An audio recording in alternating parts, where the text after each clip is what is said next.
Mutt! Come here!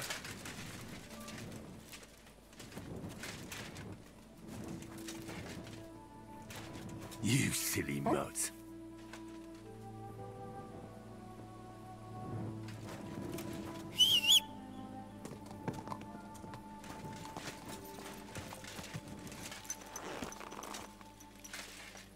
Come here.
This place seems familiar.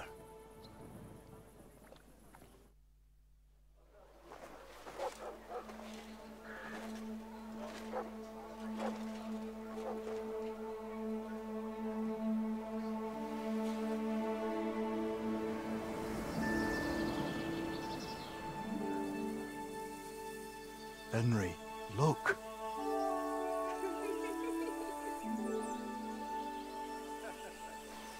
I spent the happiest years of my life in this forge.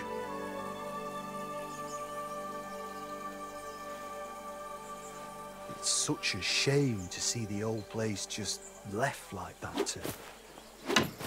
Henry! Stop that.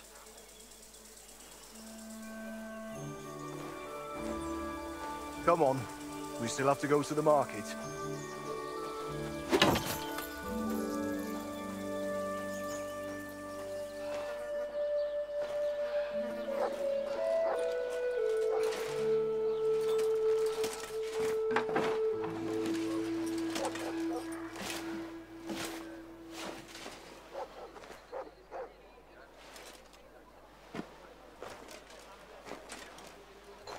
Looking for something, lad? I was just... You won't find nothing here no more. Best move along. Forgive me. It's just that... I remember this forge from my childhood. When I was a boy, my pa, Martin, brought me here. Wait, Martin? My husband had an apprentice called Martin. That was your pa?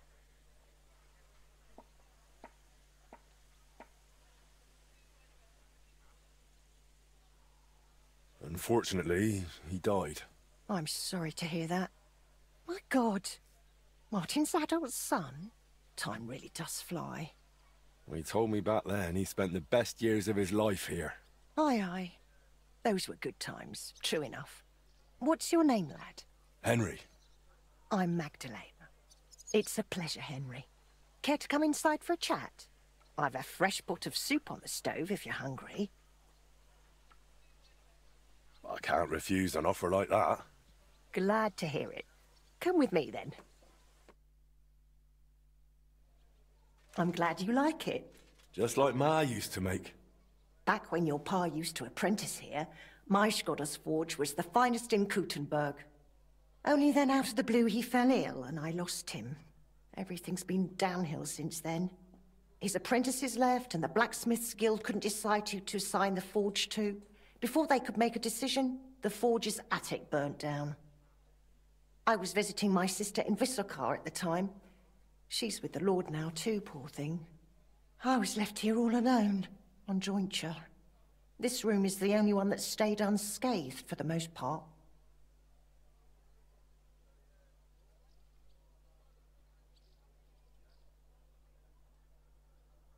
How did your husband get ill?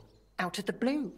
He started coughing, got weak, then lay down, and never got up again. It wasn't the plague, but something nasty nonetheless. I'm sorry to hear that. What can you do? Such is life, lad. Did Martin really not want to take over his own forge? He was just a lad at the time, and taking over a forge is no easy feat. The guild has its own rules and who to assign it to. How did the forge's attic burn down?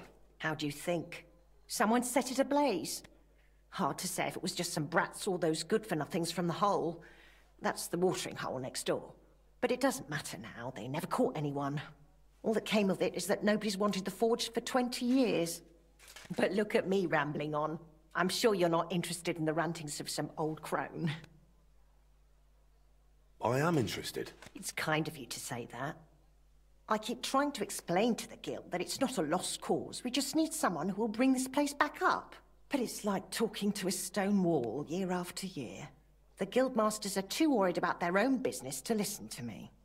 But I'm convinced if we were to find a talented blacksmith, the workshop could be as beautiful as a chapel, like when my old Skodder used to run it. I could be that blacksmith. You're a blacksmith? Like your pa? Christ, of course you are. I should have known. It only makes sense after all. I can get my hands on some coin. And you're right, such a famous forge shouldn't be left to fall by the wayside. If you were to take it over, that would be wonderful. Only you'll have to talk to the guild about it first. They make the rules. I reckon Master Bushek the Elder has the most common sense when it comes to this place. He might be able to help. He has an armourer's workshop in the town hall quarter. Hopefully he'll hear you out. I'll try and talk to him. Thanks for the soup. Good luck to you, Henry.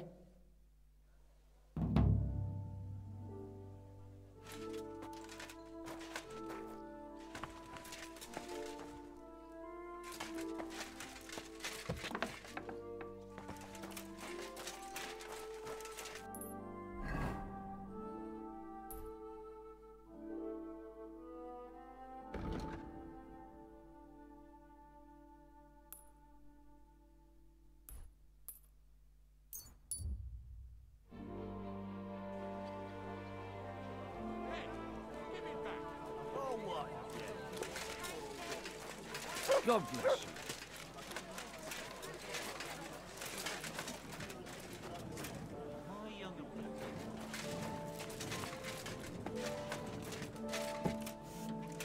Good day to you. It's good to see you, lad. Good morning. Master Bushek? Aye? I'm Henry of Skalitz. I'm interested in Master Skodder's old burnt-down forge. I spoke to his widow, Magdalena, about it. For Christ's sake. She didn't pull you in off the street, did she? The mad old crone? Well, more or less. Old age must be sad. All I can tell you about the forge is the same thing I tell Magdalena when she bothers me about it. Even getting the building back into its original state would mean pouring a fortune into it. I'd take care of the money. Aye. But only a member of the Kuttenberg Blacksmiths Guild can work the trade around here. And you're not a member. Could I join the guild? It's not that simple. The guild is a private society made up of Kuttenberg burghers, and the other masters aren't too trusting when it comes to outsiders. So I reckon they won't be too keen on the idea. How could I convince them? That's hard to say. But maybe you'll make a good impression. But first, you'll be required to meet 3 conditions. Which are? First, you have to come from a respectable family. Second, you have to have blacksmithing experience. And third, you'll have to compete the guild trial. Tell me, blacksmith, what sort of family do you come from? And what's your work experience?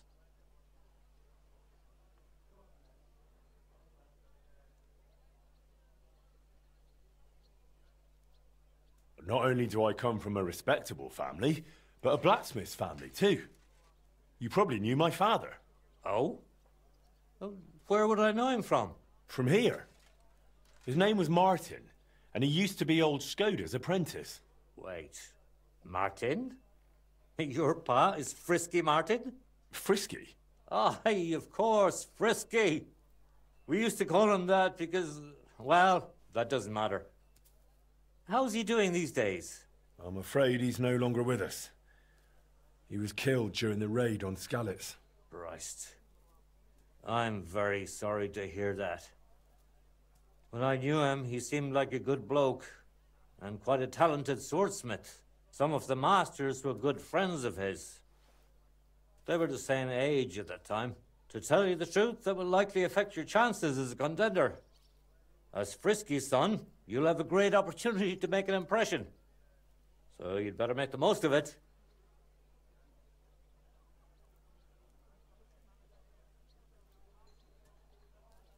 As far as experience, I helped at my father's forge. We made a sword for Sir Radzig Cobbler of Dvorets together. Cobbler, eh? The royal hetman. Is there any way for you to prove it? I'd be happy to get his word in writing, if need be. No need. I'll trust you. But if the other masters happen to ask, be ready for anything.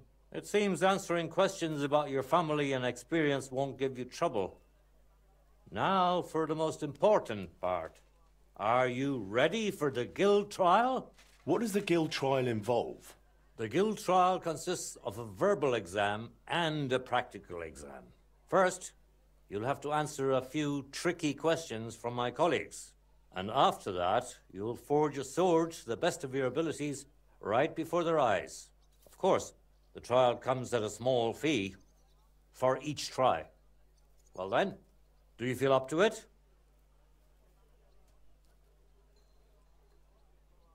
I'm ready.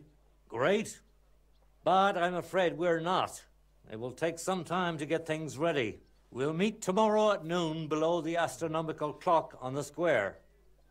I'll take you to the Guild Forge, where the trial will take place. I should also mention there will be a verbal exam.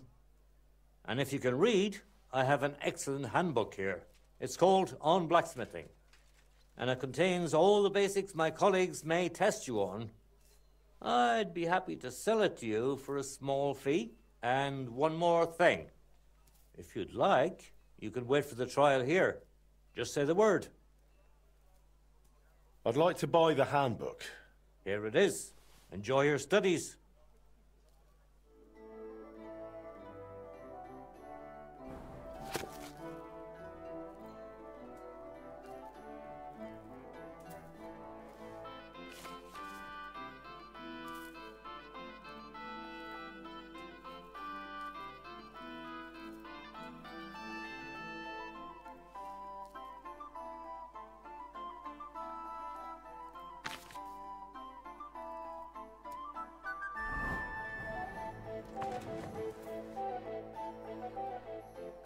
I'd like to wait here for the trial. Very well, then. We have plenty of room.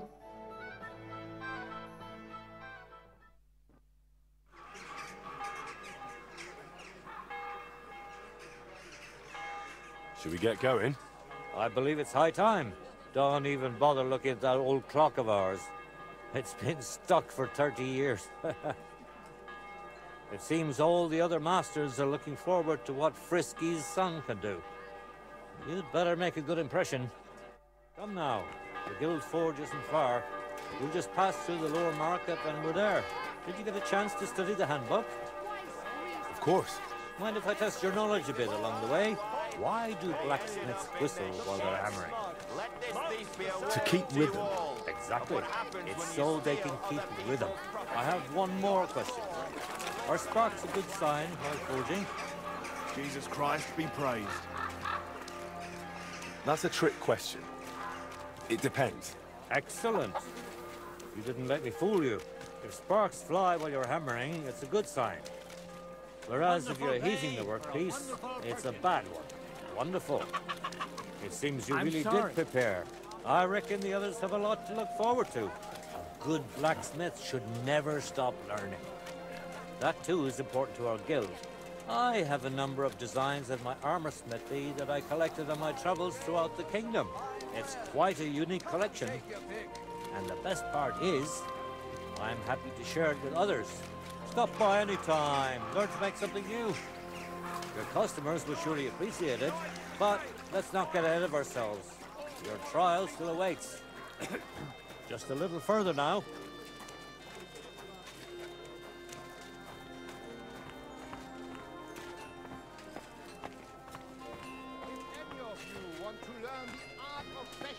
Properly. Do not waste your time with the local amateurs. It is better to learn with a true meister. Clap them in the pillory, I say. They'll think twice next time.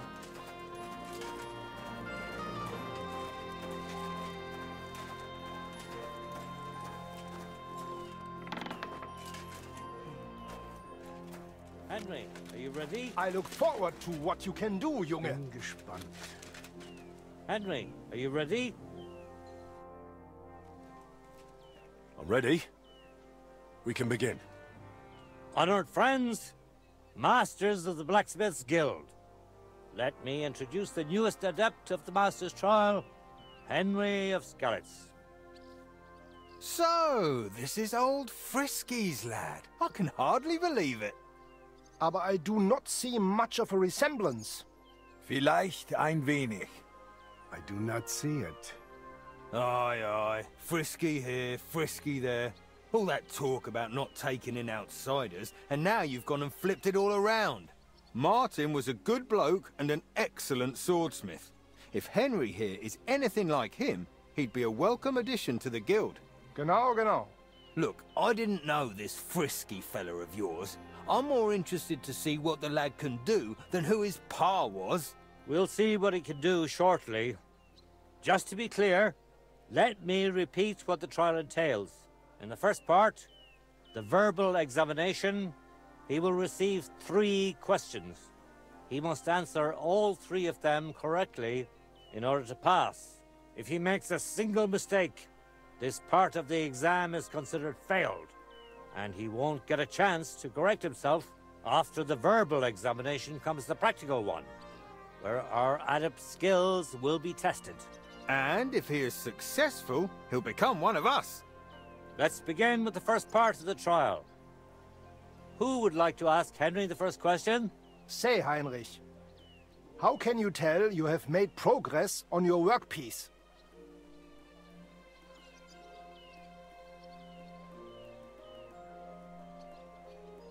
By the shape. That's right.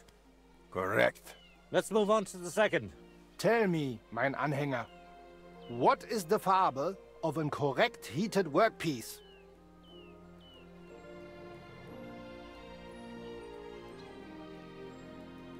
Straw yellow. Correct. Wunderbar. Last question. I'd like to ask Henry if sparks while forging are a good or bad sign. That depends. When you're hammering the piece, it's a good sign. But when you're heating it up, it's a bad one. That's correct. I knew you wouldn't be fooled. You answered all 3 questions correctly. Now, just to complete the practical exam, Henry, your task will be to forge a guild sword right in front of our eyes. Here's the design for it, as well as the materials. I'm sure you know what to do with them. Viel Glück. Let's see what you can do, young Frisky. Let's see, then.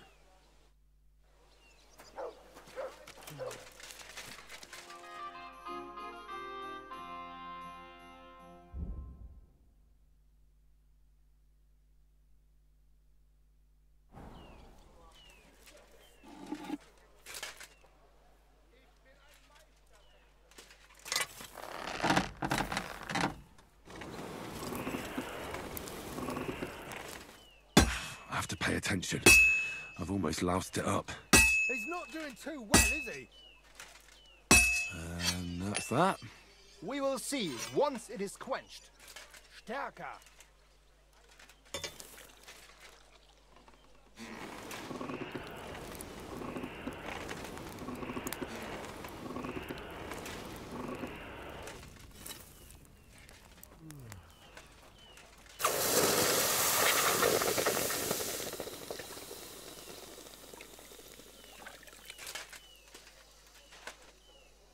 Just like Martin.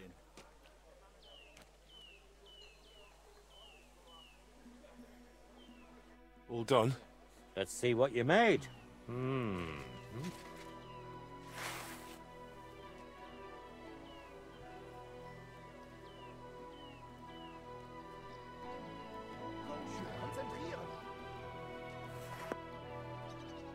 Well, this definitely isn't your best work, but no matter.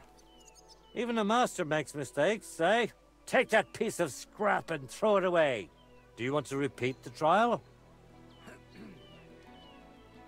I'll give it another try. Very well. Pay up and you can get back to it. Here it is. Good luck. Looks like it's a firm grip.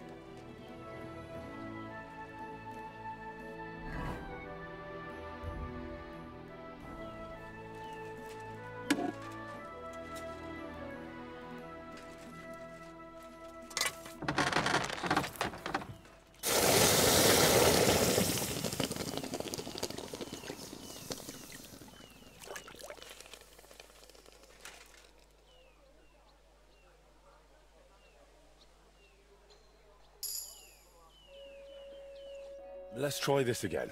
Go on. Excellent, Henry. Good work. I was worried there for a while, but I'm glad things worked out.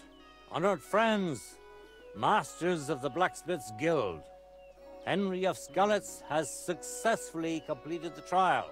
Let us head for the guild hall for the acceptance ceremony.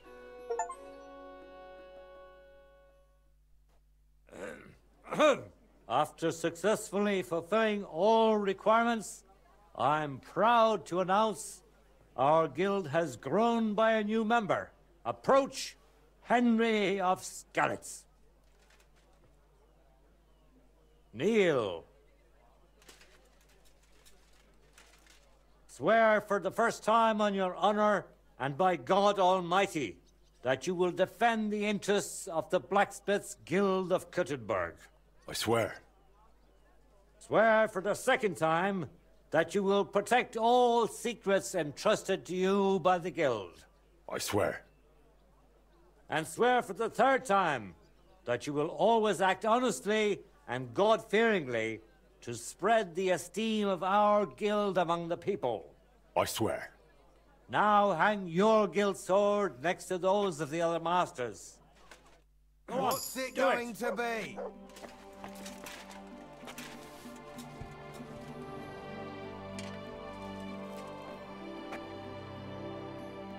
Welcome to the guild, Henry. It's now up to you to say a few words.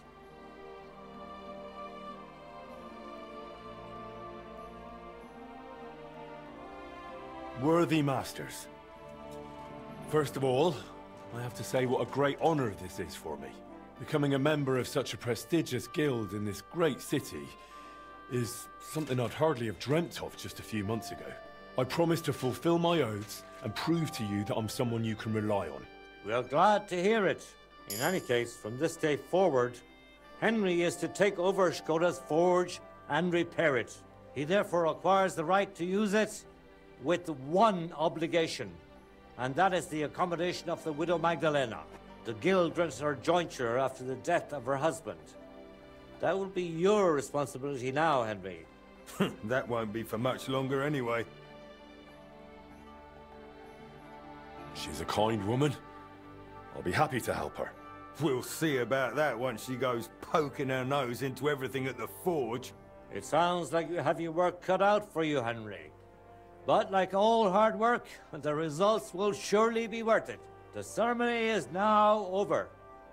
What are told you going you to to take do it about for- the gold plate?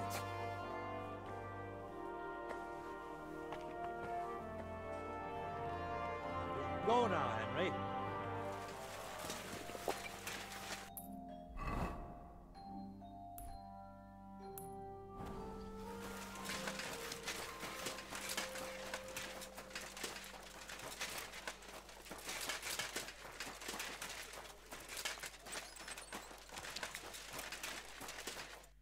Good news.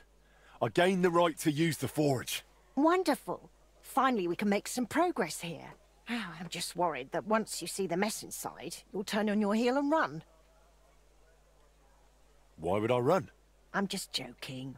But make no mistake, you're in for some hard work. The house will have to be cleared out first before you can do anything else. The forge, as well as the floor above. Clear the rubble, put it in sacks, take it outside to the wagon, pick up the things laying around, sweep the floors. There's much to do, and I'm afraid I won't be of much help. My back isn't what it used to be. One bad move, and I'll stay hunched over like an old crone. I'm sure I can manage. I hope so. Looks like you have some strong hands, and that you're not all thumbs. But first, you'll have to get inside. The entrance from the street is blocked. A beam collapsed. I'll figure it out.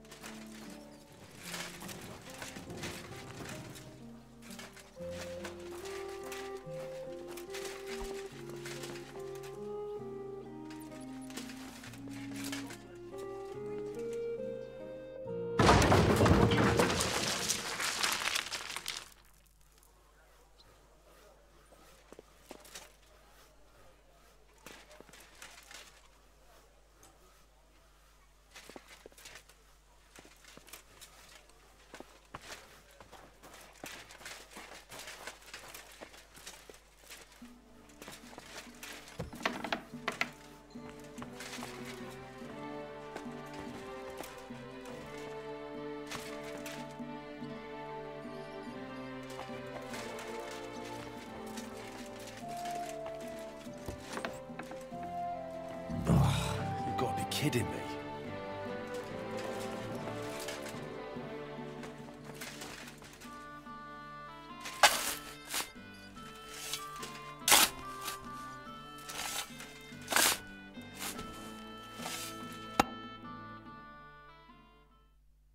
Whew.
Now just to put it in a sack and take it to the wagon.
One sack after another.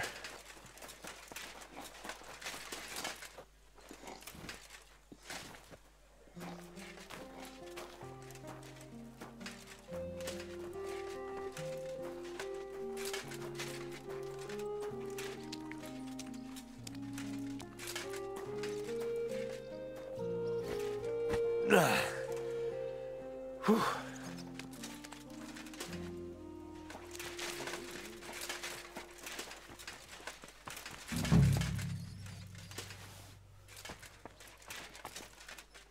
Some of this is bound to come in handy.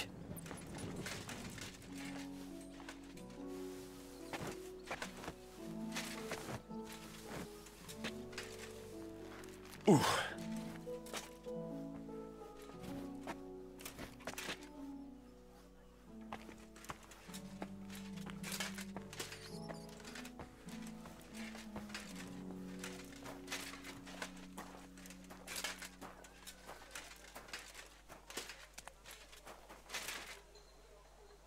Free.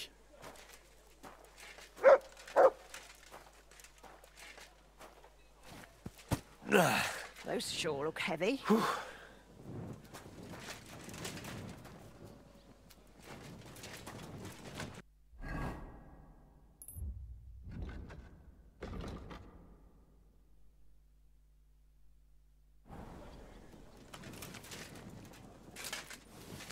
I'll have to open this gate from the other side.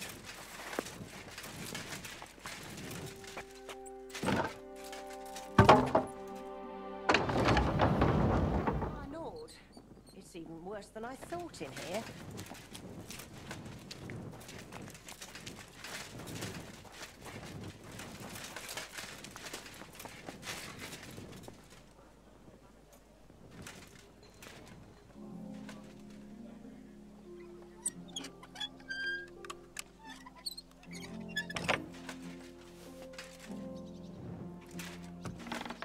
I wonder what's in store for me here.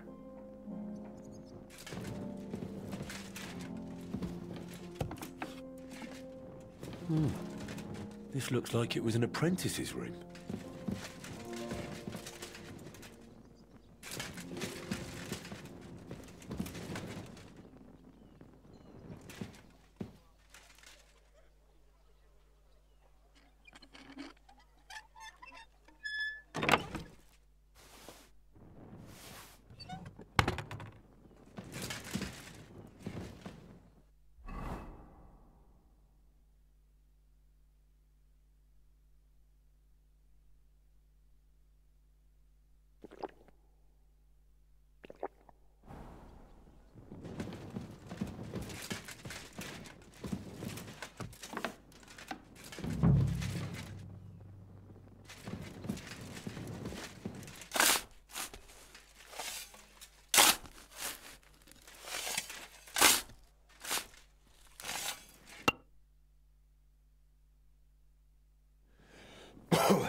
Whew.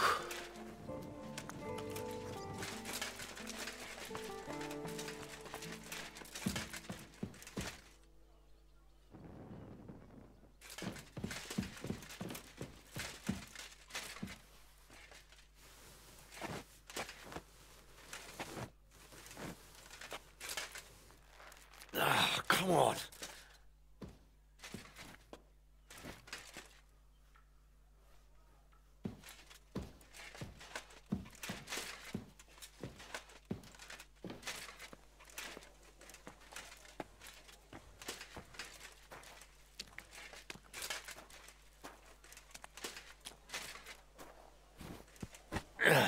Carrying those heavy sacks up and down the stairs. I couldn't handle it.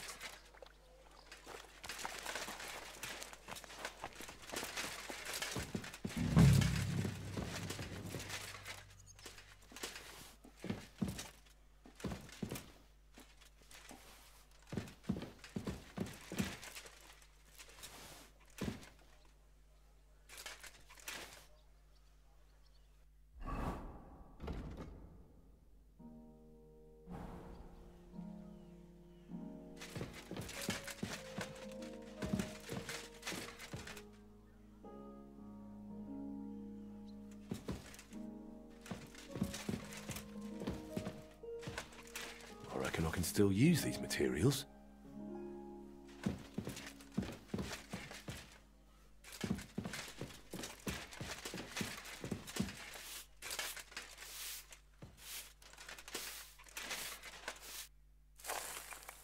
Good as new, I suppose.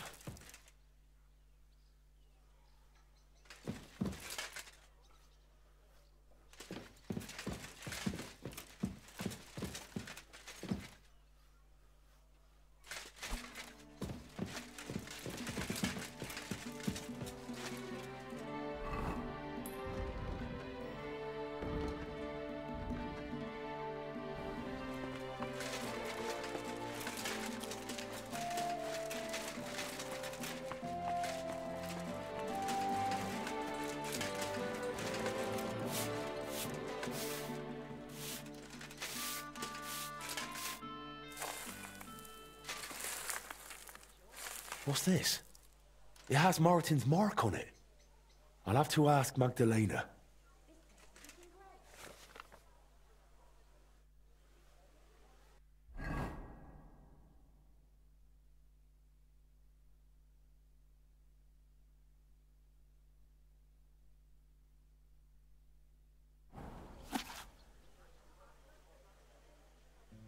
My word, this place is looking great.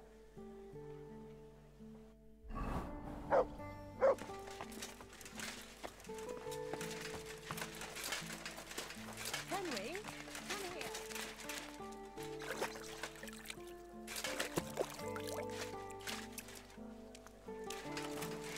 My word, this place is looking great.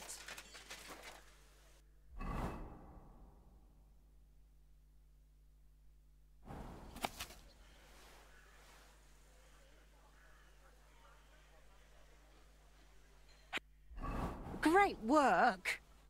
My word, you really are a handy lad. And hard-working too. I like to see that. You see this, Skoda? Your forge is finally in good hands. I found this. The mark Martin used to use is on it. Do you know what it could be? Aye, that looks like one of the sketches for that grand project of theirs. They always met up in the evenings after work. All hush-hush, and over something so silly, no less. What do you mean, something silly? The broken astronomical clock on the square. Back then, the city officials decided they wanted it fixed. So they asked the masters of the guild to propose a solution. Your pa got all excited about it, then got my old Skoda involved, along with that other apprentice that was here. What was his name? Such a timid, quiet lad. Sakura. Oh, I can't recall, but I remember they did some work on it, but the city ended up changing its mind. What happened? They brought in some Italians, all the way from Padua or whatever it's called. And how do you think that turned out? They messed it up? It was a terrible disgrace. The Italians ended up running off along with the money. There was no money left for the repairs, and there still isn't. So the clock is still broken. I remember when it still used to chime. But what can you do? Better to discuss what you want to do with this place.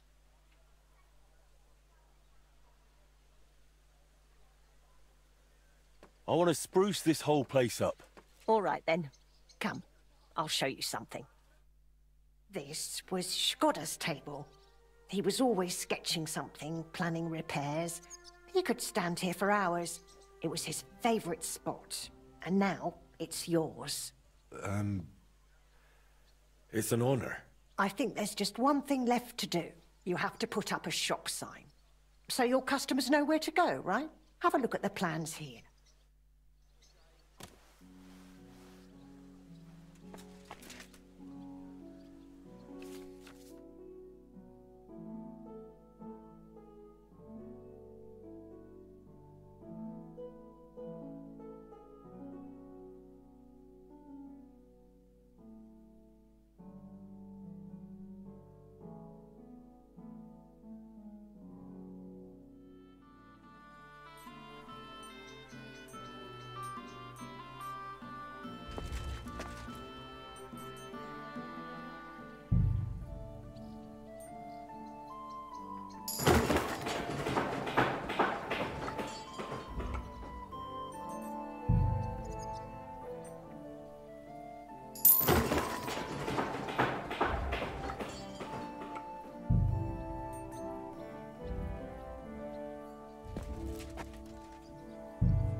work, Henry.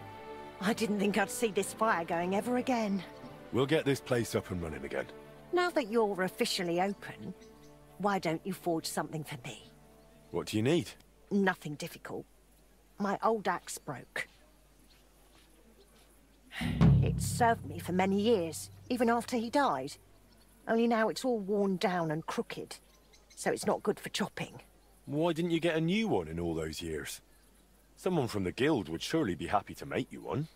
Probably for free. I don't need their charity.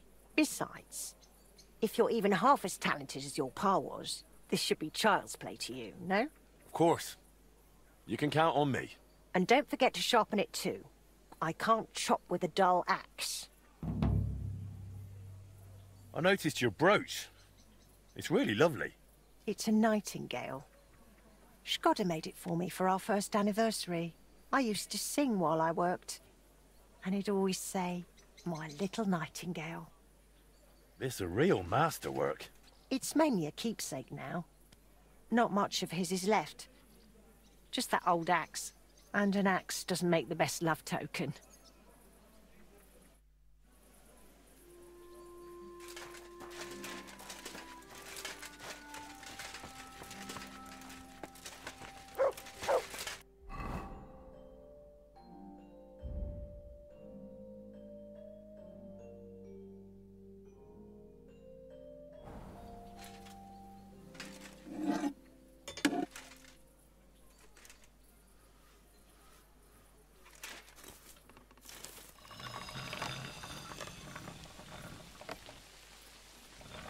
That's one sharp blade.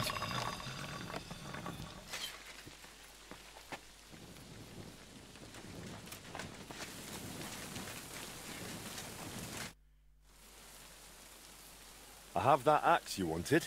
Wonderful. Let's see. My word. This is really great work, Henry. Your customers will be tripping over each other to buy your products. Just be warned. People here in the city care more about the quality of work than in the countryside. If something is shoddy, they'll notice it right away. So, if you mess up a piece while forging and it ends up being low quality, it's best to just make a new one. All right? All right. Word will spread soon enough that locals don't have to go to the city to have something forged. And you'll have your first customers. Everyone around here knows me, so sometimes they might come to me with orders. I did the same for my husband back then. Does that work for you? That works for me. Glad to hear it. As long as it doesn't bother you. Why would it? On the contrary, I'm glad. I'll help out around the house, and I'll be happy to help with this too. I don't get out much, so I have all the time in the world. Oh, and one more important thing. You can also sell pieces you forge on your own, without anyone ordering them. There's a storeroom past the left door under the archway on the street, where you'll find a chest you can put products in, and I'll do my best to sell them. Here's the key to the chest. I'll hold onto the money for the products for you, so feel free to ask any time. You've taken on quite the workload, Magdalena. I don't mind. All the movement keeps me young. In the meantime, you can focus on getting in good with the guild. What do you mean, getting good? The guildmasters are an eclectic bunch. They all like different things. It would be best if you try to be on good terms with everyone. They'll appreciate you, and you'll forge all the more. For example, Boris of Brod loves nothing more than rolling dice. If you offer him a game at the guild hall, I'm sure he won't refuse. He used to be one of your pa's best friends. He might even tell you about some of their misadventures. I'm not sure I want to know. Oh, yes, you do. Don't lie to yourself. I'd like to know something about Martin. Of course. Ask away. How was he at the trade? Better than good. He wasn't a complete beginner when he came. He'd trained under another master first. I can't recall where from. I think he brought a few sketches with him, which he showed Skoda, and the two of them tried to work something out. He wanted to become a swordsmith, and it showed. He really cared about mastering the craft. He spent a lot of time at it. My husband praised him for being able to think for himself from the very beginning. And he didn't hand out praise lightly, let me tell you that. Shall we meet again, Henry?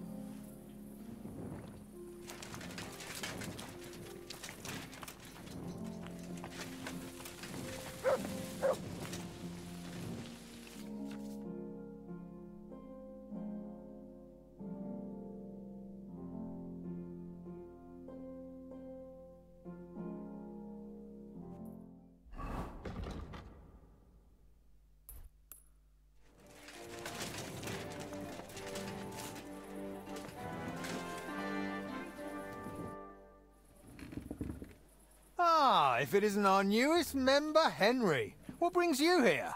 I was just passing by, so I thought I'd stop and greet you. That's nice of you. How's the forge doing? Pretty well. I cleaned things up. Soon it'll be good as new. Well, best of luck to you, lad. Us guildmasters have to support each other, you know? Work together, like friends.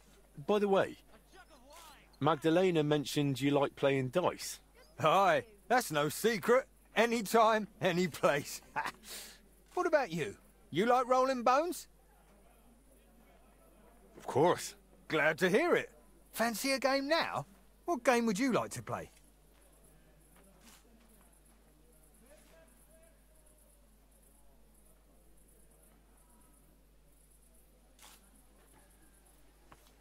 Emperors, and nothing else. Let's play.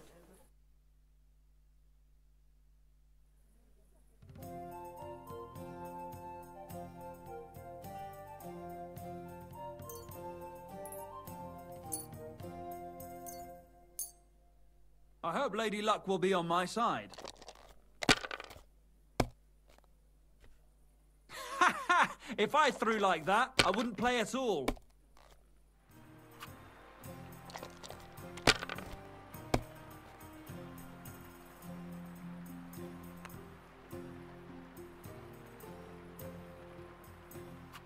Well, you're not afraid of anything.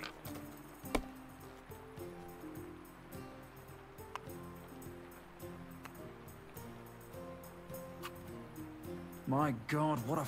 Well played. You play a lot better than your pa did. Frisky always had rotten luck at dice. Really? Aye, but he did more than all right for himself in other areas. You know what they say, unlucky at dice. Now listen, I had an idea. When you play dice, you could spread our guild's good name. What do you mean? Players in Kuttenberg and beyond always appreciate it when someone like a guild master plays a fair game with them. It'll help our prestige as well as yours. And I speak from experience. And so you have something to play for, even with some more discerning opponents. Take this. Thanks. And one more thing. When me and the other masters had a good look at you during the ceremony, you seem like the type of fella that's been through a lot despite your age. Am I right? You're right. I'm a bit of a warrior. Is that so? I wouldn't have guessed. Just so you understand, us fellas at the guild are craftsmen, merchants. There are some troubles we can't solve without outside help. And now that we have someone like you, we might not have to go looking for it elsewhere. What's this about? A shipment of materials that got stuck somewhere on the way to Kuttenberg. One of our German masters, Klaus Eichner, wanted to discuss it with you. Go and see him. He can tell you more. Wait a moment. I wanted to ask you about Martin. Did you know him well? Of course I did. All the blacksmith's apprentices in the city knew each other. We were one big group, but it was different with Frisky. That was real friendship. The things I got up to with him and Fly. These days, nobody would believe me. I hear he and Skoda tried to fix the astronomical clock. Aye, everyone wanted to back then. But Frisky and Fly said they'd made some progress. But they could have just been yanking my pizzle. Well, I don't think Martin was the type of person to joke about things like that. I suppose you're right. I reckon if he was still alive, he'd still be trying to fix it. What did you get up to together? Ha! Things that aren't polite to talk about, lad. Girls, taverns, all sorts of nonsense. Maybe I'll tell you sometime, once we get to know each other better. Who was Fly? A fella called Stander. He used to apprentice with your pa at Skoda's Forge. Folks used to call him Fly because he was always calm, quiet, kind of like a fly on the wall. But when he got pissed off, he could really buzz, believe me. He sounds like he'd be worth talking to. Aye, only he left the burg, and God knows where he is now. Maybe one of the other masters will know more. Try asking them about him. But anyway, don't let me keep you. I'm sure you have your work cut out for you at the forge.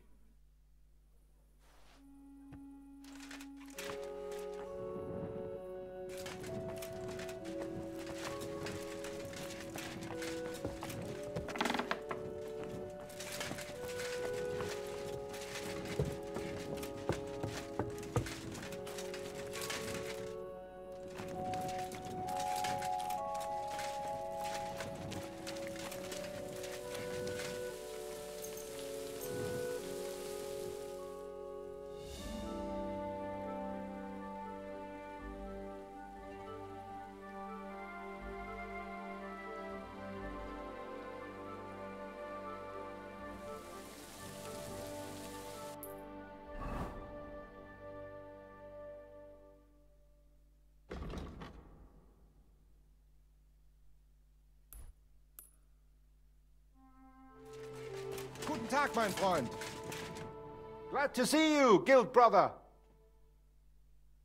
Boris mentioned you wanted to discuss something with me. And what is it he told you? Not much, but I understand you're having some sort of business troubles. Good, good. But before we speak, I have to ask you something. And please be honest. Is Martin the blacksmith really your father, junger Mann? Why'd you ask? Don't you believe me? Ich möchte dir trauen, but I have a good memory for faces. And to tell you the truth, you do not resemble your father much.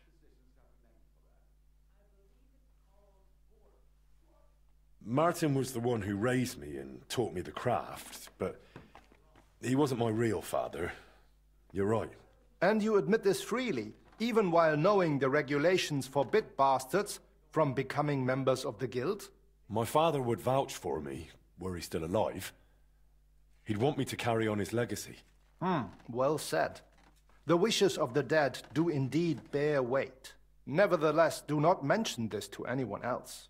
Not everyone may be so understanding, and may wish ill upon you, Junge. Now please follow me. We can discuss the rest in private. Ach ja. It is always easier to think over a cup of wine.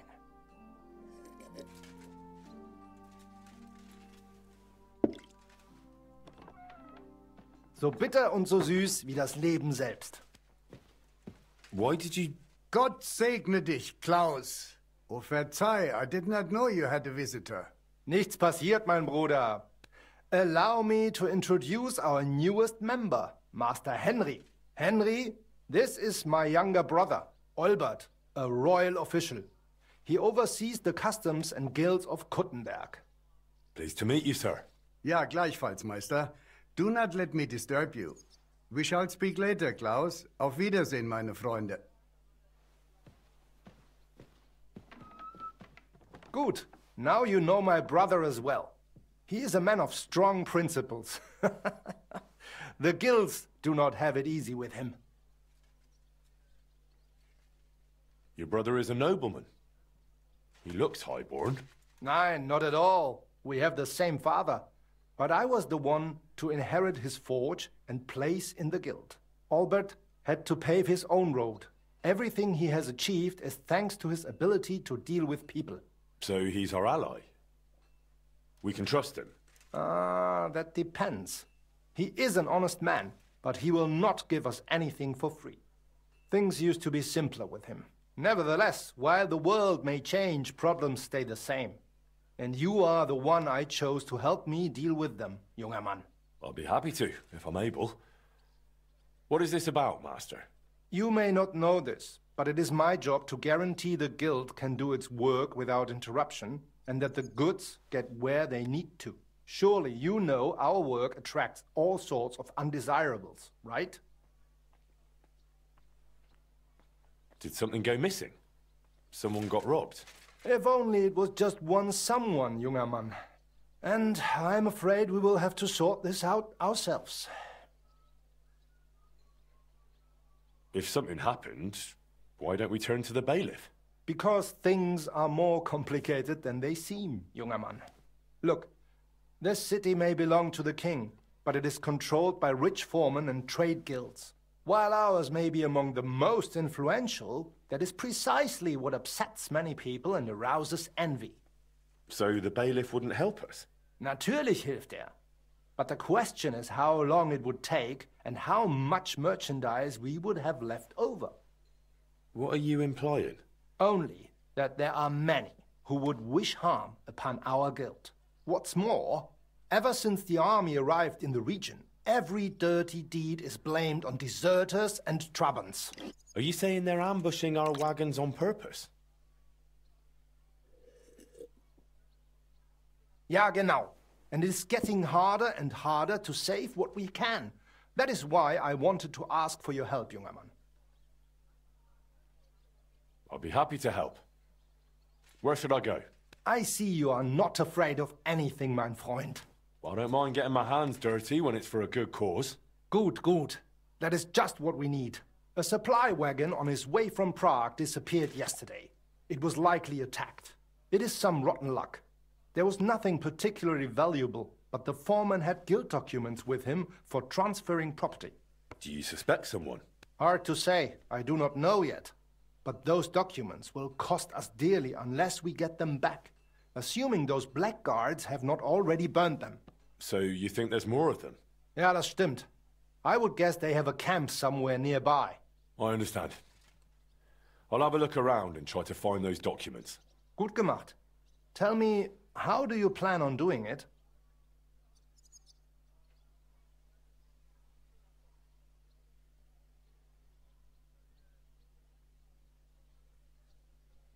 I don't know yet. I'll take a look around and decide then. Good, as you wish. I will give you some potions, ammunition and bandages. Thanks. That'll come in handy. The documents you are looking for have a green seal with the guild's symbol, and they were in a leather case originally. I doubt those blackguards know how to read, so perhaps you will get lucky and find them lying around or maybe in some crate or chest. Is there anything else? Nein, das ist alles. Get those documents back if you can, but remember, du solltest vorsichtig sein, junger Mann.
A raven, and he could talk.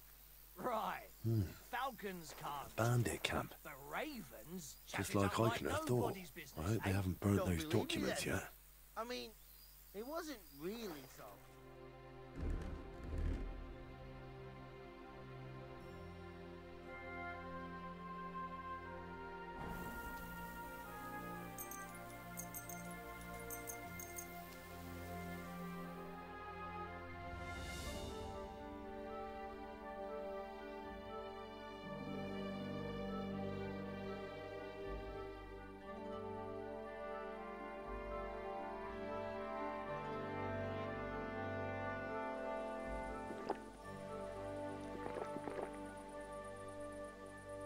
Sit. Stay.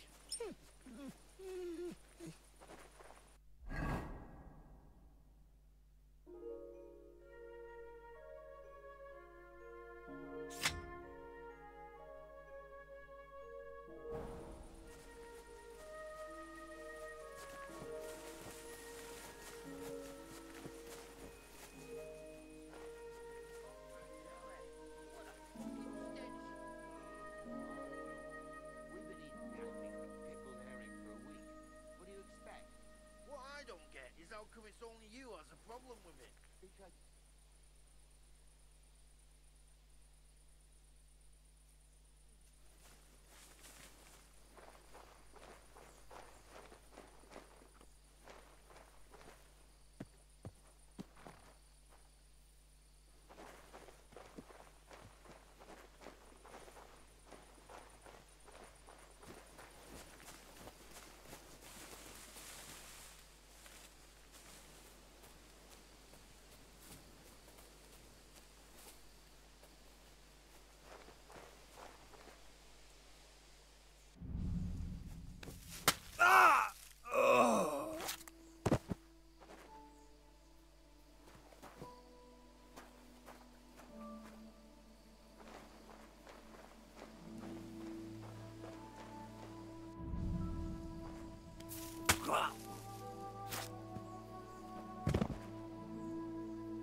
Strange.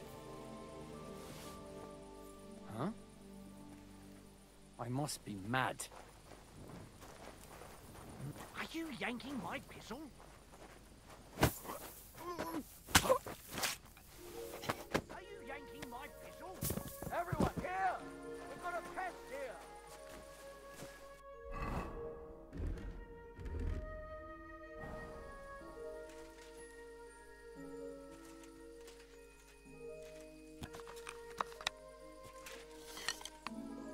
Come out!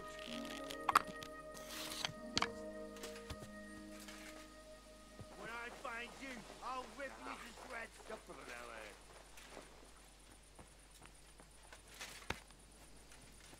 Everyone here! We've got a pest here! Where the fuck are you? Shit on your brain.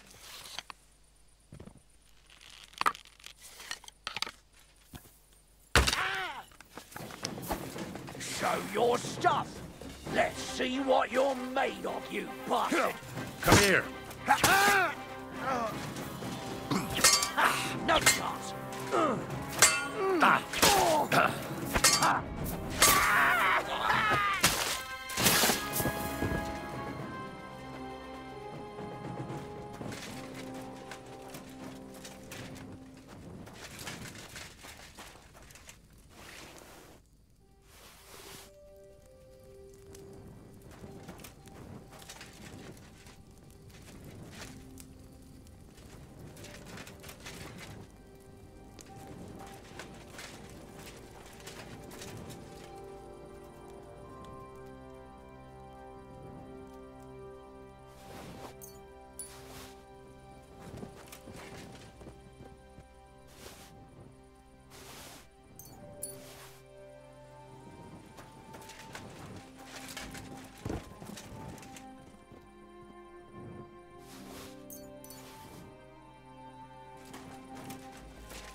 Sei gegrüßt, mein Herr. Such dir was aus. I got lucky. I managed to get back those stolen guild documents. So you found the scoundrels that did it? Aye. I took back what they stole, and I took care of them. Good. But like I said, it was a needless risk. You should have left that up to the bailiff. Now, show me the documents. Here they are. These are the only ones I found with our seal. Oh, mein Gott. Is this really all the documents? Why? Is something missing? Schwer zu sagen. But I think something else is behind this. It seems I will have to have a serious talk with the Bzhevnov abbot. But that is for me to worry about.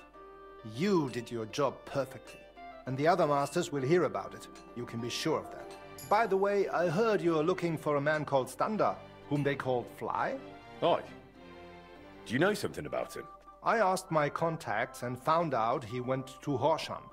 Apparently he worked as a blacksmith in the mines. Why are you looking for him? Boris told me Fly used to apprentice at Skoda's Forge with my pa. Maybe he has some stories to tell. Ja, das ist möglich. I do not remember him much, but it has been a long time. That it has. We'll see what he remembers. Anyway, thanks for the help. Nein, thank you, mein Freund. Und wenn es dir nichts ausmacht, I will mention this to the others. The guild should know what you have done for them.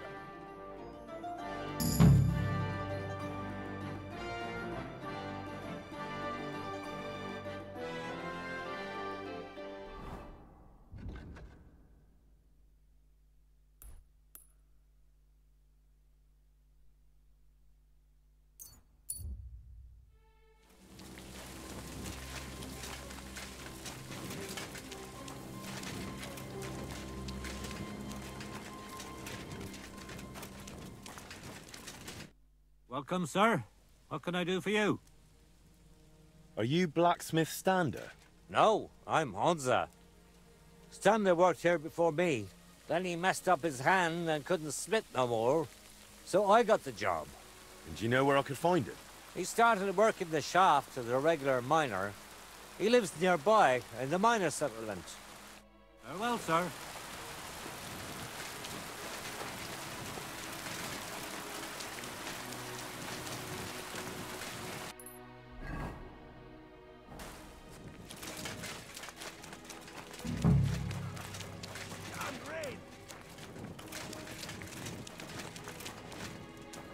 God bless.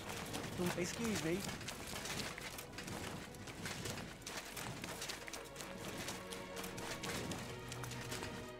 Are you Standa?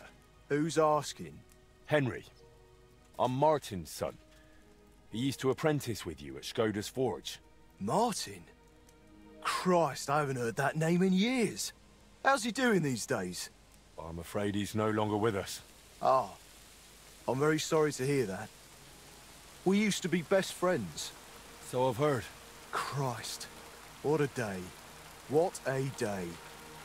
Is that what you came here? To tell me he's dead? Well, I had to tell you, but I also have something to ask of you. All right, but this isn't the best time, to tell you the truth. Why? What's going on? I don't know if I can... Oh, but you are Martin's son. It's not like I have anyone else to talk to anyway. I'm in trouble. Big trouble. I fell on some hard times as of late, so I borrowed some money from one of the guards here. I had to sign a contract with him. I was going to pay him back today, so I went to see him, and now he's claiming I'm late. I paid back what I owed him, but he says if I don't pay him the interest too, he'll break both my arms. He says it was all in the contract I signed. I can't read, you see. He swindled me. There's no way I can get that much money in time. Say, Henry, I know it's a lot to ask, but you look like a tough bloke.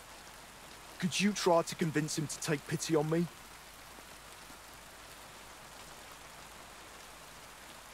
Where can I find the fella? He's out patrolling on the road. He's a catchpole. and you can tell he's a moron at first glance. Christ, I hope nobody heard me. Why are you so afraid of him? Because he's a madman. He'll beat the shit out of you just for the hell of it. The miners call him Leech.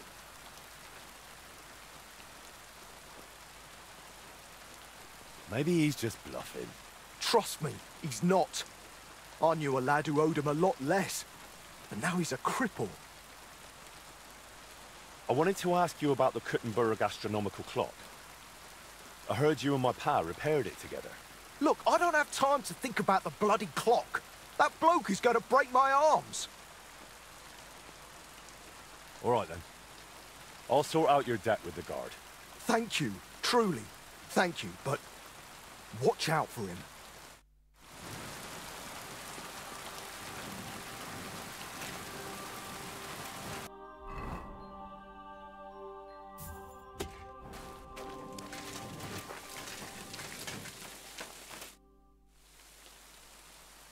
Stander said you want some money on top from him.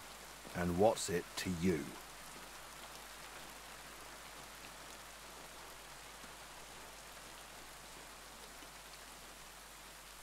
Why should he pay you more than he borrowed? Because he signed a contract. But that isn't what you agreed on face to face, is it? Look, that's between us. Keep your nose out of things you don't understand. Look, he doesn't have that much money. Could we sort this out some other way? Make a bet, maybe? You sure care a lot about Stander, don't you? I don't get it. He's just a grubby, lily-livered wretch. That's none of your business. Will you take the bet or not? Well, you know what? You caught me in a decent mood. I'll give you a chance. I've got a horse out here in the courtyard. Like to ride him around from time to time. And I'm a bloody good rider, too. Only being the best around here doesn't mean much. How about you and me have us a little race? Wait a mo. How's this race gonna work? It's nothing complicated. I'll have some lads set up 3 checkpoints. One will be by Miskovitz, that's where we'll ride first. And the other 2 will be by Pshitoki. Then we'll ride back to the horse gin where we started. How will I recognise the checkpoints? There'll be 2 poles with flags, and we'll start some bonfires so you can see them from far away. Make sure you remember that, because once the race starts, I'll be out of your sight before you know it. I have him stabled at Grund, across from the metalworks. His name is Pazdador. Go and have a look at him so you can see what you're up against. And don't forget to give him a carrot so he doesn't kick you in the face. All right. So is that everything about the race? You'll bet some chink, and I'll bet the promissory note. We'll have one race, and see who's better. If I win, I'll prove I'm good, and I'll even win a few groschen. And if you lose, you'll give me a promissory note, and Stander will be off the hook. I don't think that's going to happen, but all right. So, are you in? Look, I don't know about this. What don't you know? You won't get a better offer from me. One more thing about Stander. You're really starting to piss me off. I think you ought to forget about the interest. What you originally lent him, Stander already paid back. Why break his arms over a made-up debt? What sense does it make? So people will fear you. In the end, that'll only bring you trouble. And what if some superior of yours finds out? You think they'll be pleased? You'll be the one who ends up paying for it. Well, you're probably right. All right, then. Stander repaid his debt to me.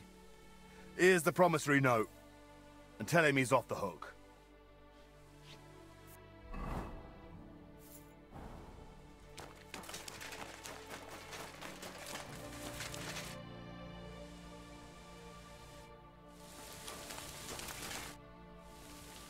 I sorted out those problems of yours with the guard. He'll make do with what you originally owed him. You're even. Here's the contract.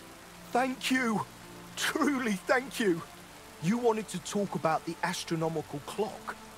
But why with me? The guild assigned me Skoda's old forge, so I'm fixing it up. And while I was cleaning, I found a plan of the astronomical clock. Magdalena told me the two of you tried to repair it on your own back then. Wait. You're the master of old Skoda's forge now? That I am. Well, I'll be. And Magdalena is still living there? She is. That's good. How's she doing? Better now, I'd say. She was sad to see how long the forge was in disrepair. And living in a half-broken down house must have been tough. Poor thing. When old Skoda died, she must have been through a lot. I have to go and see her. I have to see her and apologize. I just have to. I don't want to be here anyway. You reminded me of the old times in Skoda's forge and damn it. I'm a blacksmith, an armorer. I was almost ready for the master's trial. Oh, only I can't fight for my place in the sun. I never could. That's why I'm rotting down here in the mine. But maybe it's not too late. I'll try and find some work in a forge, somewhere near Kuttenberg. Maybe in Bach. But first, I'm going to Skoda's forge to see Magdalena. And nothing is going to stop me.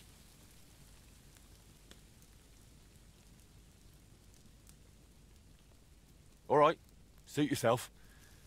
We can go together if you'd like. It'll be faster. Great idea. Let's go.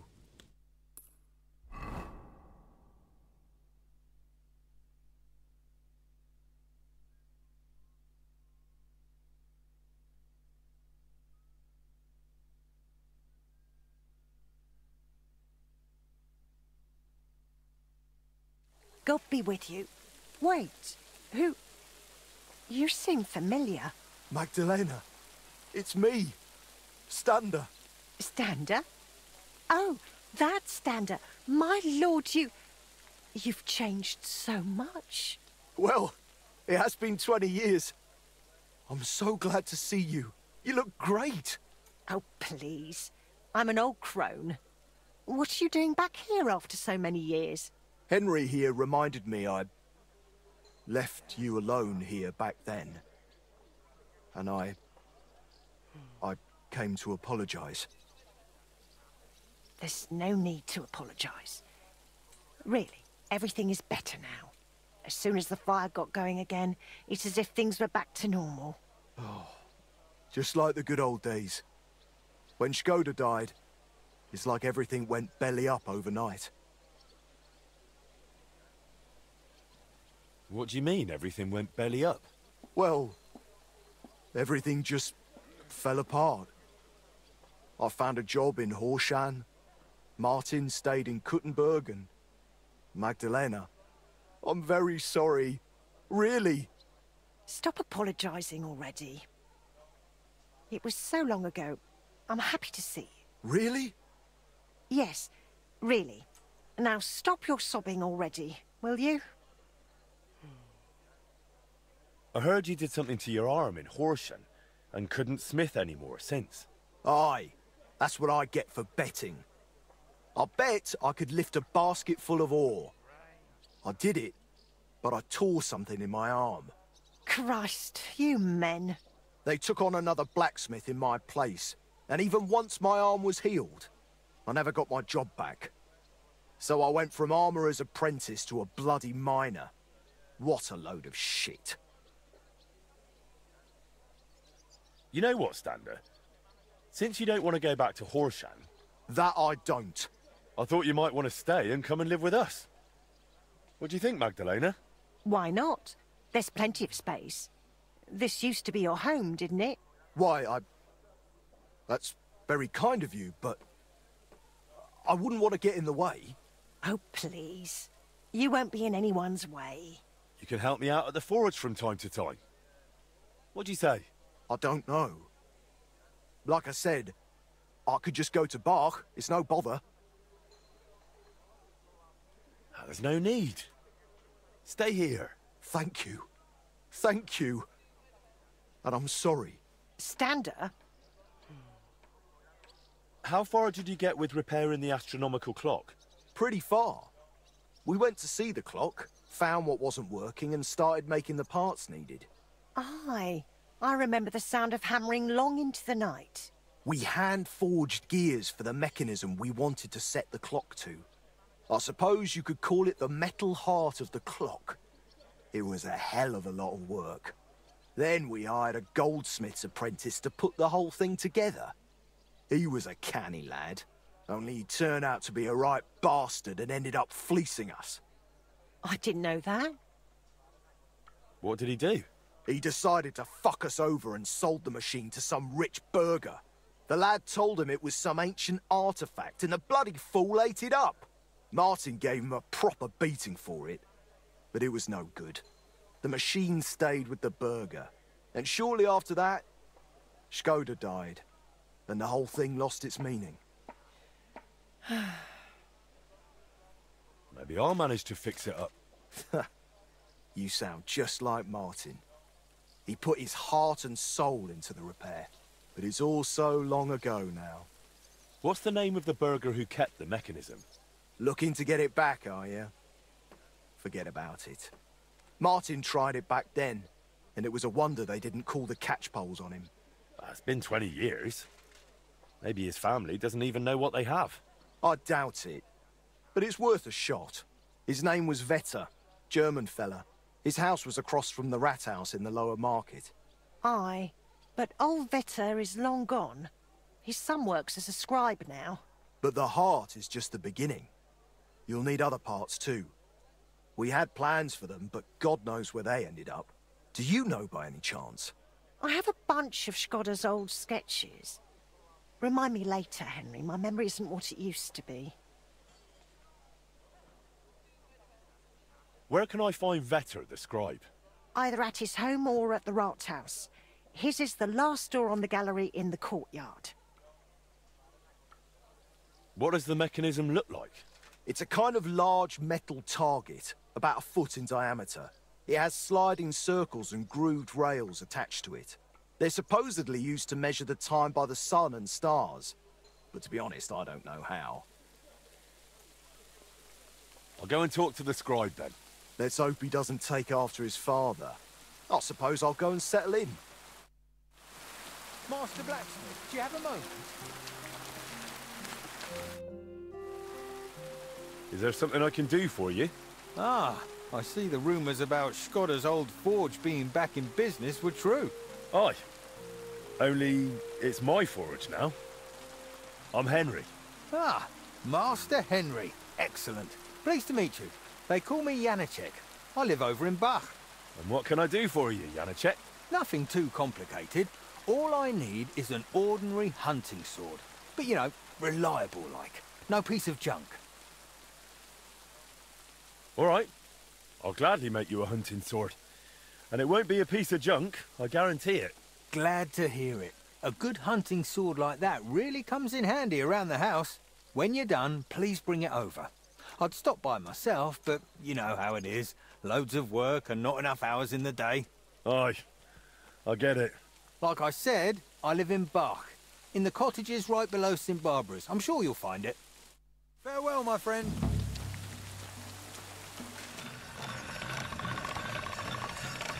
That's one sharp blade.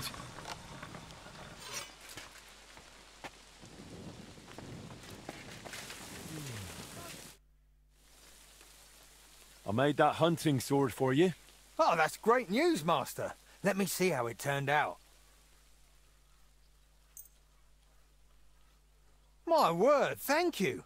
This looks like it'll last a while, not like the last one. The fool I was. I bought it from some odd bloke below the city walls.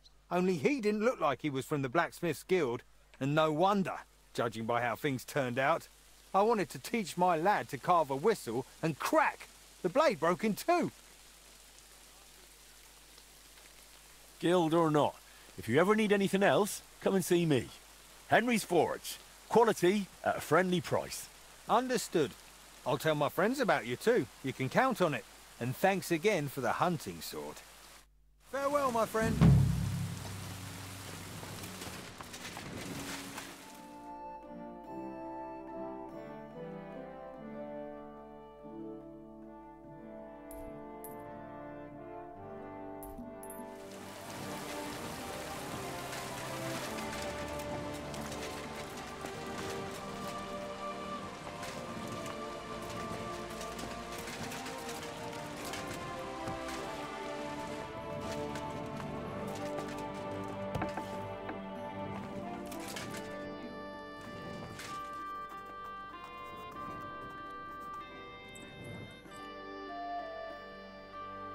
Show me your wares.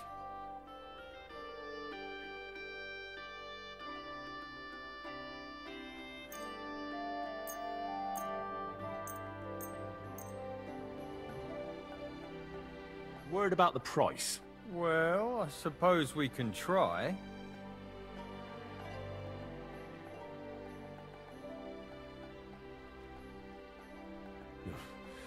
Only because it's you. You must be from a poor region.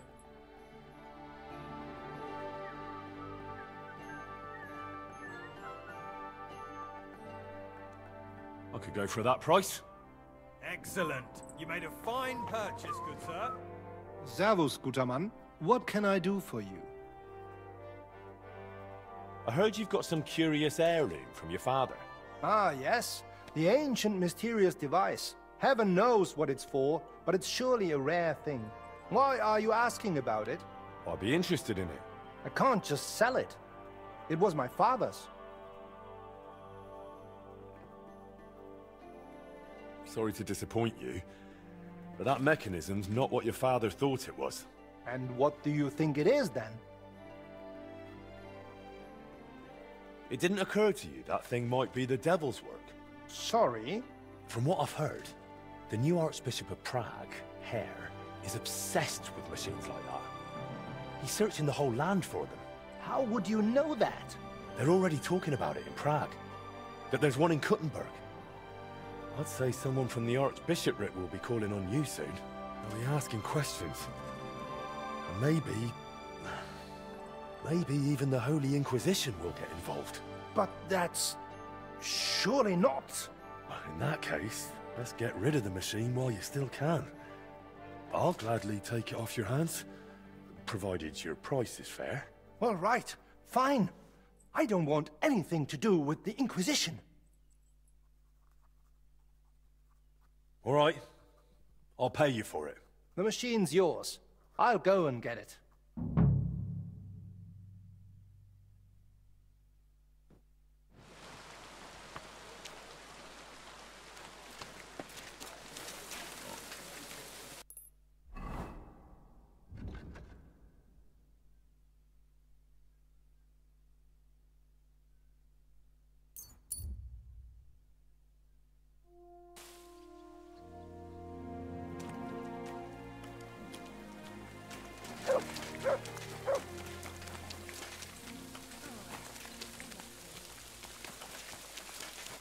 God bless.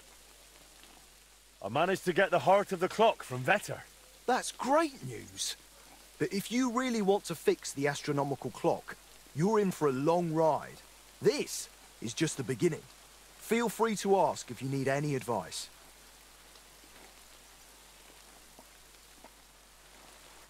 Take care, sir.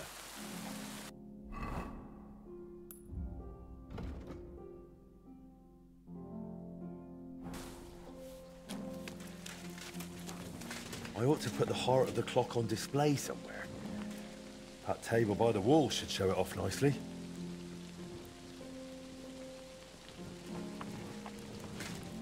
That's that then. Now I need to ask Magdalena about the next stage of the plans.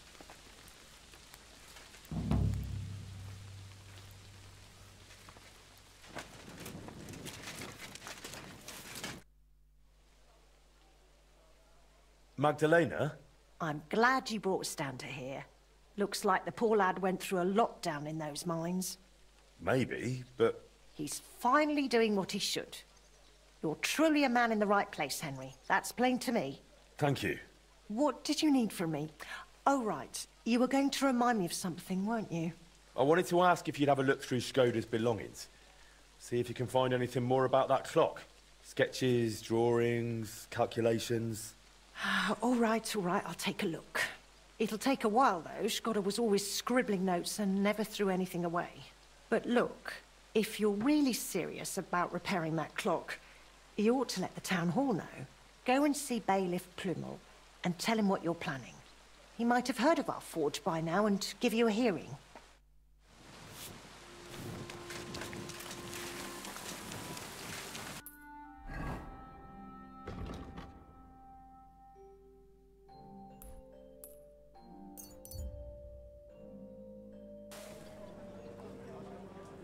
I'm always glad to see polite people like you. God be with you.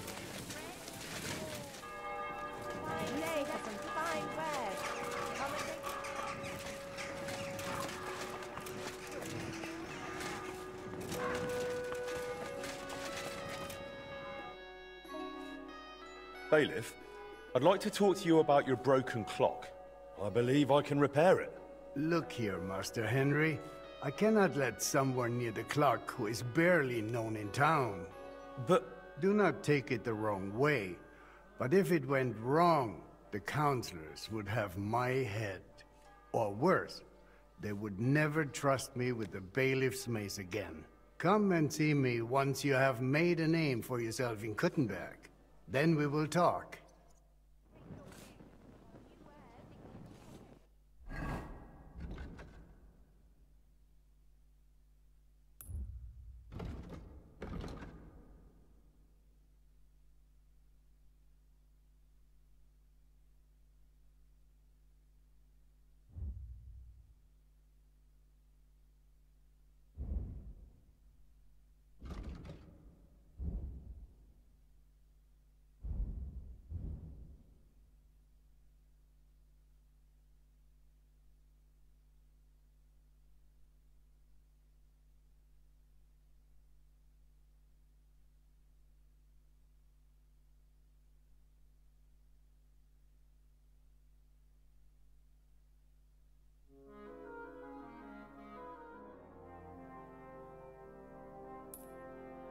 And that goes for Councilman Nars as well. Of course he knows. He's the one sending him there. Willkommen, mein Freund. It's really pouring today, eh? What's happening, Master? Has there been another robbery? Leider ja. Some whoresons stole more of our goods. What did they steal from us? Yesterday, they ambushed the guild's messenger, who was just carrying documents to Kuttenberg. Hard to say whether it was a coincidence or someone deliberately trying to harm us. In any case, I have found out where to look for that thieving rabble. The main thing now is to recover our lost letters. It will be necessary to search the forest spur north of Grund. This could be as dangerous as hell. Ja, natürlich.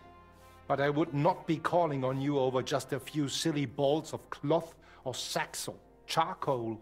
But if you do not feel up to it, I will send my guards there. I do not want you taking unnecessary risks. That's a risk, all right. But I'll come up with something to gain an edge over those scoundrels. Sehr gut. But take care and use your head, mein Freund.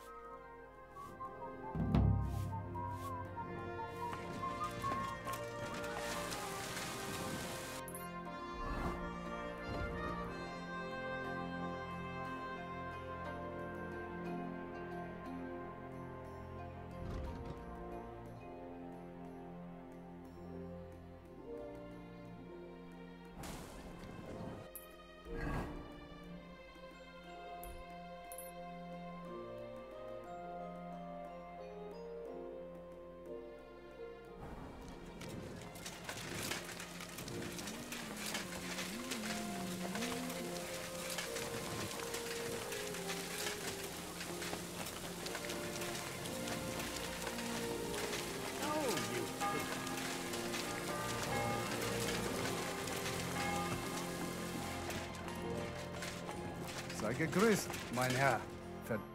Greetings to you, Brother Smith. How's it going in the workshop? I hope you're doing well.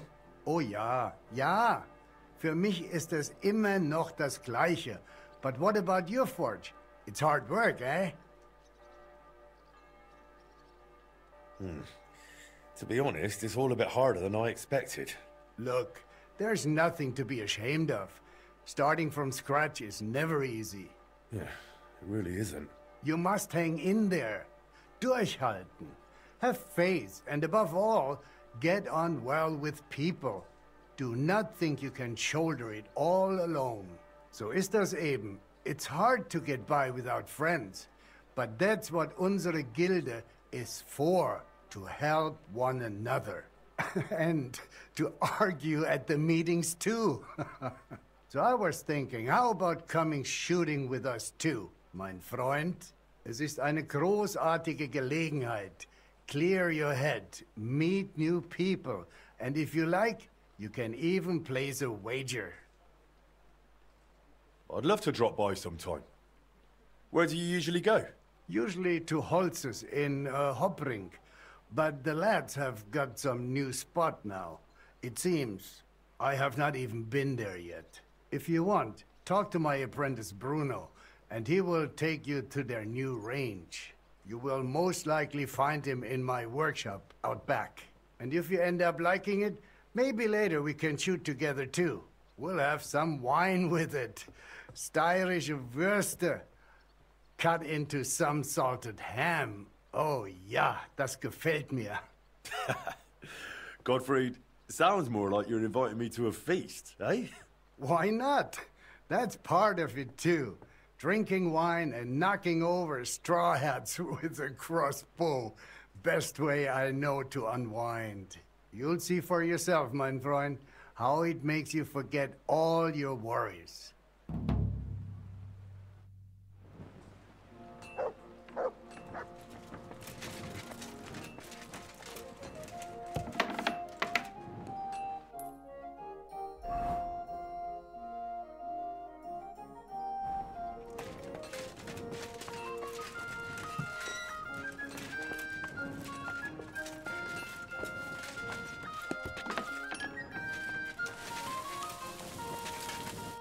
Greetings to you. How can I help? I spoke with Gottfried. He said you lot go shooting after work.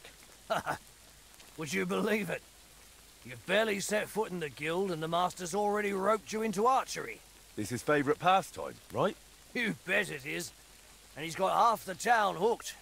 It's practically the only thing he ever talks about. Really? He was going on about wine and Styrian sausages with me. That's him, exactly. He promises you a mug of wine, and before you blink, you're in a wager over a whole bottle. Why do you think archery caught on so well?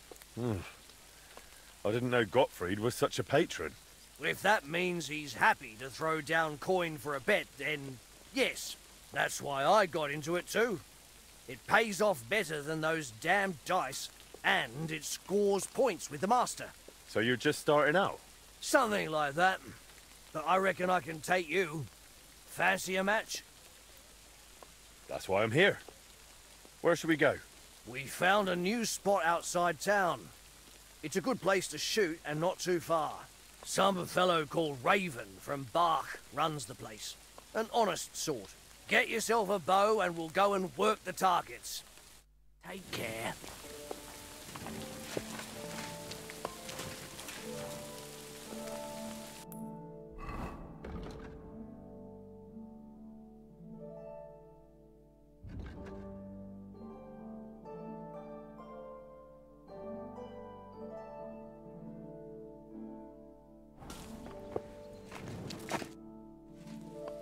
Let's go and shoot. Get yourself a bow and we'll go and work the targets. Greetings, friend.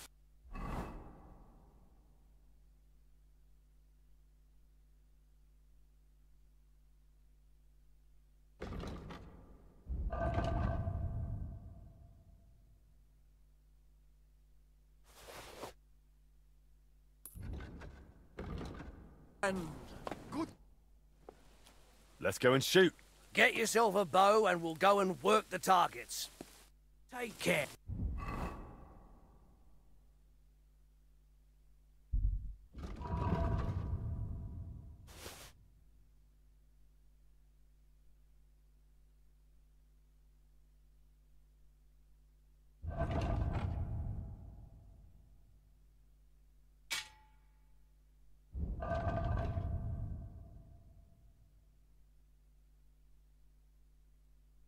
Friend.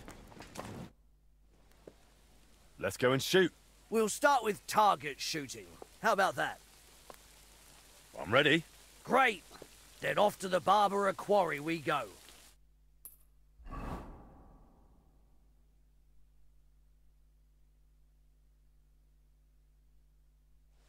Here we are. Nice spot, eh? And it's really abandoned, right? I'd rather not accidentally shoot someone in the backside. It's fine. The masons won't get back till after harvest. We've got plenty of time. Come on, I'll introduce you to Raven. Well, well, look who's here. What are you doing, Bruno? And what's with the bows? We're here to shoot. You got a problem with that, Matthew? What? You want to shoot at our range? Your range? What are you trying on? Raven, what's going on here? Well, you see, the Butchers Guild would like to lease this place permanently. Aha! But they haven't leased anything yet. Oi! You Smiths already shoot at Holtz's. Why do you need to take over here too? We're not the ones taking over. Raven, we had a deal, didn't we?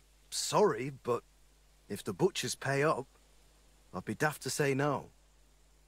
Look, I'm new here. I don't know what was agreed or not. I just came to shoot. If you're so sure, Matthew, let's just place a bet. Your Smith's coin against our Butcher's honour? Exactly. Sounds all right to me. Raven here will judge it fair and square. Of course, with pleasure. Just no brawling, all right? So, you're in. If we win, the range is open. Deal. Here's my stake. No bet, no win. I do like it when there's something on the line. That's right. Great, fellas. Splendid. Now let's shoot. Attention! Now!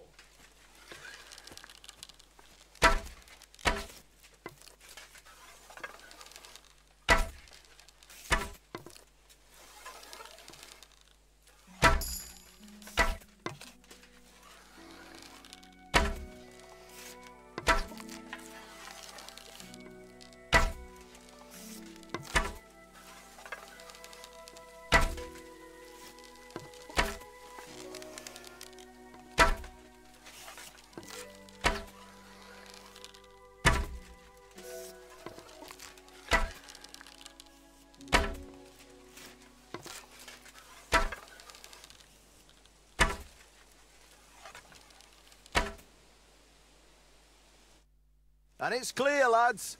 By the look of the targets, the Smith Henry wins. Damn, I didn't expect you to flatter me like that. It's all that training and discipline. You mean that? Well, truth to tell, it's not been long since I first picked up a bow. But since then, I've, trained a lot. And it shows. Fair's fair. You won, the bet is yours. And the rest? That ban, that was just a joke. Just trying to rile you up. No offense, friends. Huh? Rile you up? You're free to come and shoot here. Just watch out. Why? Did something happen? Yes and no. It's just not entirely safe around here. Come on, Raven, just spit it out to them. Some bastards robbed Raven here not long ago. Took a lot of coin. Sigismund's soldiers? Hard to say. They spoke our tongue, but there's all sorts skulking about these days. Just keep your head down, all right? All right. Thanks for the warning. A pleasure, grubbies. Take care. Greetings. And with you.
quick!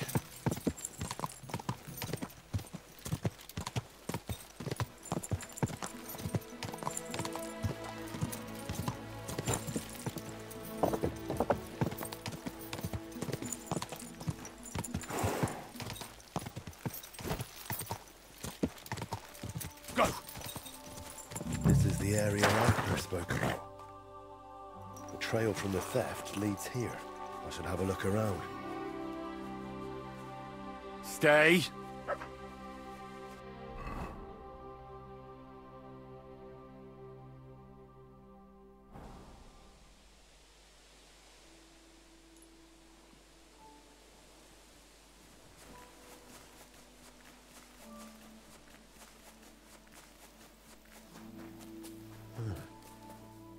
I can smell smoke from a campfire.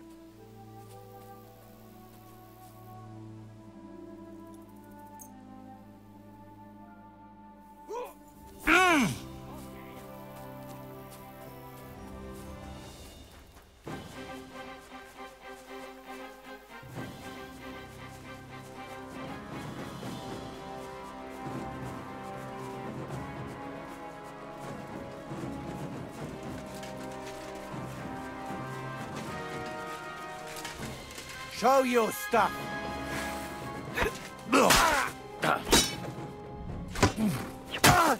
Hey, fuck that.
Excuse me. Guten Tag, mein Freund.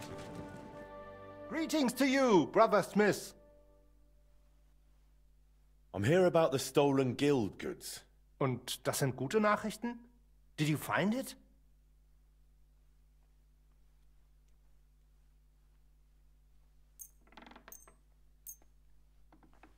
Aye. Here you go. I hope I didn't forget anything. Gut gemacht. I am glad you can be relied on, mein Freund.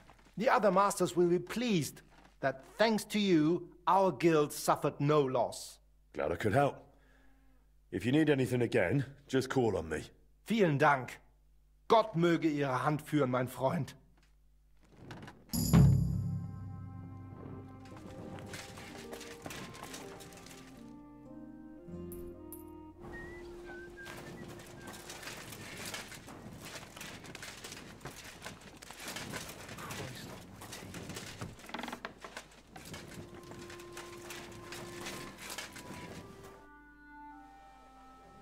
Well, are there any new orders for me? Aye, aye. An old friend stopped me in the city, curious about who you are and what you've done with the place. And what did you tell her? The truth. What else? That you're a canny master blacksmith, and that you'll make her whatever she needs. And right away, she blurted out their horse needs a new set of village horseshoes. All right. She wants horseshoes, she'll get horseshoes. Thank you. And once you're done, please deliver it to her. She works for Mannlicher in the Cobbler's Quarter. For Mannlicher? He's a guild master. Why does she want me to make horseshoes for her? What do I know? Maybe Mannlicher doesn't make horseshoes. He's a swordsmith, isn't he? Well, he has apprentices. It's not like he'd have to make them himself. I haven't a clue. Maybe she's just curious to see what you can do.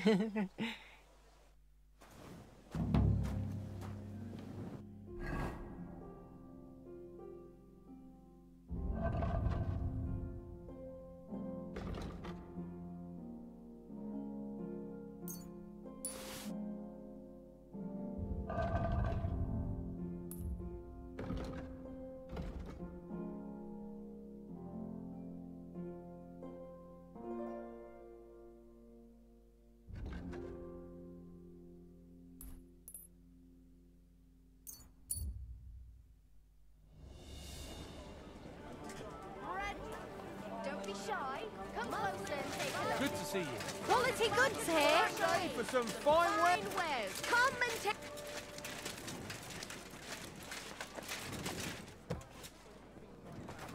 Ha! Tell me about it. I can barely feed myself with these guys.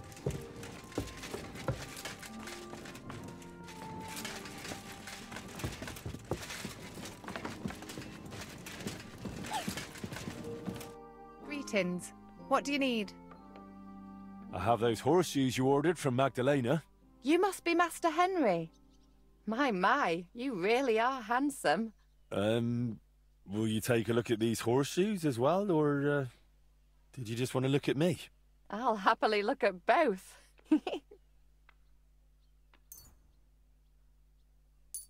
Thank you.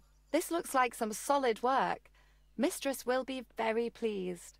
To be honest, I'm surprised someone from Master Mannlicher's household would order horseshoes from another blacksmith. Aye, I found it strange too. But Mistress explained it to me. The Master, his son, and the apprentices mainly make blades and other weapons. Horseshoes are, how should I put it, beneath them. Well, in my opinion, a good blacksmith must be able to forge everything, even horseshoes. I'd say so too. But you know, a master swordsmith like Master Mannlicher has a right to his principles. It's nobody else's business after all. You did a great job. Here's your reward, and take care of yourself, handsome. It was good to see you, my friend. It happens. Just watch where you're going next time.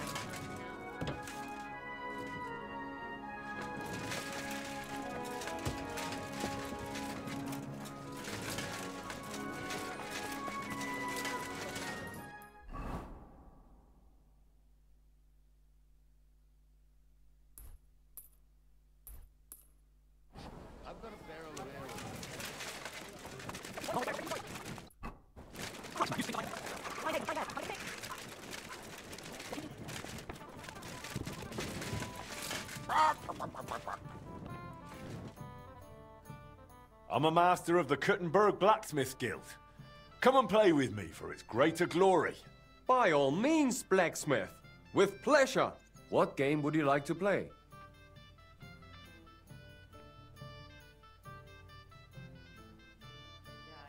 Emperors, and nothing else. Let's play.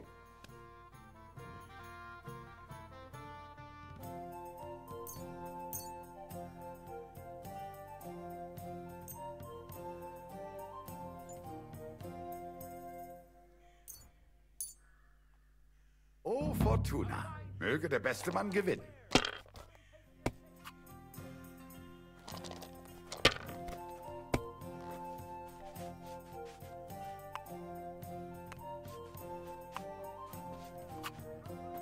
Wahnsinn! That was a good game. Thanks. Good? And you don't mind that you lost? Won, lost. I just wasn't lucky, that's all. Good luck, bad luck. Luck can even land on an ox. But when you play dice, you sometimes need a bit of thought, too. When to take a risk and when to squeeze that bird in hand nice and tight. But it all depends on luck anyway. Someone can die at a blessed age, having everything they ever wanted, without ever really caring or worrying about anything. True, true. You mean priests, right? Well, I actually meant the lords. With priests, it's different. I know one well, and on the contrary, he was always worrying or fretting over something. About what to drink, or who to bed, and whether someone might rat him out. Ha ha! And what happened to him?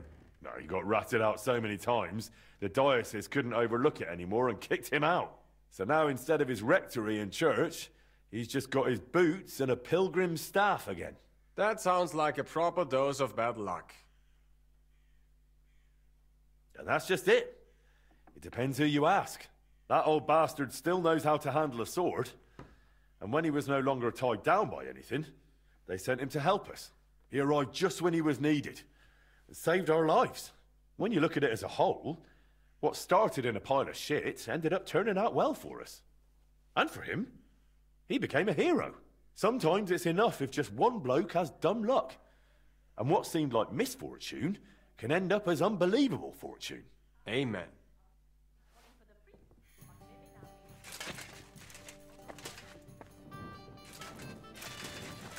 Christ! Pardon me.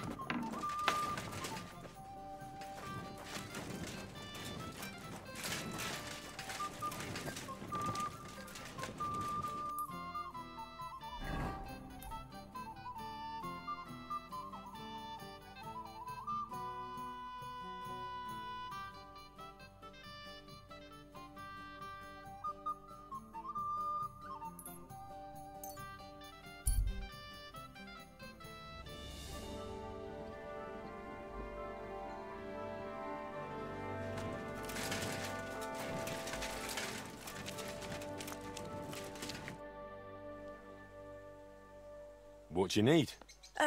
You blacksmiths can pull teeth, is that right? Well, truth be told, no one's ever asked me to do that before. But you can do it, can't you? Well, I do have the tools for it, but... Please, my husband's in dreadful pain. His old gob's swollen, and he won't go to the barber surgeon. He fears him like the devil fears the cross. He throws stuff at the walls and swears at me. I can't take it anymore. You must help me, blacksmith, please. I'm at my wit's end. All right. I'll help him. Thank you. And please, hurry. We live in the miners' quarter. I told my husband I was going for help, so he's waiting there. He hasn't slept all night, poor soul. He can be a right terror at times, but he's a good-hearted man otherwise. See you soon, my friend.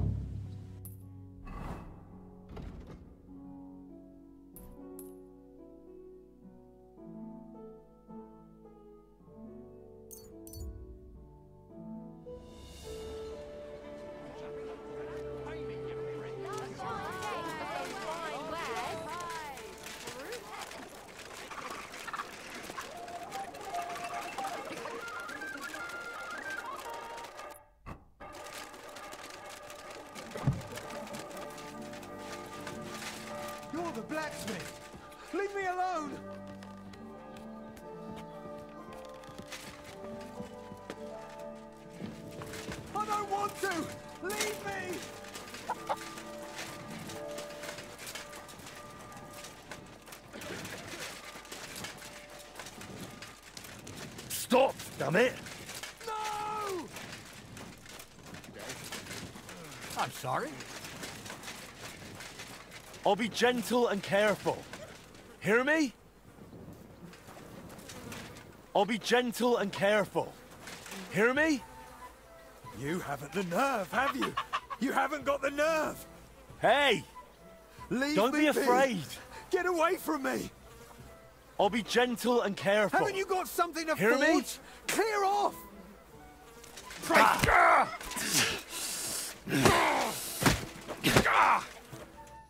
You alright?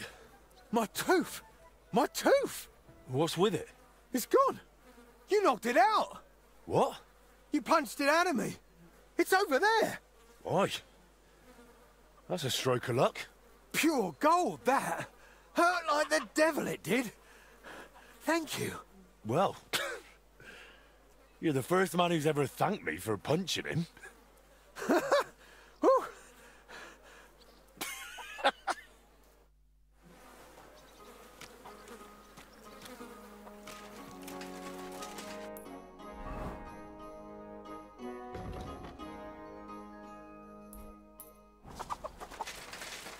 Christ, pardon me.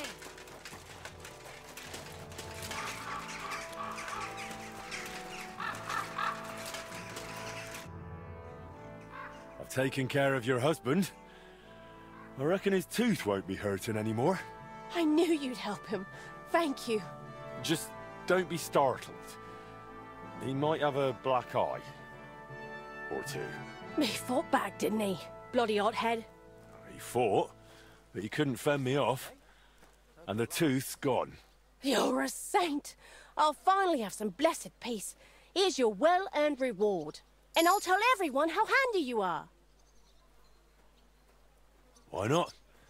Feel free to sing my praises. I'll be daft to turn that down. But make sure you also mention I don't pull teeth with pliers.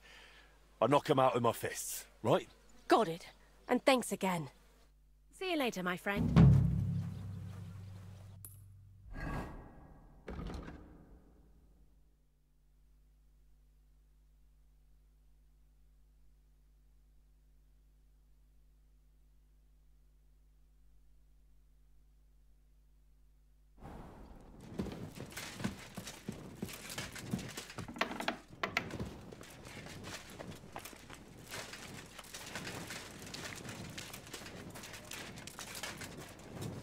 Over here, Master. What do you need? Good day to you, Master. The name's Splinter. I'm a joiner and carpenter. As far as woodworking goes, you won't find anyone better far and wide. Word is, you're a real canny bloke. And I just happen to need a new carpentry axe. But it's got to be solid. Sharp and tough. Just like my old woman. Say no more. I'll forge you an axe that'll make the neighbours jealous. Happy to hear it, Master. Only I'd ask you to bring it to me once it's done, please. I don't have time to wait, I'm afraid. I understand. You'll find me in the courtyard at the horse market, working my arse off dawn till dusk. I'll come and find you as soon as I'm finished. Take care, sir.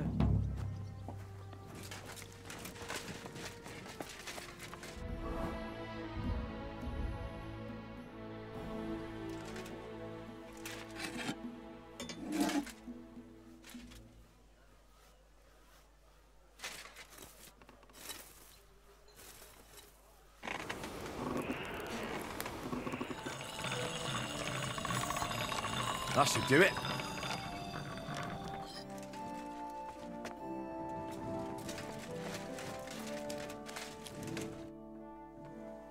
Your axe is ready, Master Splinter. I was just wondering how long it would take, but it turns out you got it done pretty quick. Let's see it. Sharp, solid, the handle fits perfect in the hand. Great work. I'm glad you're satisfied. The rumors were true, you really are a master of your craft. And a nice, honest bloke, too. And you're a good customer. You know what you want, know how to ask for it, and value a quality product. I wish there were more like you. Ah, you flatter me. Knock it off, or I might just tear up and drop my new axe on my foot. In any case, here's your reward. I'll say nothing but the best about you to the other lads. Farewell.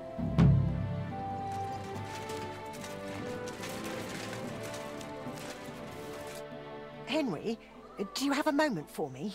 What's it about? Yesterday, I promised the priest from St. James I'd stop by with some eggs, but I haven't been yet.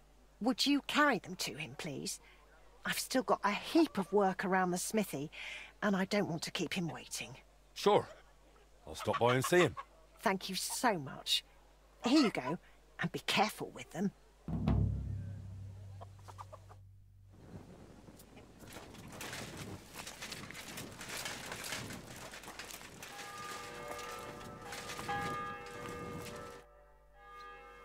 Praise be Jesus Christ.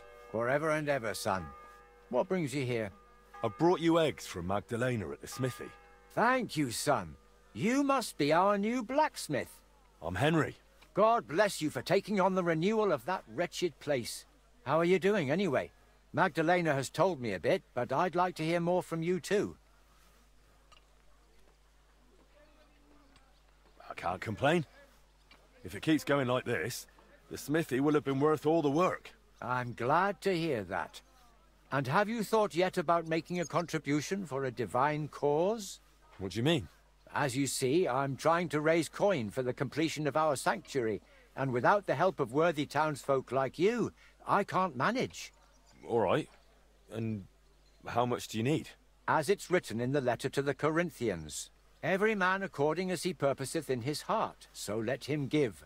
Not grudgingly or of necessity, for God loveth a cheerful giver. And not only God loveth a giver. If you help with alms now and then where it's needed, people will talk about it. It'll surely come back to your smithy and guild, whether in new commissions or in God's mercy. You can try it right away. The generosity you show will return to you in God's grace. Every groschen counts. Praise to you, blacksmith. May the Lord repay your generosity 1,000-fold. The generosity...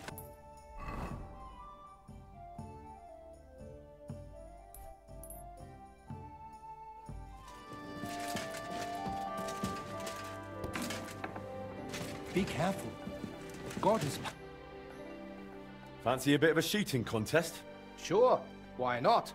I'd be happy to stretch my arms a bit. Great. Glad to hear it. All right. Let's go to Hoprink for Popinjay shooting with Master Holtz.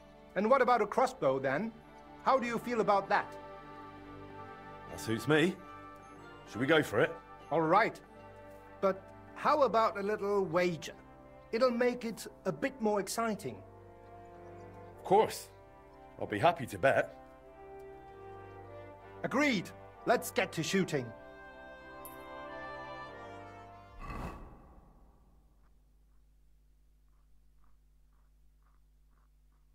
Get set! Just go. Let 'em fly!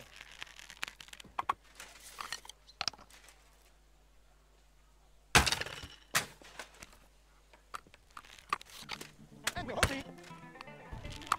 Shit, them arrows are flying all over the place. Shit, them arrows are flying all over the place. And we're home free! Shit, them arrows are flying all over the place. Gotcha! That was just a practice shot. It doesn't count.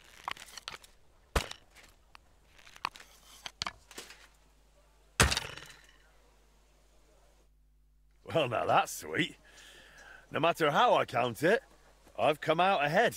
And on top of that, I'm taking our wager. All right, fair enough. Here you go. I hope we get to do this again soon. I need to even the score. I'm sure this won't be the last time we meet. Bis bald, mein Freund. Gott segne dich.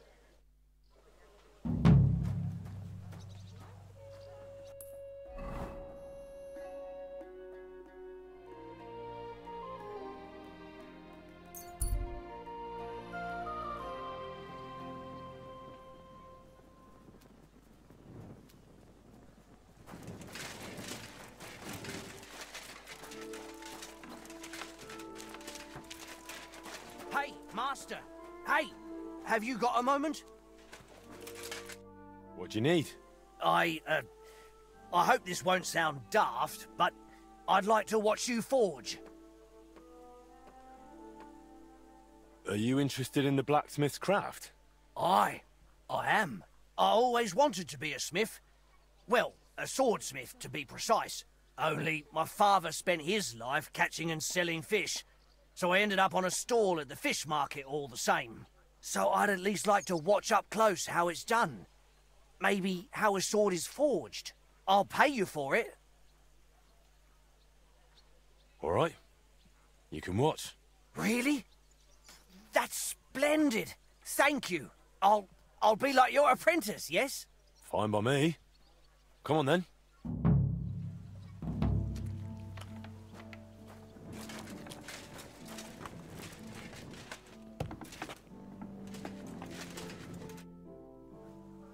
What do you need, Goodman? Ich benötige ein neues Schwert. Excuse me? Oh, Entschuldigung. I need a new sword. A proper one, well made. But there are all sorts of swords. Long, short, broad. Nein. I'm not knight. Do not want to fight. Ich bin Gerd von Deggenau. A burger. I want sword for decoration only. But it must be wunderschön. Ein Meisterstück. Why is it so important? My neighbor, Blaha, ordered a sword from Mannlicher. And now he always showing off. Everywhere, even in tavern. Ich will ein edles Schwert. A sword for noble. Maybe Blaha then will keep mouth shut. No problem. I'll forge you a noble sword all your neighbors will be jealous of. Das freut mich zu hören. If satisfied, I pay you good. And no hold back on decoration. Sword must shine like gold in sun. Mein Nachbar könnte vor Neid platzen. You bring to me then, ja? I live across from Meister Eichner, in building with Bäckerei.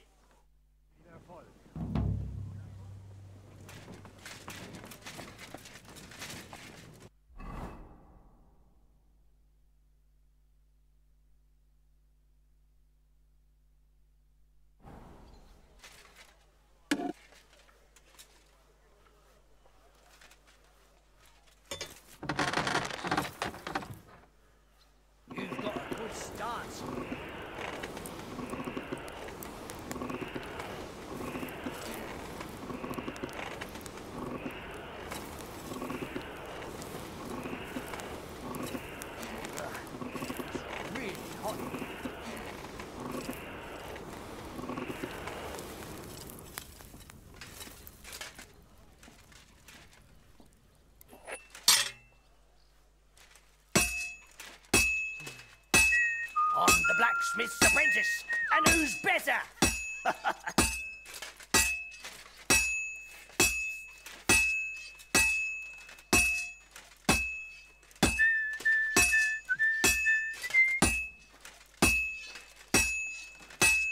That furnace is marvelous.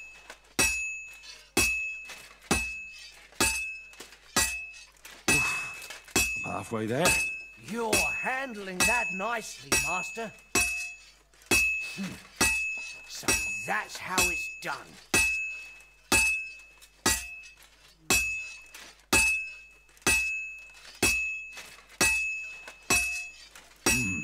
It's almost finished. But almost done, Master. Fine. Now to temper it. That went as smooth as butter.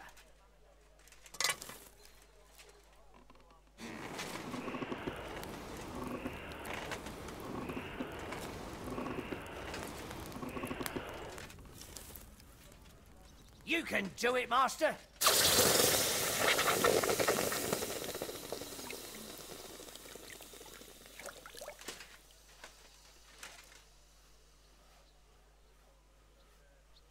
Yeah, the fire's... Goodness, that was marvelous, Master. Watching such a skilled swordsmith at work. And on top of that, to imagine I was his apprentice. I certainly don't regret the coin. Thank you very much. Thank you. For a while, I felt different. Right then. Back to the fish stall. But don't worry. I won't forget today. And if anyone I know needs a smith, I'll send him straight to you. Well now, when I tell the wife about this, she'll just say I'm daydreaming and tell me to go fishing instead.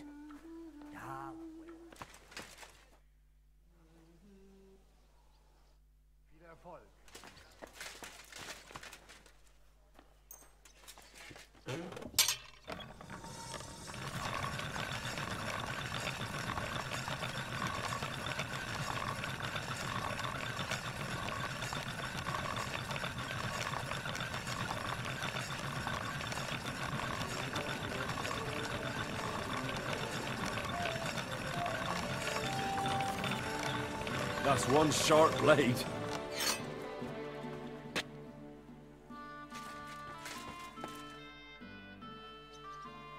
I have that noble sword you wanted, Goodman. Wunderbar. Show.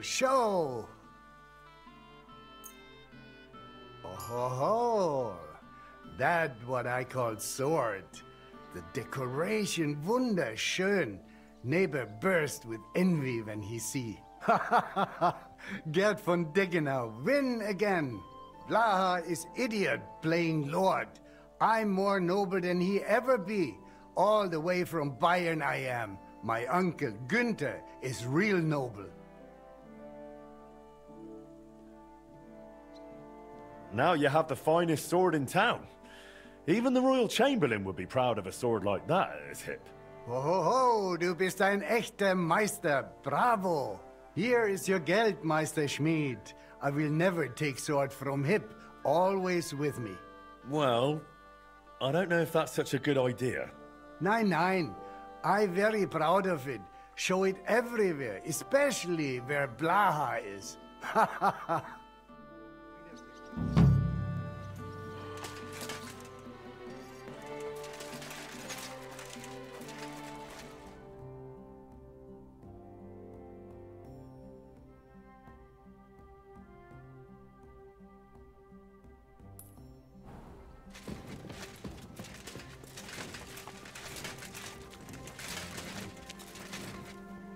Master, do you have a moment? How can I help you, good wife? Master Henry, I'm glad to finally meet you. I'm Blanca, Boris of Broadswife. It's a pleasure. What brings you here? My husband's birthday is coming up, and I'd like to have a hunting blade made for him as a surprise. Do you mean a falchion? Or, as the Germans say, a Malchus. I've heard folks say you're talented. Even Boris speaks highly of you, saying you're a great help to the guild. So I'm sure he'll appreciate if you're the one to make it. I trust you'll do your best. Won't the other guild masters be disappointed? For coming to me, I mean. I only just joined after all. Oh, please. Boris has all sorts of swords, sabers and daggers in his collection he got from the other masters in the past. That's why a gift made by you will be a nice surprise. Very well then. I'll do my best to impress with the falchion. I knew you would. You youngsters always wanting to show off. Please, bring it over when it's finished. You know where we live. But don't spoil the surprise, all right? Boris doesn't know a thing.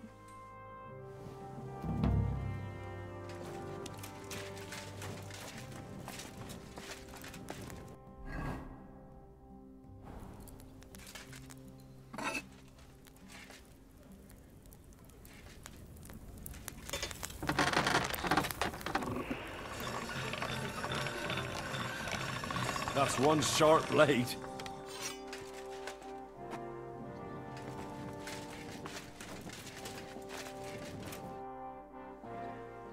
I have that gift for Boris here, Blanca. I'm glad to hear it. Let me see. I'm curious. Oh, it's beautiful, Henry. Thank you. I can tell you really put an effort into it. I just hope Master Boris likes it. I'm sure he'll be more than pleased. I'm no expert, but I know quality when I see it. And every guild master's wife knows quality deserves a proper reward. I don't want your money. It's a gift, after all. You'd give up your reward for a beautiful piece like this? No, Henry. It's very noble of you, but that won't do. Here you are, and thank you again for taking this on. I hope you continue to prosper in Kutenberg. Take care.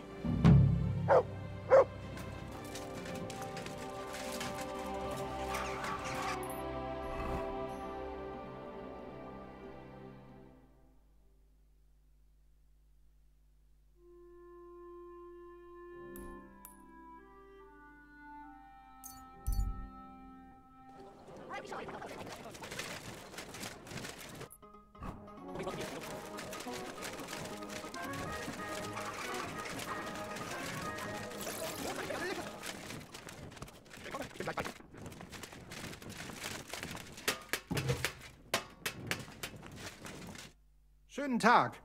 Was willst du, mein Herr? Fancy a bit of a shooting contest? Sure, why not? I'd be happy to stretch my arms a bit. Great. I'm glad to hear it. All right. Let's go to the quarry below St. Barbara's and shoot at some targets there. And what about a crossbow, then? How do you feel about that? That suits me. Should we go for it? All right. But how about a little wager? It'll make it a bit more exciting. Of course. I'll be happy to bet. Agreed. Let's get to shooting.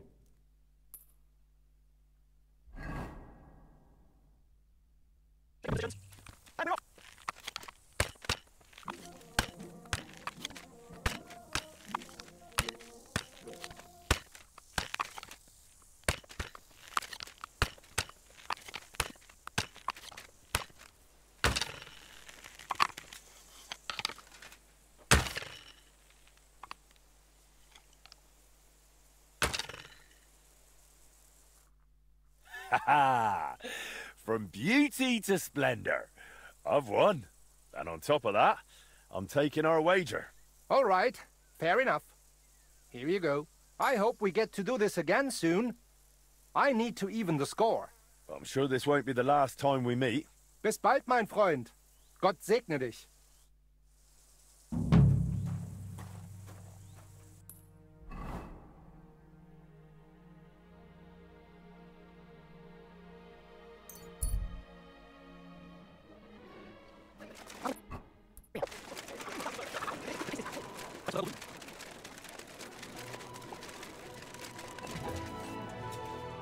Guten Tag, mein Herr. Komm herein.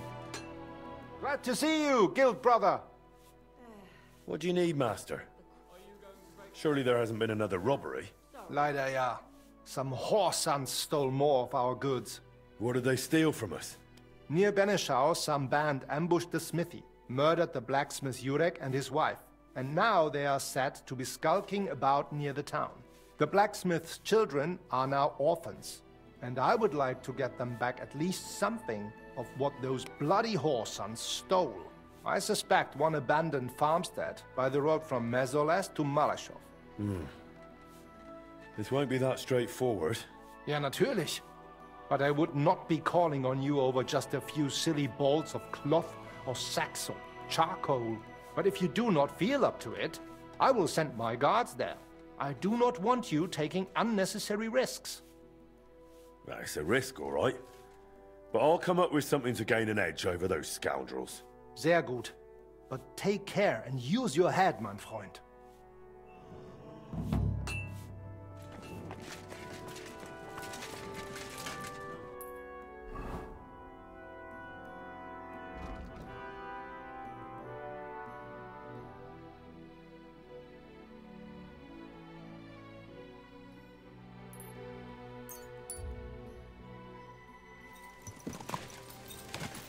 This is the area Eichner spoke about. The trail from the theft leads here. Have a look around.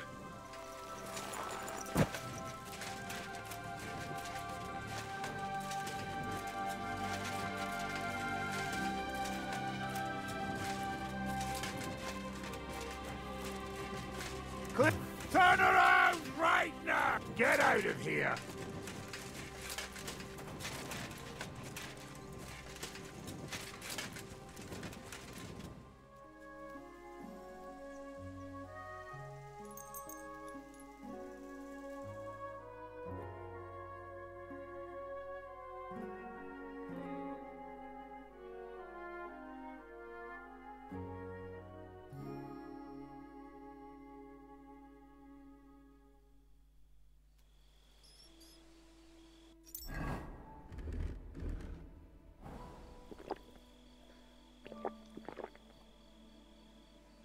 Mutt! Stay.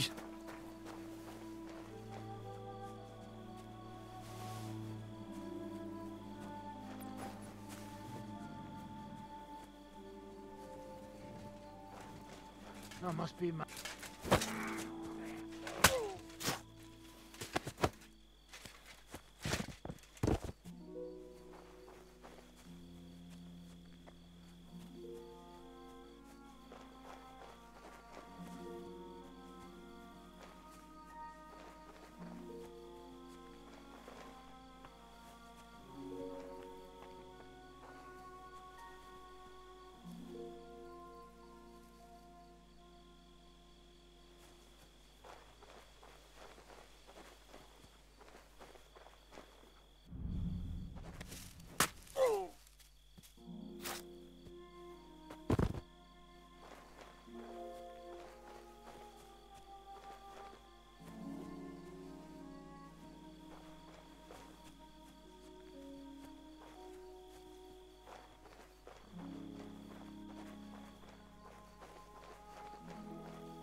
I must be mad.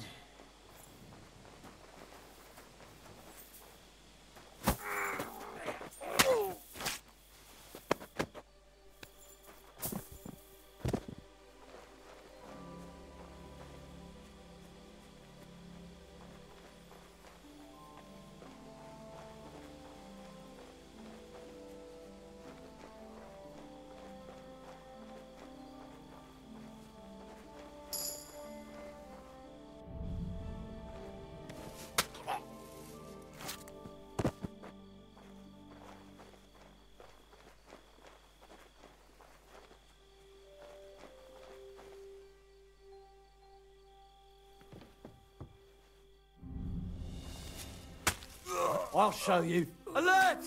To arms!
verdammt hoch. Grüß Gott, Bruder Schmied. I'm here about the stolen guild goods. Und das sind gute Nachrichten? Did you find it?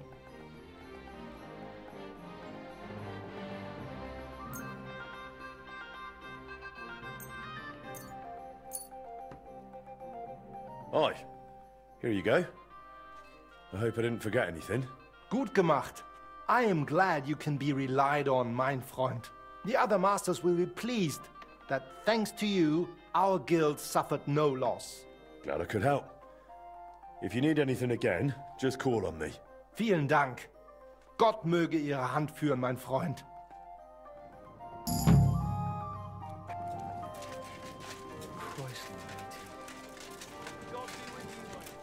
Why the long face? Oh.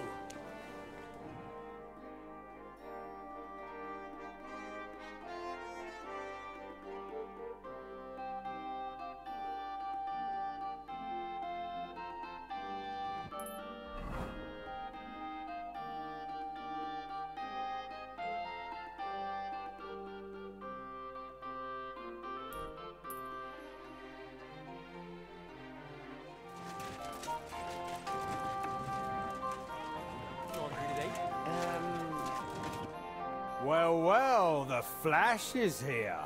Flash? That's right. I've never seen anyone admitted to the guild that fast. You seem bothered by it. Look here. Maybe the old fellows could simply see I'm a good smith. Doesn't bother me. I'm more interested in how you handle a sword. Can you only forge them, or can you wield them too? I won't boast, but I'm pretty good with a blade. So, you'll like what I'm about to tell you now. Me and the lads go outside town for friendly sword-fighting bouts. If you do well, you can earn some groschen, and make a name for yourself in the guild. So, Flash, are you in? Or are you shitting your brays? Right then. Show me what you've got.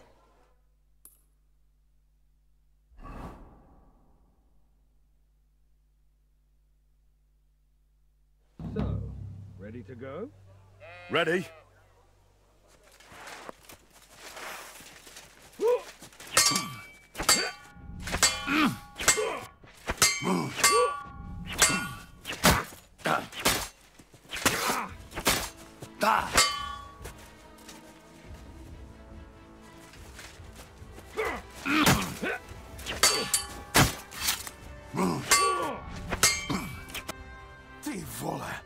I didn't expect you'd have that much fight in you. This Flash burned your arse. Aye, aye. You were good. I'll tell the others there's a sharp new challenger here. I'm sure they'll be keen to spar with you too. Here's something for your trouble. I'll go lick my wounds.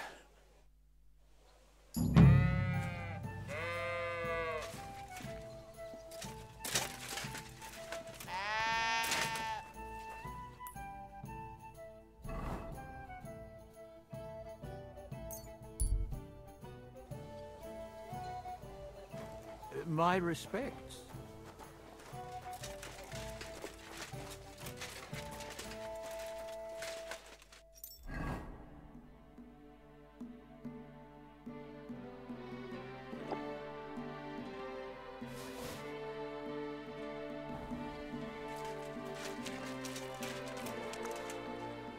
Smith!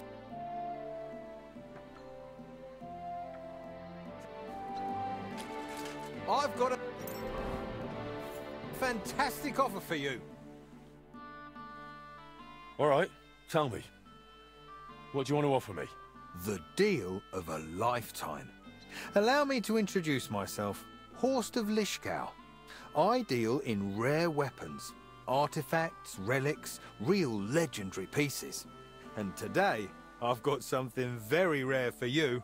It'll make your eyes pop. The one and only Excalibur. King Arthur's sword. For a mere pittance, it can be yours. So, what do you say? Deal?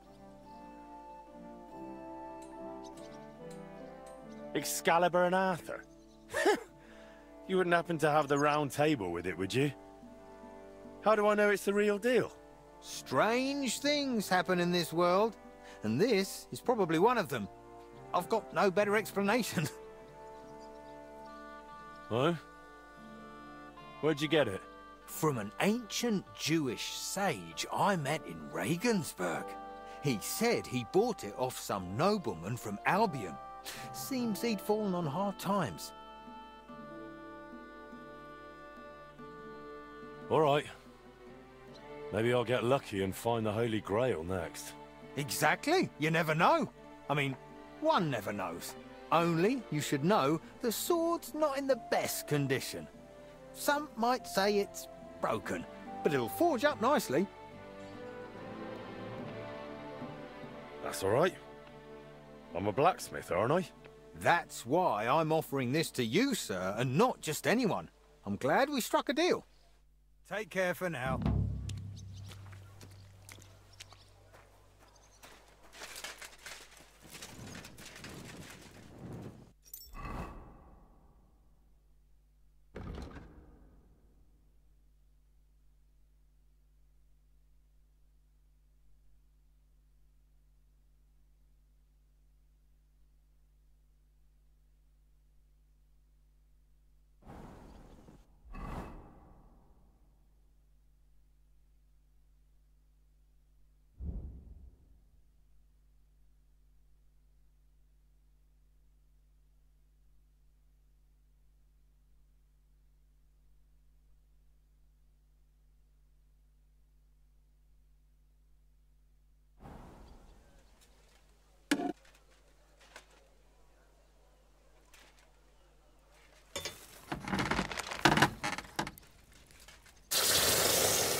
I picture King Arthur's sword rather differently.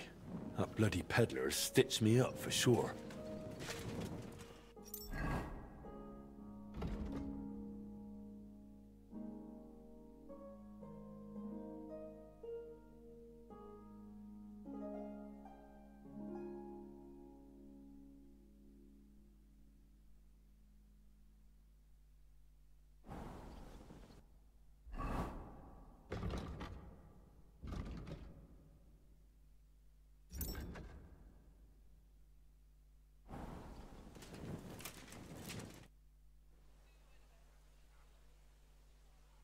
See you later.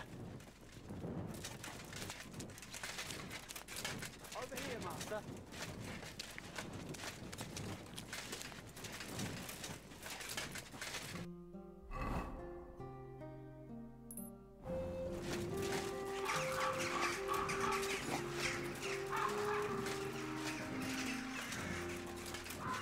God be with you, neighbor. Aye, God be with you.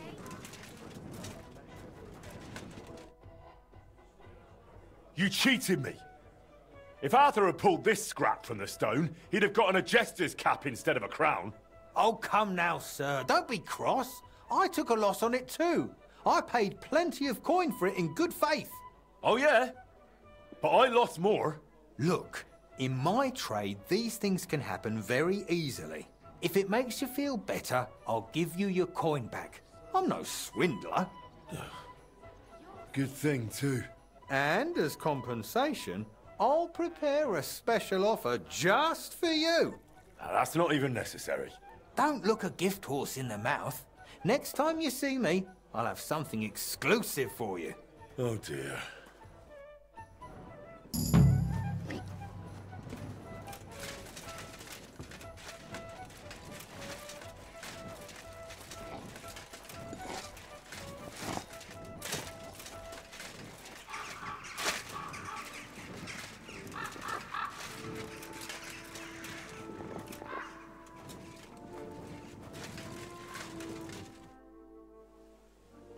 What can I do for you, Goodman? I came to ask you something, Master. Would you say you're more of a swordsmith or an ordinary blacksmith? I can forge anything. Just say what you need. Confident, I see. I like that. I recently became a member of the Kuttenberg Sword Fighting Guild. Well, I don't want to brag, but I feel like I keep getting better. I used to fight using a sword from Master Matthias of Saz. Only, as I'm sure you know, he's a bit of a hothead. The other day, after a duel, we got in a bit of a quarrel.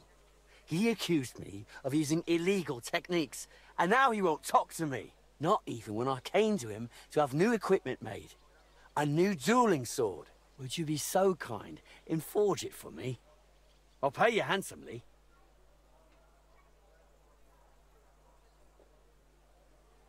But Matthias isn't the only swordsmith in town. I won't go to the Germans with this. They have their own guild and they don't make deals with ours. Those are the rules. But you, on the other hand, a proper Czech blacksmith. And a handy one. You could forge it for me, couldn't you? All right. I'll forge the dueling sword for you. Thank you for this. But based on your reputation, I've got high expectations of you. So do your best. I wouldn't do it any other way. When you're done, please bring it to me. I'm usually at our guild house near Adam's Baths. Farewell, good sir. All done.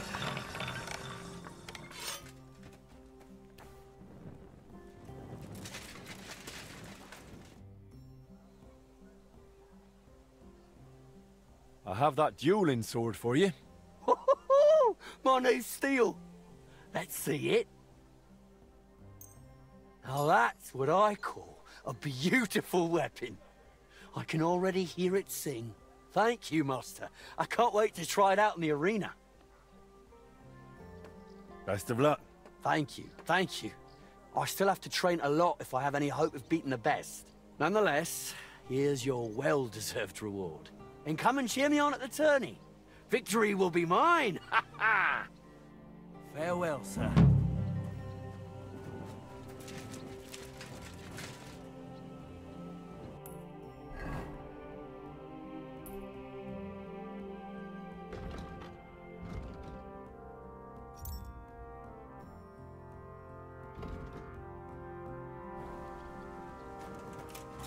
I'm sorry.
merry. Be glad your head's still attached to your neck.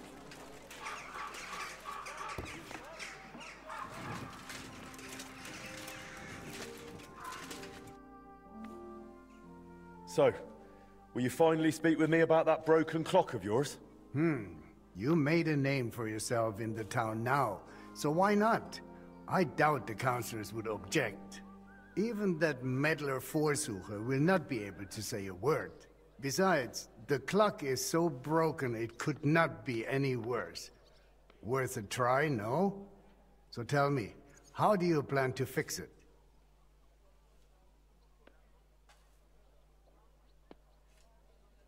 Well, I've got some plans from Master Skoda, who tried to repair it years ago. Supposedly, he got quite far. That is definitely a good start. In any case, I reckon you ought to hear the whole sorry tale first. It might make you wiser. I was barely more than a lad back then, but my father was on the council, so I got a pretty close look through him. One day, the mechanism just suddenly stopped. And it has stood still ever since, nearly 30 years now. What I still remember, your guild rather boldly telling my father and the other councillors that there was no need to call in anyone from abroad. They said we would save coin if our own people handled the repairs. But it went as it usually does. And how is that? Instead of pulling together, every one of those masters tried to snatch the reward for himself. Master Skoda, Erwin Klemmer, Hollander, each one worked on the repairs in his own little corner. No wonder the councillors lost patience and finally sent for the Italians from Padua. Though that did not end well either.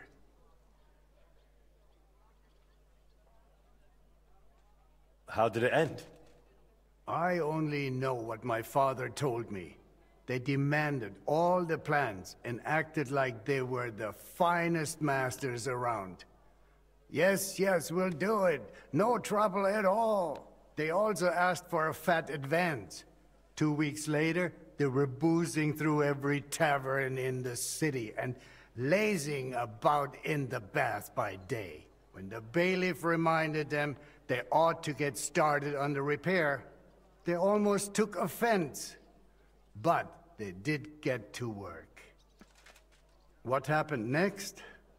Well, Father never liked to talk about it. That much I can tell you. The councillor said the next day they found the clock half looted, the remaining parts strewn about, and the Italians gone, along with the plans. All but one, the youngest of them, a nobleman named Fabrizio de Dondi, had stayed behind with the Burkhar's daughter. His companions most likely forgot him in the rush. And what happened to him?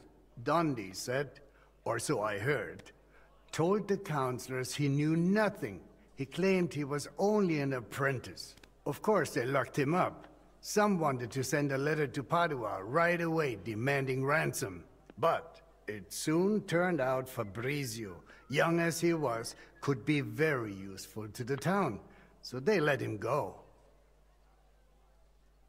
Why did they let him go? Because he had something to offer the local mine owners.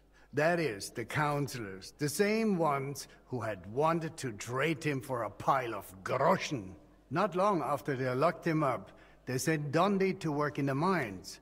He spent so long studying the mining machines that he figured out how to improve them. He significantly boosted the miners' output, and they realized you could not just trade away someone that clever like a sack of charcoal. So Fabrizio was granted the freedom, on condition that he stay in the town. And so he's still here to this day, and by the look of it, doing quite well. He is a bit of an odd one, but I'm afraid if you are serious about repairing the clock, sooner or later you will have to speak with him. The Italians vanished with the plans, so Fabrizio is probably the only one who ever saw the clock in its original state.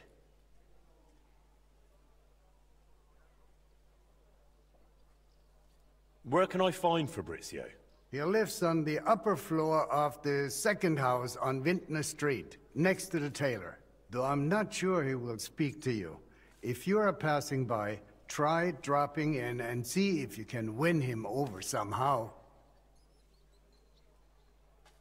So there really aren't any other plans? No, they took all of them. And they disappeared with them too. I cannot help but feel there was something shady about it. Try asking Fabrizio. He does not share much with me. What about the other repairmen from the guild? You mentioned some names.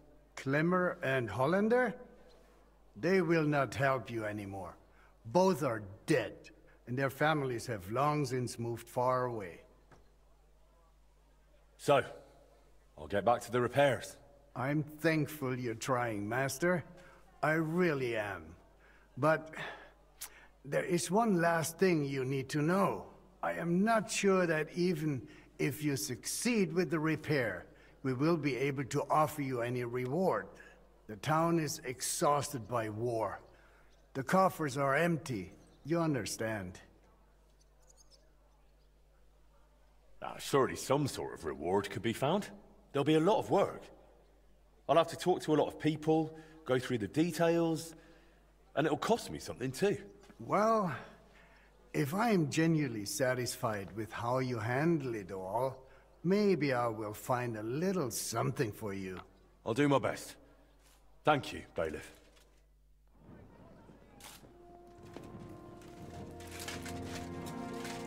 We've got enough to go around. Anything you need.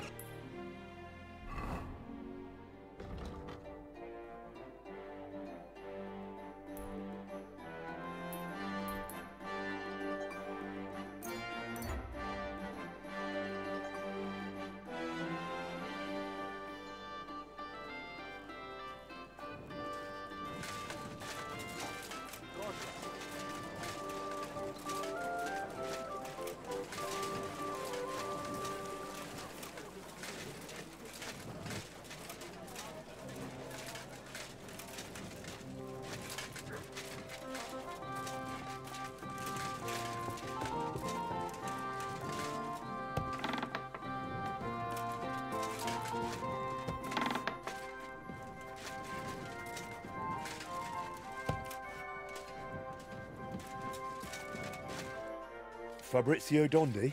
Fabrizio de Dondi. Sono un nobile.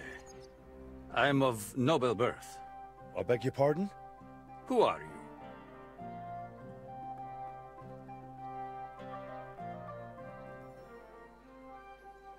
Forgive the intrusion. I'm Henry, a master of the Kuttenberg Blacksmiths Guild. And you dress the part, too. Bravo! What is it you need from me? Bailiff Plumel sent me. I want to try and repair the town clock. And you're the last one who saw it in its original state. Unfortunately, the bailiff is right about that. Madonna, that was the worst day of my life. Look, I do not like to think back on that time. Honestly, I would rather leave it buried in the past. What even makes you think you can fix the clock and convince the bailiff to trust you?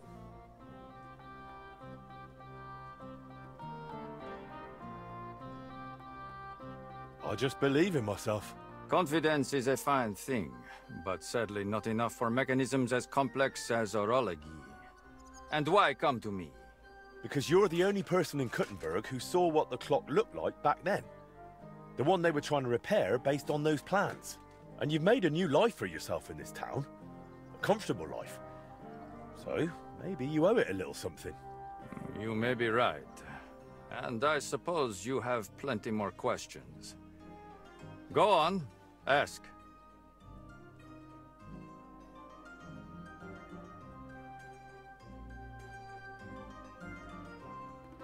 Tell me more about that so-called Italian scam. Was it all planned from the start? Italian scam? Is that what they call it nowadays? In any case, you are asking the wrong man. I honestly believe we were here to repair the clock. Everyone acted like they meant it. The group included seasoned craftsmen, astrologers, master mechanics. Truth be told, I was only there because of my family name. My grandfather, Jacopo, and father Giovanni were great scholars. Physicians, astrologers, and engineers. They followed the works of Campanus of Novara and crafted magnificent orologia.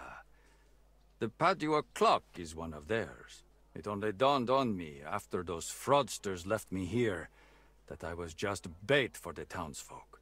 They were after the plans, though perhaps revenge was part of it too. Revenge against my family. What do you mean? They wanted revenge? My family was successful, and success breeds resentment. The Padua expedition was led by Camillo Valla, one of my father's former students. He must have realized the Gutenberg clock was structurally unique, so he took the plans. And destroyed the mechanism too, so he could pass the plans off as his own work? Sadly, yes. But I have no news he ever earned any real fame with them. And they left me here, in a foreign land, with a sullied, famous name. They ruined my life. It must have broken my father's heart. I was not even allowed to attend his funeral while I was being held here. It broke me. For good. The bailiff said you were given all the clock plans back then. Where did they end up? In Padua, most likely. Look, I had no idea what they were up to. I was the youngest. They did not trust me with anything. You've probably heard how those swindlers ruined me. Cazzo! Luckily, the Lord gave me a decent memory. It is all up here, in my head. Down to the last cog. Would you be able to share those plans with me? Maybe recreate them from memory? Perché? It would be pointless work. They'd help me with the repairs. They would not. Sadly, after the sabotage by my unruly countrymen, fixing the clock will take more than old plans. So what exactly do I need to repair the clock? Aside from your expertise. You will need a mechanism called an astrolabe. Its measurements are transferred via a gear train to the main mechanism, which sets the movement in motion with a folio and weights. Without that astrolabe, the heart of any clock, all other work is futile, and crafting one is no easy task. I've got the heart of the clock. It sat in a burgher's house for 20 years. Now that is good news. That gives us a foundation to build on. If it still works, of course. I wouldn't know, but I hope so. Next, you will need a set of weights, precisely calibrated and cast according to the old machine's designs. I don't have the weights yet. If we do not have the weights, we have a problem. Hopefully they are in those old designs. In any case, in the end we will need to build that folio-driven escapement ourselves. My countrymen dismantled most of it and took it away. But luckily, part of it remained. For the final stage of the repair, we will need some smithing. But more importantly, a truly skilled mechanic. Or a locksmith, if you prefer. I thought that was you. No. I can design it, calculate it, set it up. But the hands-on work will require someone exceptionally handy. Well, I'm not sure about that. Oh, you will find someone. The masters at the guild know their craft, do they not?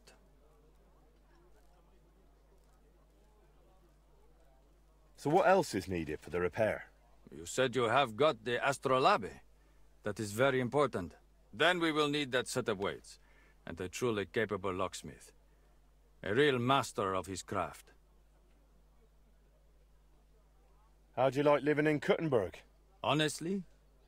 At first it was not easy. I was more or less a prisoner in this town. They wanted ransom for me, dragged me around, threatened to send me to the mines. Can you imagine? Me, digging. Luckily I noticed the machines they used in the treadmills were hopelessly outdated. So I suggested an improvement.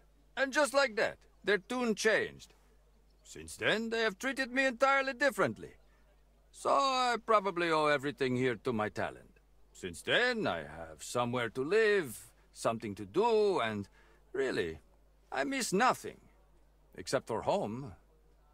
Just a little. Thanks. I'll come back once I've got everything we need. Va bene. Come back with that locksmith. We'll talk it all over with a roast and a bottle of good wine. I hope our new collaborator will be as remarkable a man as you.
Did you look through those documents from your husband's estate? Yeah, it was hellish work. So many sketches and doodles. I couldn't even tell what half of them were supposed to be. Even the parchment alone must have cost a fortune. I've no idea where the old man kept getting it. And did you find anything that might relate to the clock? Here's some calculations and diagrams. I don't understand much of it, but it looks like a set of weights. Thanks. I also spoke with one of those Italians who botched the repair back then. I heard one of them stayed behind. He's willing to help us. If you think he'll help. I'll leave it to you. Well now, if you need those weights cast, Eldris might be able to help. He's pretty pricey, and always up to his neck in work. But truth be told, I don't know any other founder in Kuttenberg. His workshop's just down by the stream, at the bottom of Hopbrink. It was good to see you, my friend.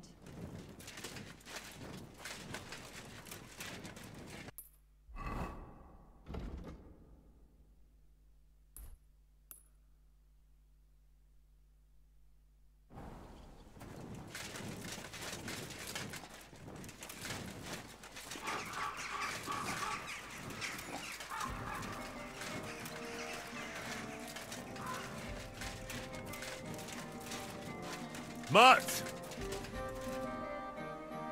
Free!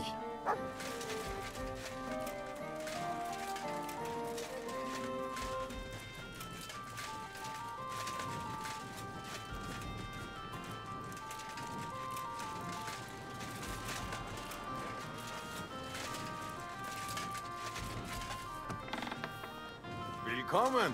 I was just about to close up shop. Grüß Gott. Was brauchst du, mein Herr? I need something cast from you. Entschuldigung. I'd be happy to cast whatever you need. But right now, I just can't. Why not? We've got a contract from the town. Loads of work. The furnaces are running full tilt. Verdammte Scheiße. We don't even get to breathe. And then there is that Pushko.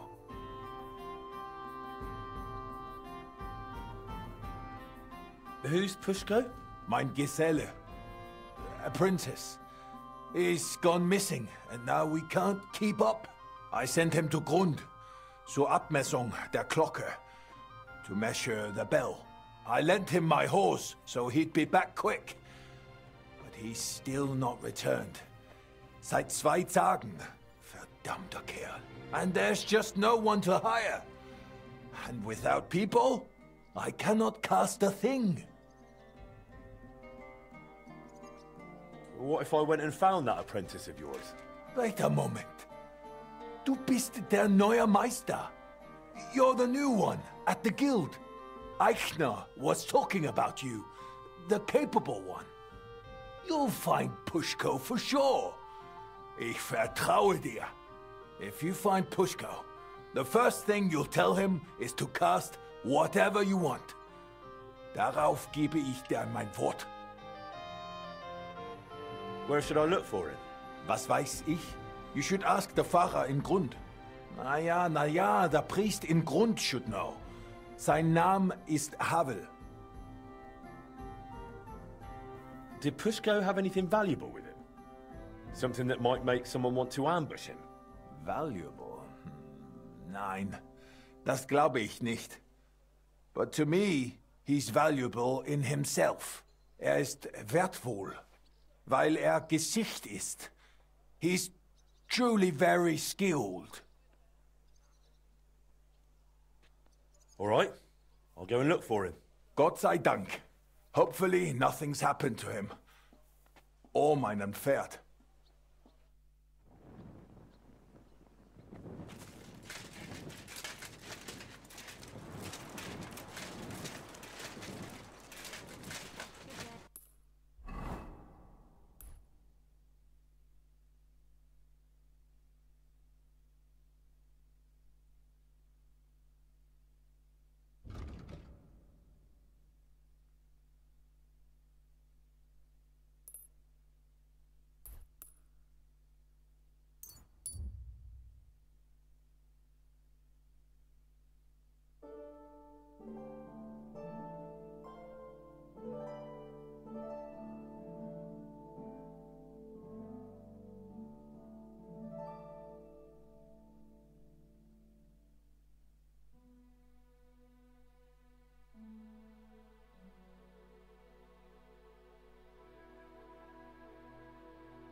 Greetings.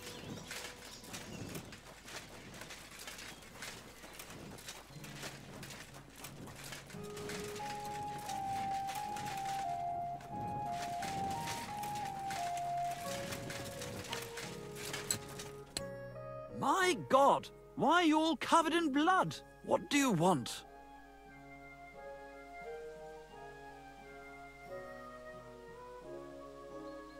I'd like to atone for my sins, Father. Son, your actions are truly despicable. You must go on a pilgrimage and repent. I'll do it later. It's up to you. I'm looking for the apprentice, Pushko, from Master Founder Eldris of Kuttenberg. I heard he was supposed to stop by to measure the bell. Aye, he was here. Came on a fine horse and did his job well. Climbed the tower and measured everything carefully. But then he went to the tavern. I warned him not to. Told him he shouldn't do that. He wouldn't listen. Why shouldn't he go to the tavern? Because he openly said he planned to play dice. And gambling brings misfortune. It seemed to weigh on his soul a bit afterwards, because he came to confess the next morning. And then? Then nothing. I went about my rounds in the village as usual. I did spot him later, walking towards that long forest, stretching from the charcoal burners all the way southwest to the Wolf Mountains. He was walking slowly, on foot, and for some reason, he was carrying a rope slung over his shoulder.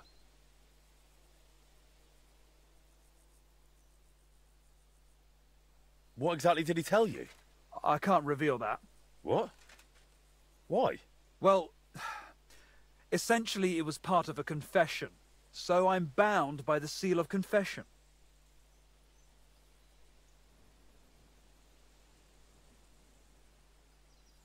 Well, in this case, you wouldn't actually be breaking the seal of confession. How so?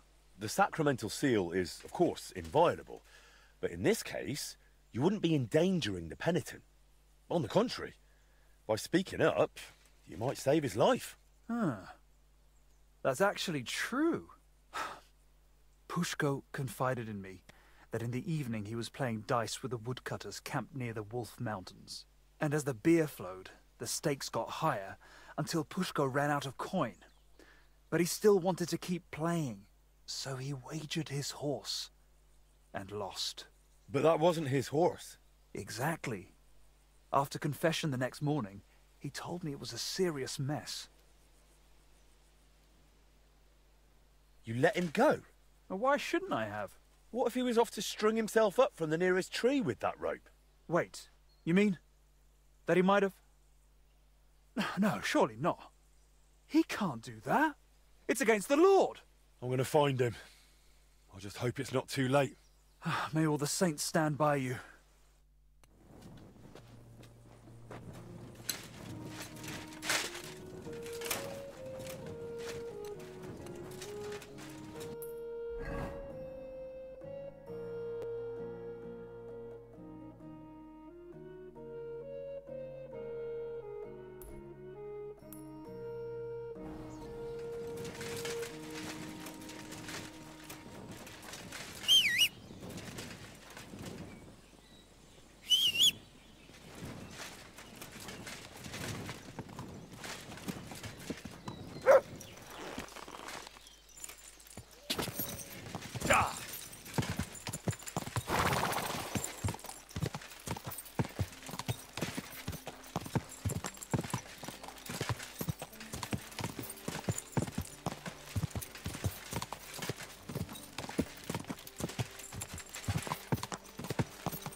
Pushko!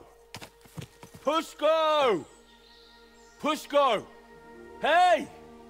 Eldris sent me!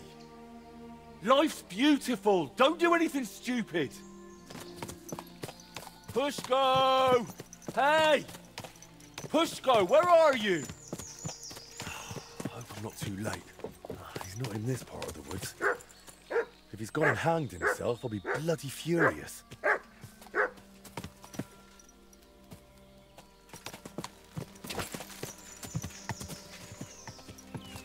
Pushko!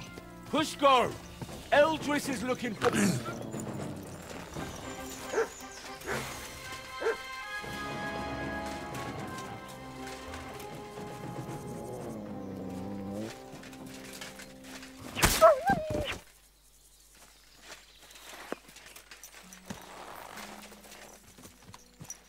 Pushko! Pushko! Hey! Eldris sent me! Life's beautiful. Don't do anything stupid.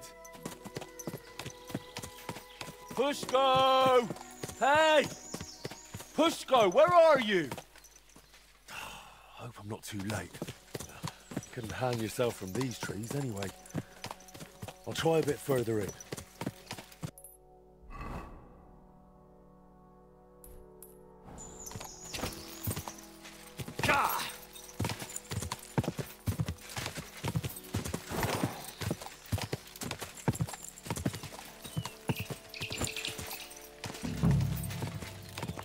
Pushko!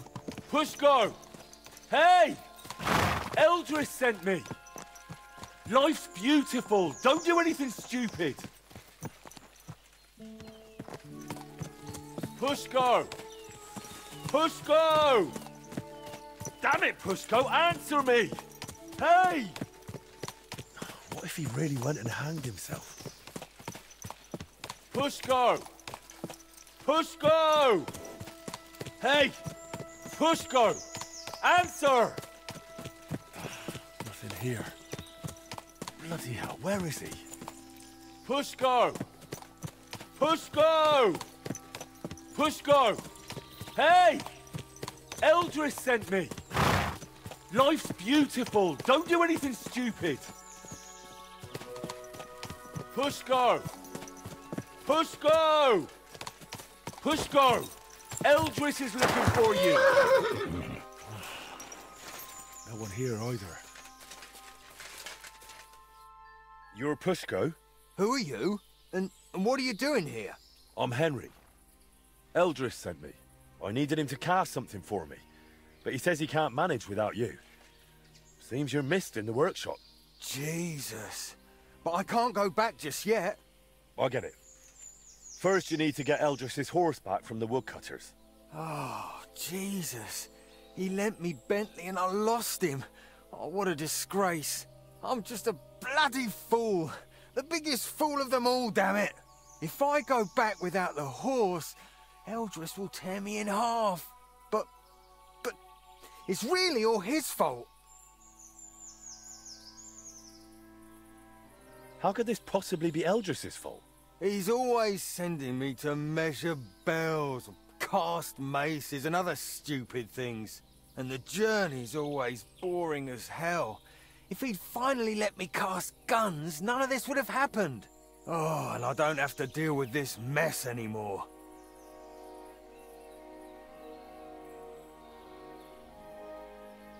So what's your plan? I'll start shouting at them to provoke them. Then I'll lure them right into a trap. When they run after me, they'll trip over the rope and smack flat on their faces. And I'll use the chance to grab the horse. What if they don't trip over the rope? Why wouldn't they? Well, one of them might run a bit later and dodge it. Or they might not all come running. You're just asking for a proper hiding. Then what am I supposed to do? Got a better idea? Couldn't you just pay Eldris off? I mean, give him some coin. Ha! What world do you live in? Do you know how much a horse like that costs? I've got a bit of coin. I can't accept that. We barely know each other. I just have to get Eldris's Bentley back, that's all. When the priest told me you took a rope and headed for the woods, it looked like you were going to hang yourself. I'd never do that. Suicides go straight to hell. I actually had this plan all figured out since last night. You know what? Better let me handle the woodcutters. You do that for me? Yeah, I'm good with this sort of trouble. Well, all right then. I'll wait here.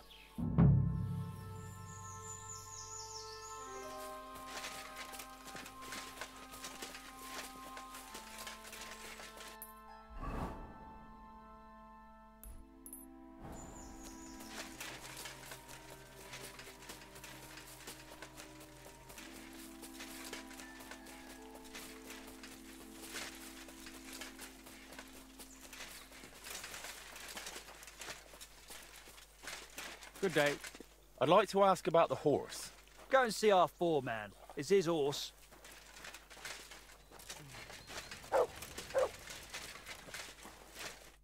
I heard you won the horse in a dice game.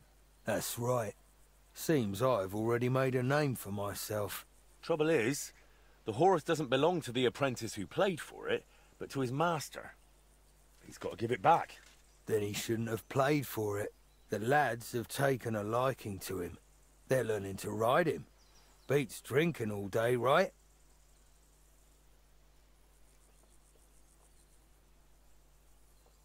Look, the lad just made a stupid mistake. Don't tell me you've never done something stupid while drunk.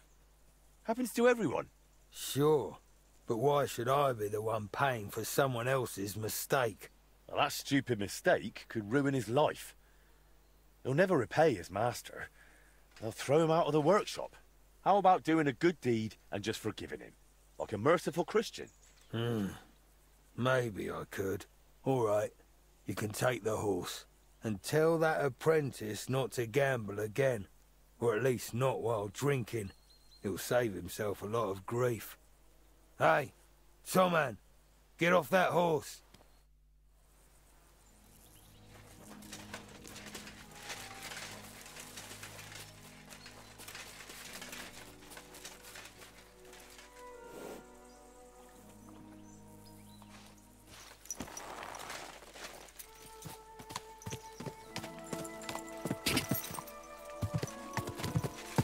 Go!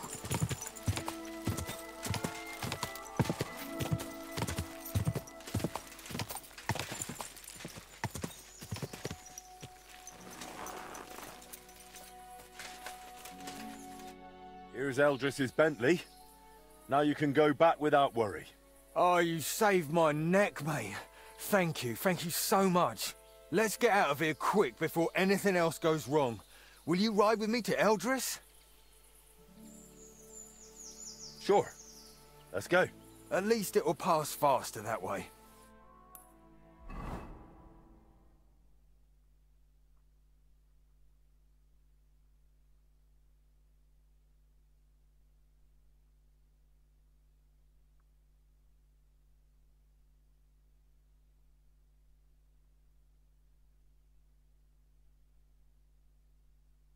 So I found Pushko for you.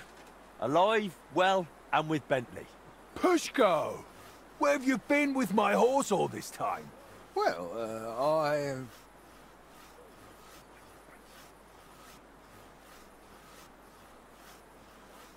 It wasn't his fault. There's a band of bandits around Grund, and they spotted him riding that fine horse. I found him in the woods, crouched in fear. He didn't know what to do. Luckily, I did. And the bandits won't be bothering Grund again. Vielen Dank, mein Freund. I knew you wouldn't let me down, Henry.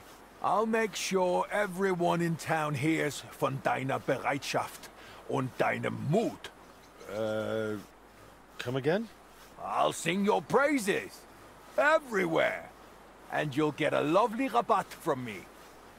A discount. Now you've got your apprentice back, can we sort out the casting? Ja, natürlich. I keep my word. Speak with Pushko. Wird es arrangieren. as always.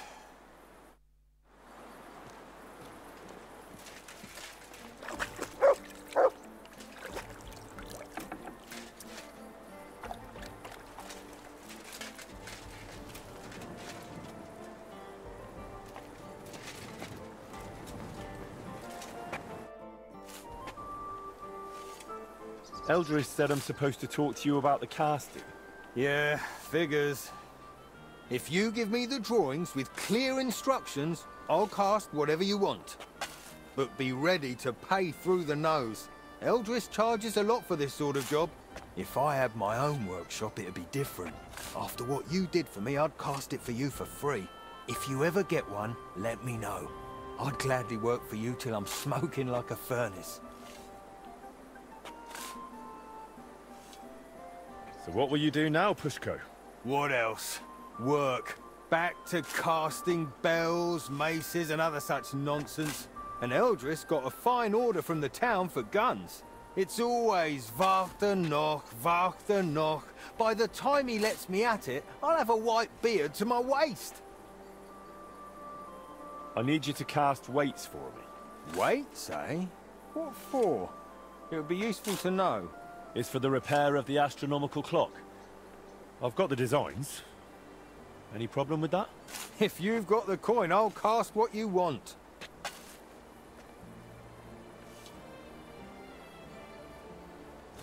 Here you go. Can I see the designs? Here you go. That will need to be really precise. I can manage, but it'll take a bit of time. Most likely a whole day. You know what? I'll get started right away and bring them to your smithy when they're done. Careful.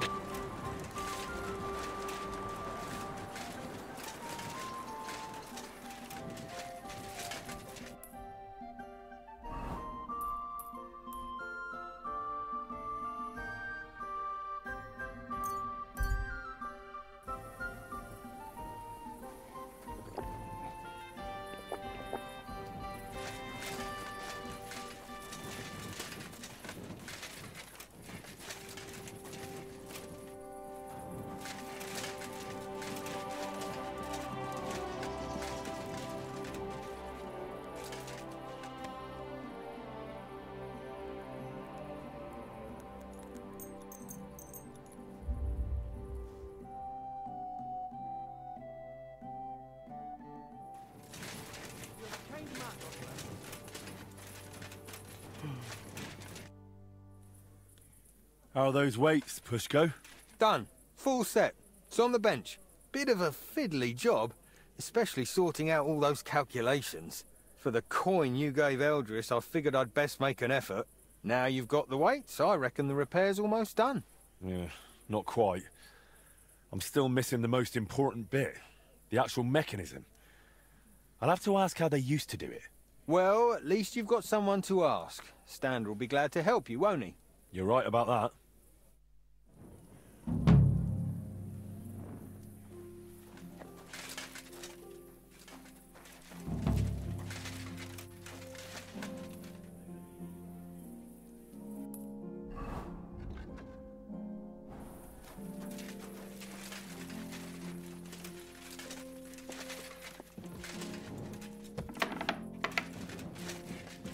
Just a little longer.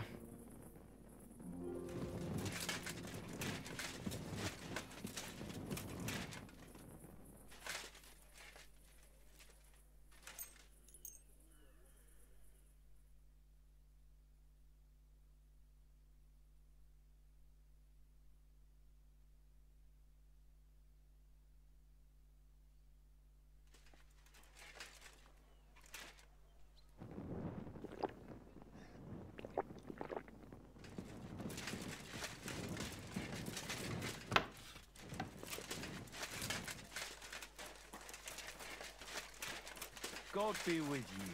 Good day to you. Glad to see you, Master Blacksmith. I had the weights cast based on your sketches. I noticed. Great work. You really are a man of action. Just like your pa. I'm sure you'll see it through to the end. Only the last step is always the hardest. Especially in this case. What's the last step? To put the clock together, in short. Only you can't do it alone. Back in the old days, at least we could get a good look at the clock. But I've heard since those Italians got involved, there's not much to look at. You made everything you could based on our old sketches, but you're still going to need someone who's seen the original machine. I know someone like that. One of the Italians stayed in Kuttenberg. Not voluntarily, but still. I spoke with him, and he said he remembers everything. The plans are in his head. And he said he'll help me. But you're still going to need someone who can put the clock back together. That's what the Italian said, too. Someone handy, who's seen and touched the clock from the inside. Someone... who also happens to be the crookedest bastard far and wide. You have someone in mind, don't you? Aye. His name is Wolf. That apprentice goldsmith who was working with you, but then stole the heart of the clock? That's the one. It might have been his first crooked deed, but it definitely wasn't the last. Before I left Kuttenberg, I heard he started getting involved in all sorts of thieving and scamming. They say he can open any chest, pick even the hardest locks. He worked for anyone who had the coin, and if he wasn't happy with how much he got for the job, he'd fuck them over without a second thought. Do we really need this Wolf fella? You said he was a cheat. I'm afraid he's the only person who really knows the clock, and is handy enough to fix it. And what if someone else learned how? Someone more reliable? It would take much longer than convincing Wolf to work with us. You're just gonna have to risk it with him, Henry. Is he even still alive? I wouldn't be surprised if someone took revenge on him. I couldn't tell you. But fuckers like him tend to be lucky. I reckon he's doing just fine for himself. Living in some big house, pretending to be a lord. What does Wolf look like? I haven't seen him in 20 years, so I don't know. But back then, he had bright ginger hair. Not a little ginger, like fire. But who knows? He could be bald these days. And from what I remember, he didn't exactly talk like one of ours. I think he was from Moravia. Where can I find him? You'll have to look for him. But I reckon people connected to shady dealings around here might know. Maybe someone from the Hole? He used to be there all the time, day and night. But I reckon these days it might not be noble enough for him. I'll go and find Wolf then. Best of luck.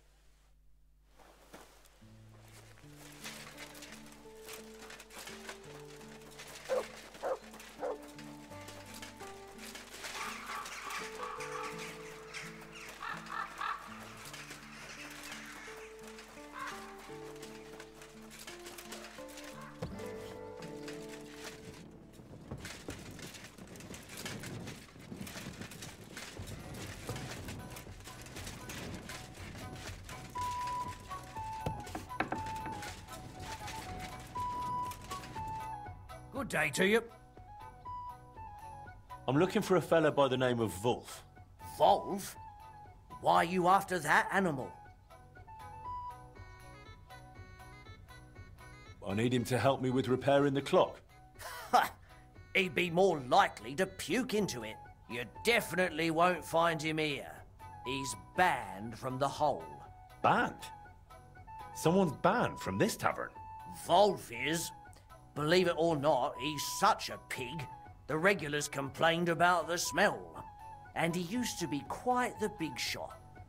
When he earned something, he'd buy rounds for the whole tavern. Now he just begs, always drunk. Wanders the town, who knows where. If you're expecting anything from him, I'd think twice if I was you. Where would I find him? No idea where he might be loafing about. Among the beggars. And where's that? They've got their bloody tents by the walls. By the monastery gate in the northeast corner of town, or in the cobbler's quarter, by the gate to the lower district. What does Wolf even look like? Foul. He turns your stomach the moment you lay eyes on him. Wouldn't you have a more precise description? You'll likely know him by his red mop. More ginger than that fucker Sigismund. Don't you know someone who might know more about him? No, not really. Actually, wait. Maybe our mutual friend the Ragman might know something. I'd try him. If he doesn't know, then I've got no idea. All right. I'll go and look for him. If you do find him, don't you dare bring him back here. Filthy bugger. God be with you, Henry.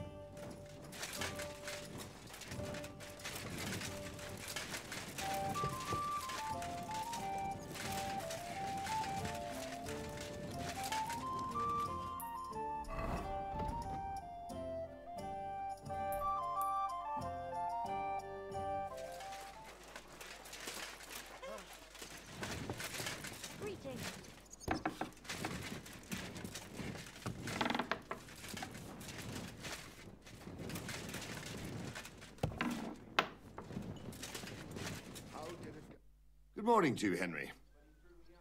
I need to find someone. His name is Wolf.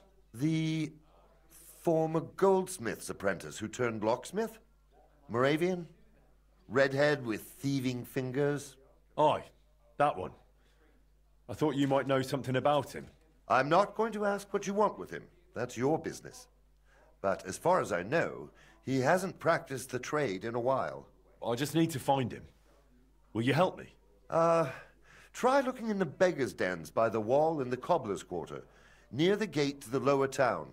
But it likely won't be easy with him.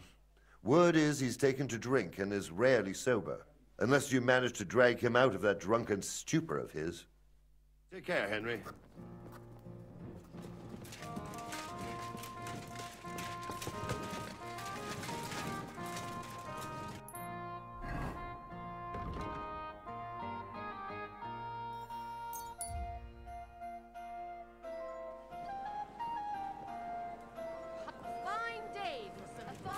Greetings to you. Excuse me.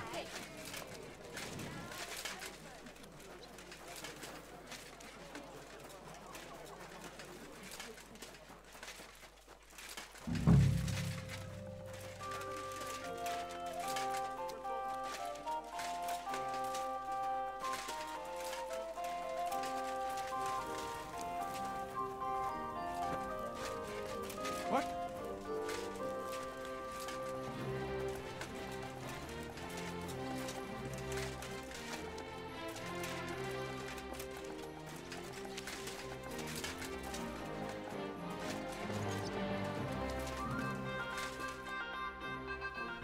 I'm looking for Wolf. Do you know him? I don't. Take care, sir. God be with you. What would you like? I'm looking for Wolf. Do you know him? Wolf? He was just here. He won't be far. Take care, friend. Wolf? But... Piggy! Oh no, mate. This won't do. We need to get you a hair of the dog potion.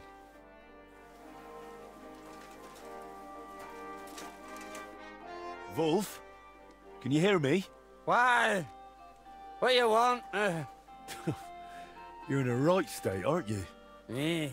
Nah. Got any crime, matey? This really isn't going to work like this.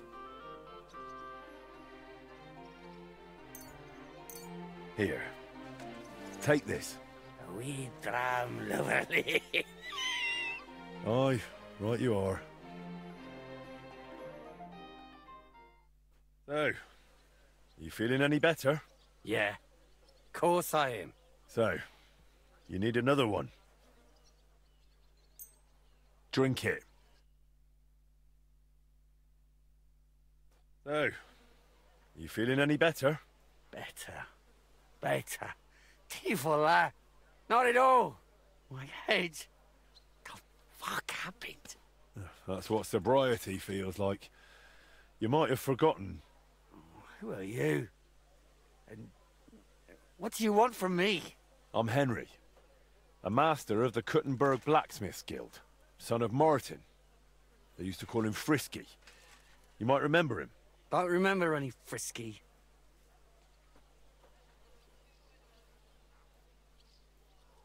He trusted you with building the heart of the Kuttenberg clock. And you stole it and sold it to Vetter.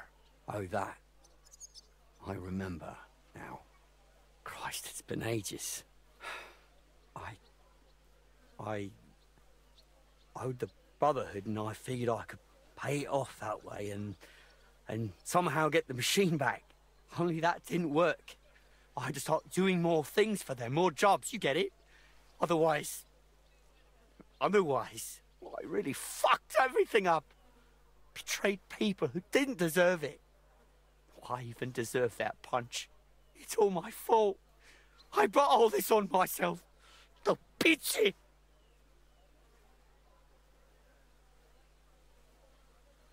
I'll give you a chance to fix all of it. To get your life back in order. It's too late. I haven't got the strength to change. I haven't got the strength for anything. It's too late. It's never too late, Wolf. I'm finishing the clock repairs, but I need a mechanic for that. One who saw the clock with his own eyes before the Italians dismantled it. One who touched it. And in this town, that's only you. It's been over 20 years. I can barely remember yesterday. Leave me be. There's no point in wasting your time on me.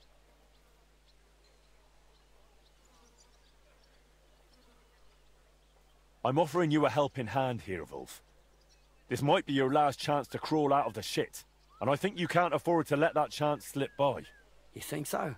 Well, it's true, I always did manage to push myself somehow. And when I had something tough in front of me, something damn near impossible, I said to myself, Wolf, you can do this, curva. And curva, I always did. There you go. And now you'll do it again. Maybe. Maybe you're right. But even if I took your chance, we're missing someone who could design the machine. Or are you saying you'd try it yourself? Not exactly, but I'm not worried. We'll go to one man who can help us, and together we'll pull it off. Wait. What man?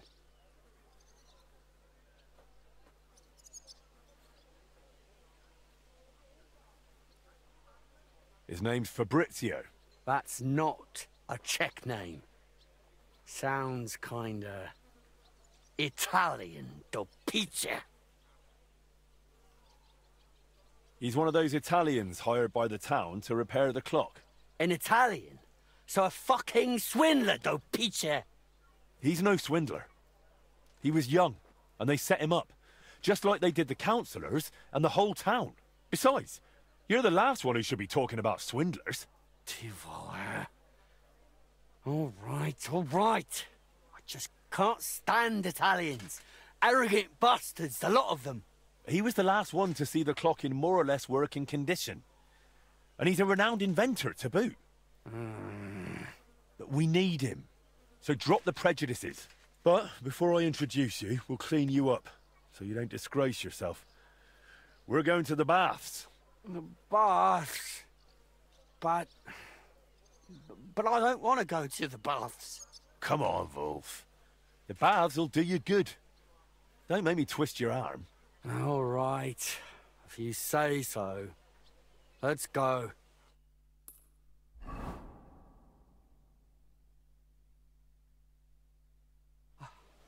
I can't do this. Picho. Nope. I just can't. I can't do it. Sorry. Wait. Leave me alone. If I was, there's no law against it. I can look if I want, eh?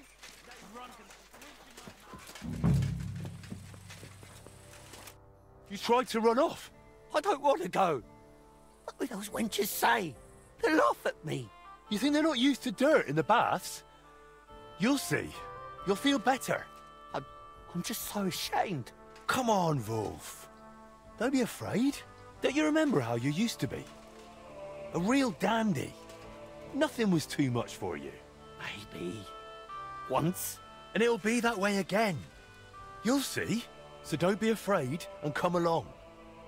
And no more tricks this time.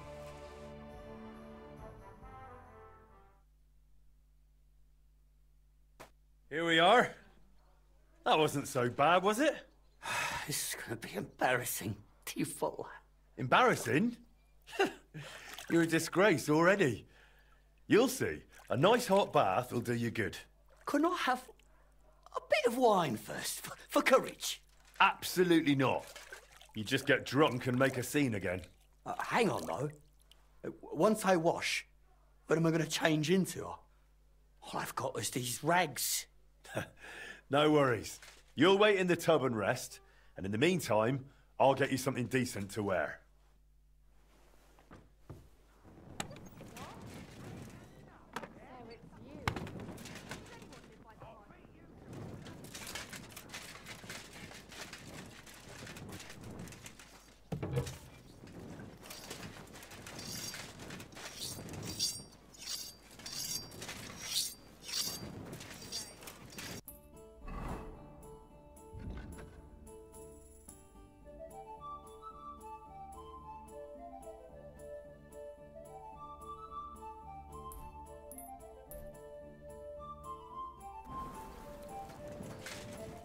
I had a fellow from Nuremberg here recently, so I can give you the Imperial style if you'd like.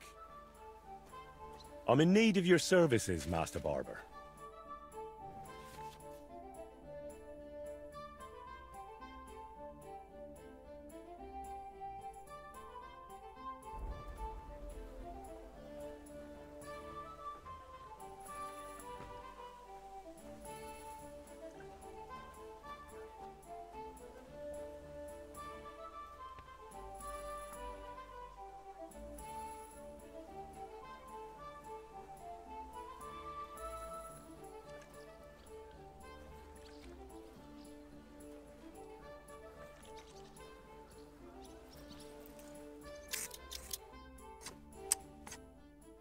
I like how this turned out, and I hope you feel the same.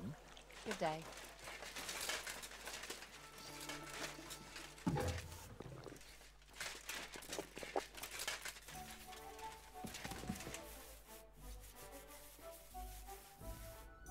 Well, look at you. You're a whole new man. Henry, that really was wonderful. And those lovely bath maids. Everywhere. That's not all. I got you a new outfit, too. You'll look like a proper gentleman. Well, now I'm really curious. Show me.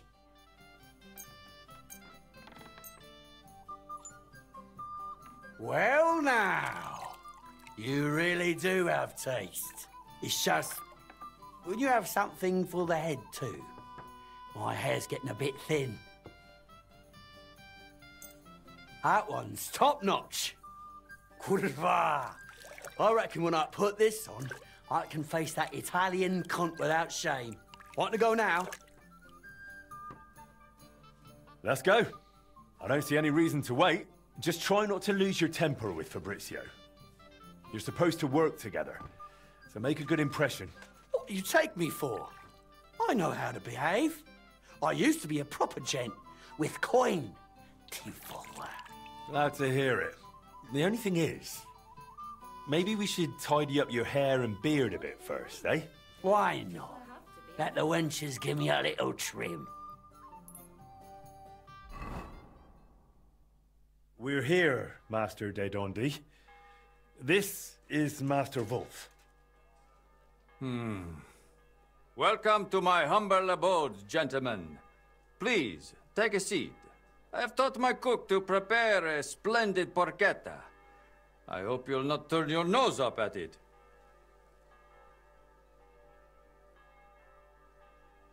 What is this porchetta? Slow-roasted suckling pig stuffed with herbs, mostly fennel and thyme. It is a recipe from ancient Aricia. I believe you'll enjoy it. Of course not. We wouldn't dream of it. With the porchetta, I can offer you a Tuscan red or a local wine from Loretz. Surprisingly, both pair with it almost equally well.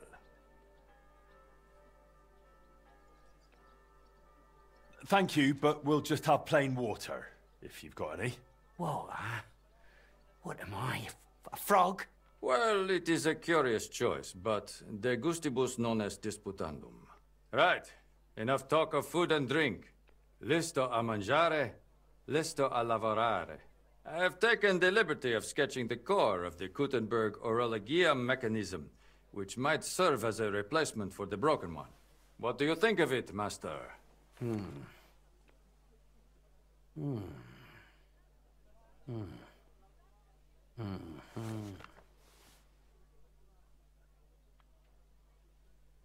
Do you even understand this? Of course I do. Kurva. It makes sense, but it's needlessly complex. And these two cogwheels here have too few teeth. The whole thing will end up running slow. Really? How do you know that? Because I've seen the old mechanism, and I remember it well, all right? I haven't drunk my brain away yet. I thought the gearing would be driven by the big wheel that's still in there.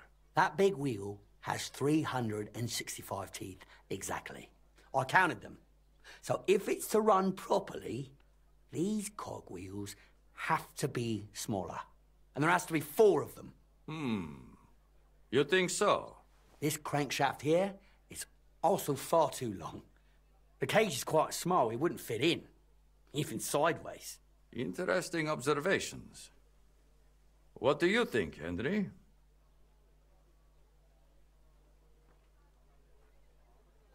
Honestly, I'll leave it to you. Not a bad start, really. You've got more than fluff in that Italian head of yours. I'll take that as a compliment. I look forward to discussing it all in detail over a fine meal. De maestro a maestro. Now, if you'll excuse me for a moment, I'll go and have everything arranged. One thinks better on a full stomach. Thank Christ. I'm so hungry I could eat a dog.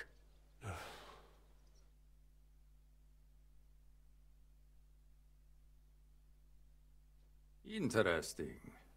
Really interesting. Looks like we've got a plan. I'm honestly surprised I'm still this sharp. But we'll need to stay properly focused. No unnecessary distractions. What do you mean, sir? I suggest you move into the room next door for the duration of our cooperation. I'll see to your meals. Well, now that's an offer I'll gladly take. Judging by what you've said, I think we can manage it together. Well now, for an Italian, he's actually a fairly decent bloke. I reckon, Henry, we'll be finished within a few days. That's good news. We'll meet at your forge to assemble all the parts and agree on the final repair. All right. Best of luck. Addio, Henry. Pray for us.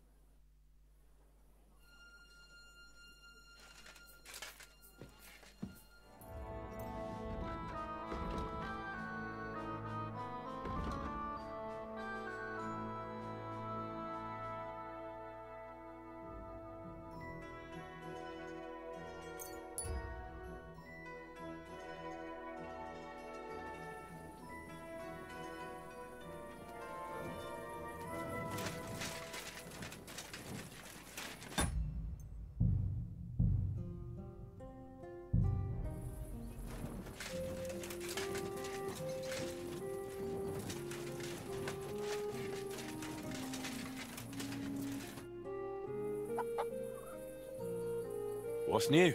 One lad from the guard dropped by, saying their captain, young Plumel, wants to talk with you. Go and see him. Find out what he needs. A job for the town like that would be something. There's good coin in it. Did anyone show up with an order? Yes, indeed. A nice fella stopped by, looking to buy a new axe, and decided to let you forge one for him. I'll forge it. Wonderful. Bring the finished piece straight to him. He'll be waiting.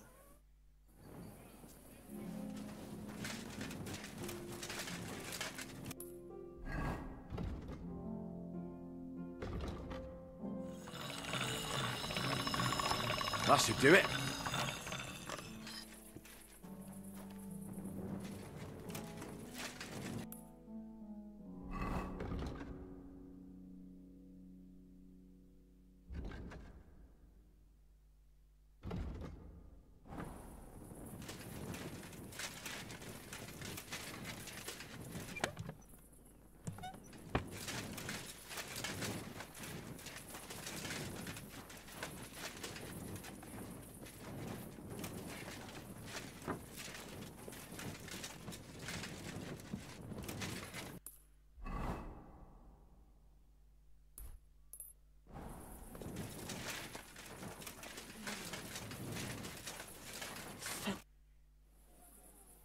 How's trade? Nothing sold yet. Try stopping by tomorrow. It was good to see you, my friend.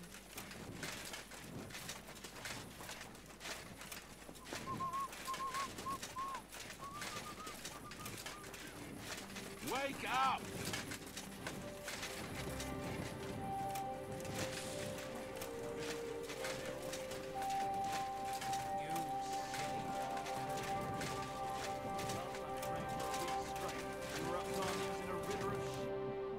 It's late. What do you want from me? Fancy a fight? How about a fist fight? No weapons, nice and simple. Let's get to it. Hey, what do you say to a little wager? We both put in the same, winner takes all. Brilliant. That will make things more interesting right away. So, ready to go? Ready? No mercy!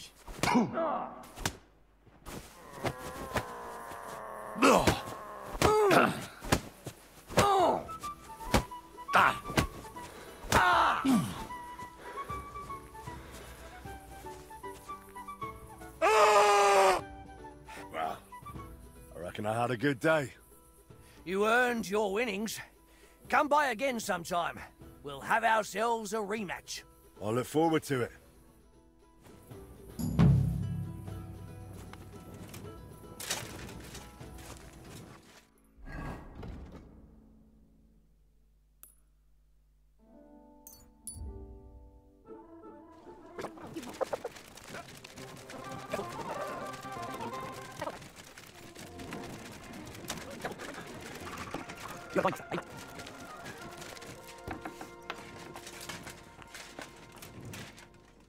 Good day to you. What would you like? I brought you what you wanted made. Wonderful. Let me see. Just how I imagined it. Thank you. Happy to help. See you soon, my friend.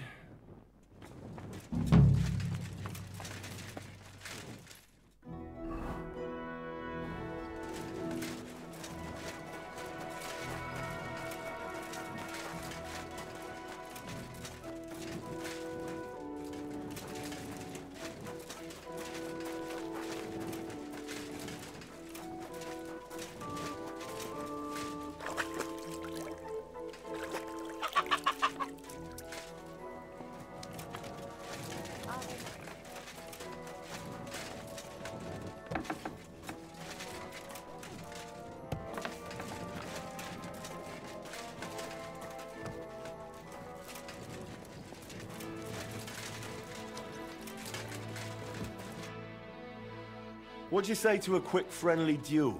How about a fist fight? No weapons, nice and simple. Let's get to it. Hey, what do you say to a little wager? We both put in the same, winner takes all. Brilliant. That'll make things more interesting right away.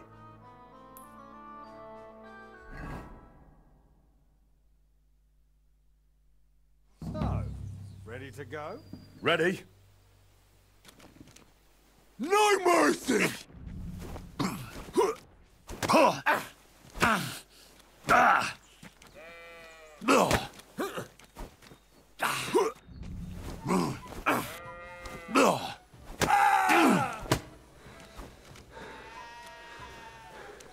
For glory!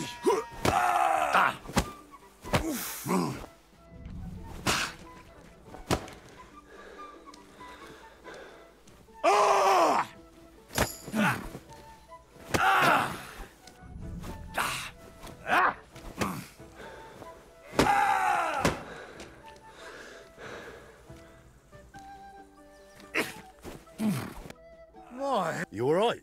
Felt like getting kicked by a horse, mate. Here's your winnings. After a beating like that, you've earned it.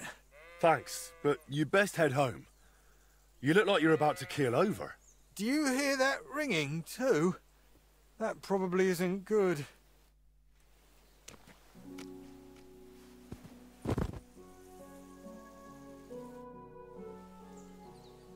I need to bandage up his head and give him something to bring him round.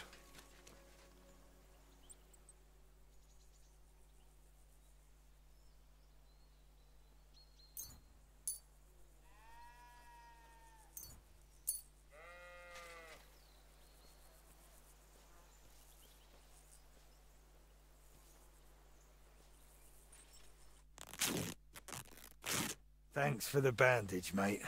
Well, I couldn't just leave you here. Serves me right for being an idiot. This is a fuck-up. An absolute bloody fuck-up. Still feeling rough? My head's spinning terribly. That's the least of my worries now. I'll get hell coming home in this state. I promised my wife I'd stop fighting. Oh, this is a fuck-up. You look awful. You're not going to talk your way out of this one. I know. Damn it all. Listen. I've got it. You'll come with me and vouch for me that I wasn't fighting. You tell my wife that I fell from a tree and you treated my injuries. How about it? Fine, all right. Let's go. Thanks, friend.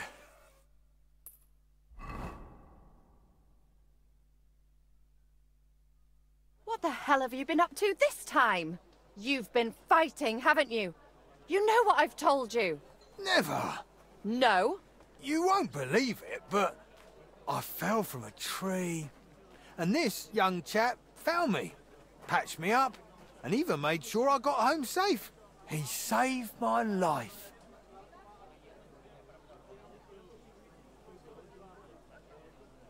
Oh, just confess. It'll be easier that way. So how did this happen?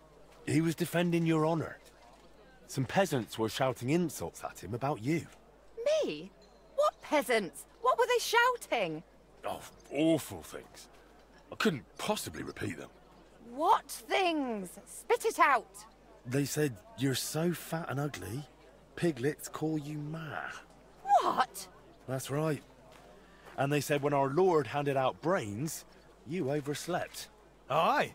And they also said the food you cook is unfit to eat. Aye. But your husband stood up for you and went at them. That's how he got injured. Thanks for bringing him back, young sir. Here's something for your trouble. Thanks for your help. And you, my hero. Come inside. I'll take care of you. Careful.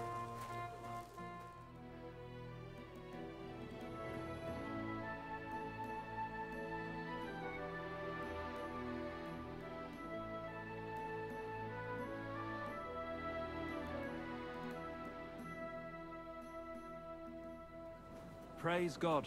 Good doggy. Good boy.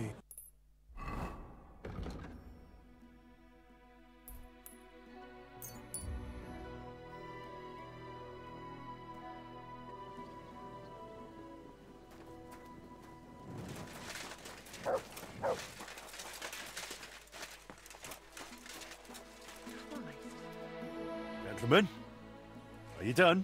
Why else would we be here, eh? Everything's already laid out on the bench in the forge. Didn't you notice? I haven't looked it over yet. So does that mean we can speak to the bailiff about the repair? Well, not quite. We've had a bit of a mishap. I told you it was too long. I just wanted to shorten it a tad, is all. Wolf managed to break the escapement crankshaft. What does that mean? It means we don't have the crankshaft anymore without the proper crankshaft. Our mechanism is completely useless. Merda. That means it's buggered. What are we gonna do? We'll have to make a new one. Or more precisely, you will have to help us. The crankshaft will need to be reforged according to the plans, which for you, as an experienced blacksmith, ought to be child's play. I've no idea what a crankshaft like that is even supposed to look like.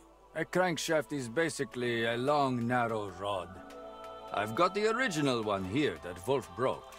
You'll need it for reference. I'm no expert, but from a smithing standpoint, I don't reckon it's that different from forging a short blade. The only thing is, you don't need to sharpen it. The broken crankshaft is 4 inches too long, so forge a shorter one. Otherwise, it won't fit in the mechanism.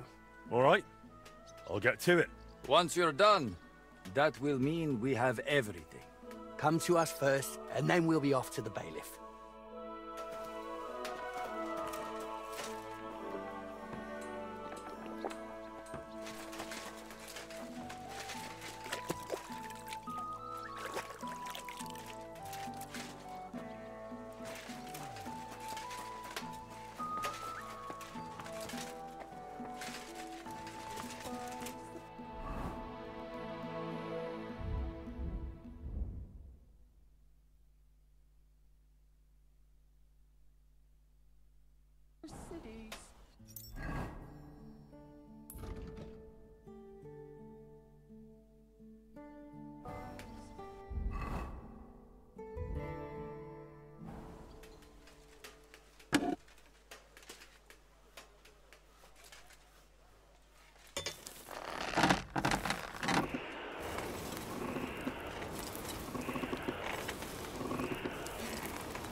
This is almost done.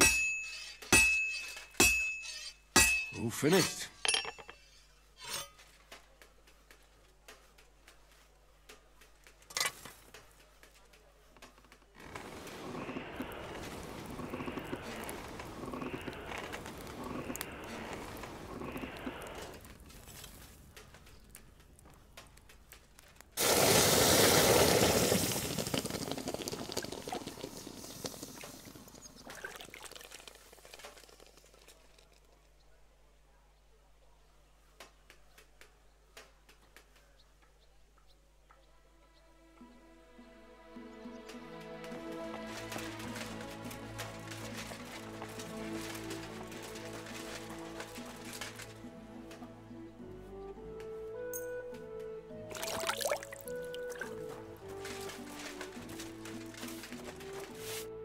Crankshaft's repaired, exactly to specifications.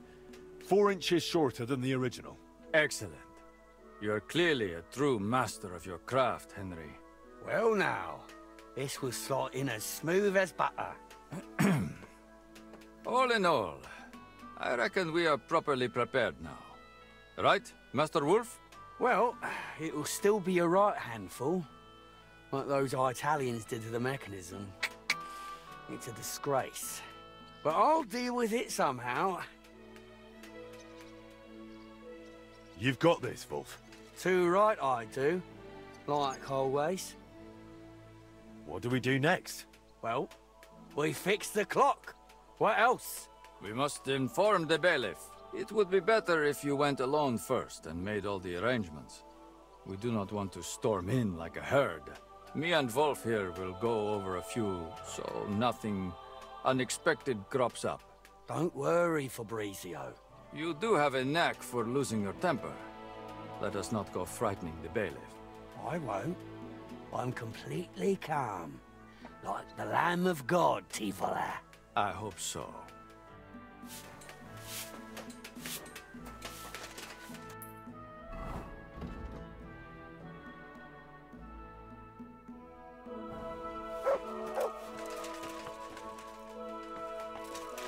Well now, we've got everything. It's time we fix that damn clock. What do you say, Pa?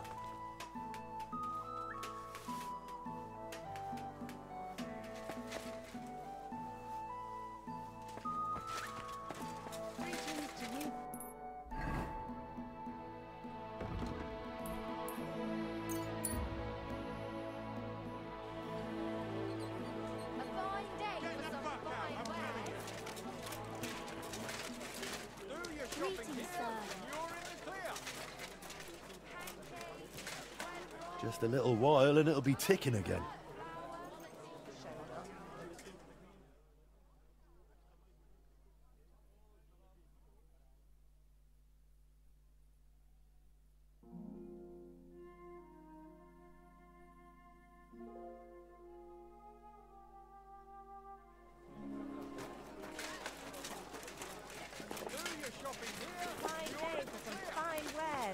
Come and take your pick.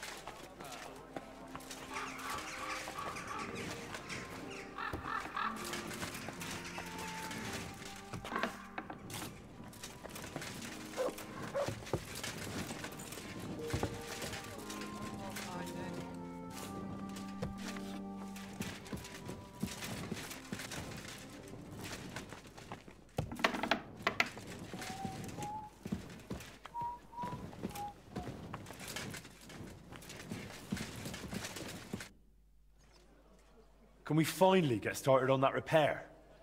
Like I said, we've got all the parts. I had a feeling you were on the right track. I ran into Fabrizio yesterday, and he had good things to say about his new partner. Glad to hear it. You've done fine work, Master Henry. More than any of those so-called experts have in the past 30 years. Now, if you'll allow me, I'd like to lend a hand myself. At least symbolically, in the name of the town. I'll have Fabrizio and that mechanic of yours sent for, and we'll move the necessary parts from your forge to the town hall. I trust you're all right with that. Let's get to it. Sit down here with us. I'll have some refreshments brought while I see to the arrangements.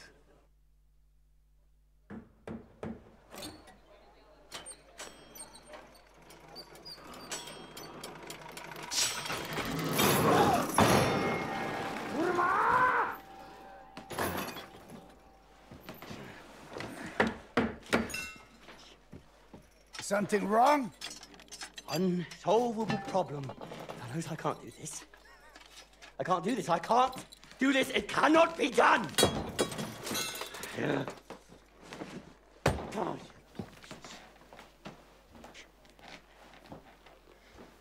You cannot unscrew this here. Or that, or that, or that. And if you want to unscrew that, well, first, you have to unscrew this. But then you can't get back to that! Che cosa? Don't get all wound up, Wolf. so to speak. We're getting there.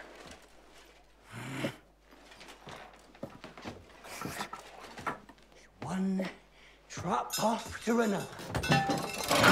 Yeah!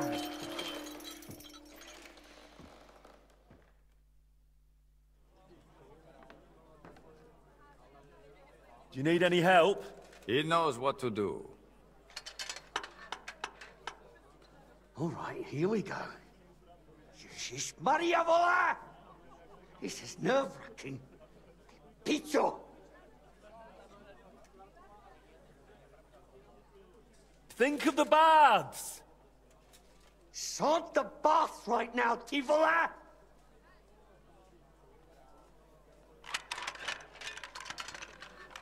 There's just no way to get in there, see?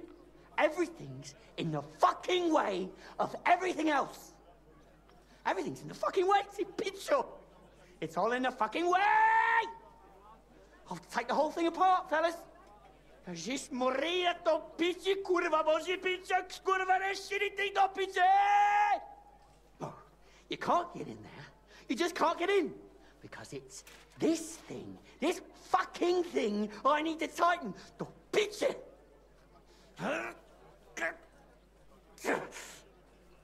Fuck it, the piče! I unscrewed everything. It's all holding together somehow. This here should have loosened the piče. This will be the death of me. I swear I'll shit myself, piss myself, kurva. I can't do a fucking thing with this.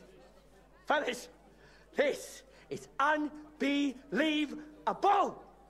Watch your tone. This isn't a tavern. Wolf, you can do this. What's this now? So this here's a picture.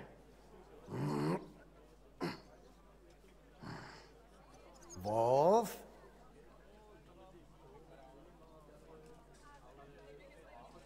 Give him time. True. He has to finish this. If not, the counters will have my hide. Right, everyone calm down, yeah? I just need to...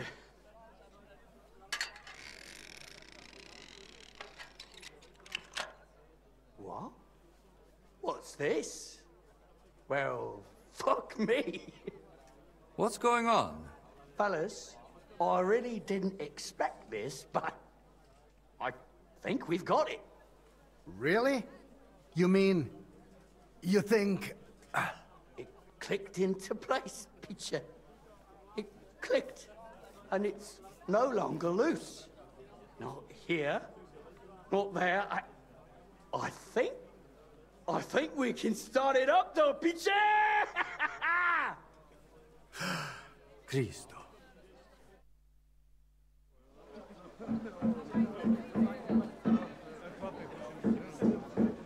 What's going on? Looks like they're fiddling with the clock again. This will just turn into another fiasco.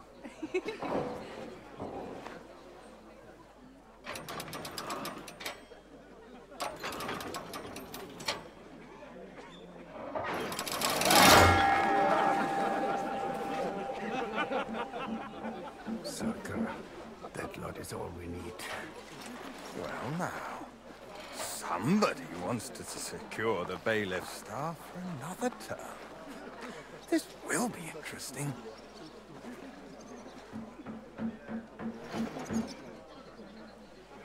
If he messes this up, I'll tear you all apart. All three of you.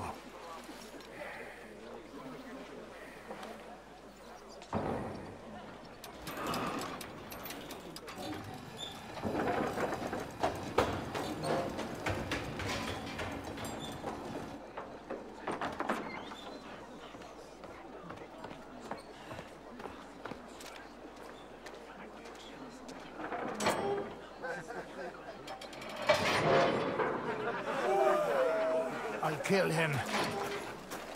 Let me go. I will kill him. Wolf, you drunken fool.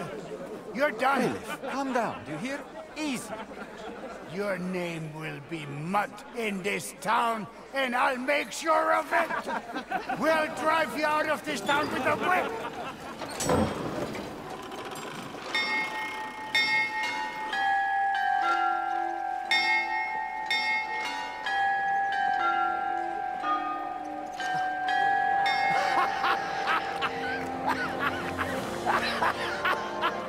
They said it wouldn't work. Kurva!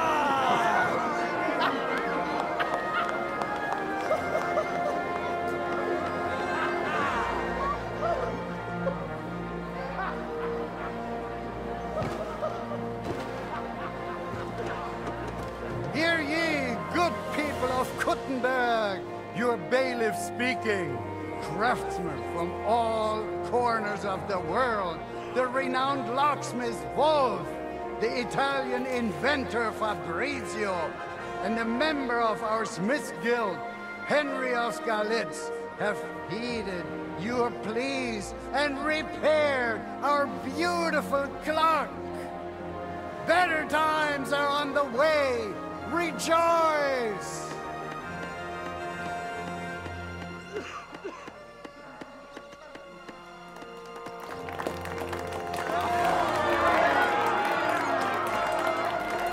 Hats off to you, Bruno. I really thought you'd fail. Madonna, finalmente sono salvo. I have waited for this moment my whole life.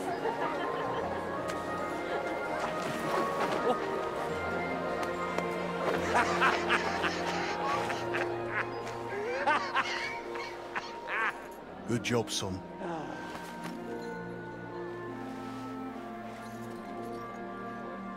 Really good job.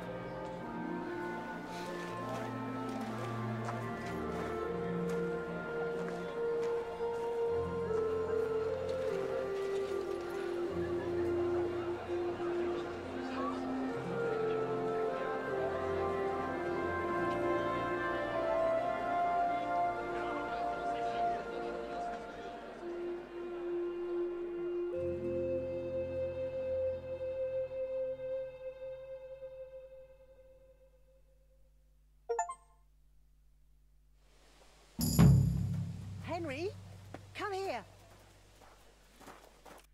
Have there been any orders? There have. A woman came, looking to surprise her husband with a new blade. She says he drives wagons, so that he's got something to defend himself with. I'll forge it. Wonderful. Once you're finished, bring it to me.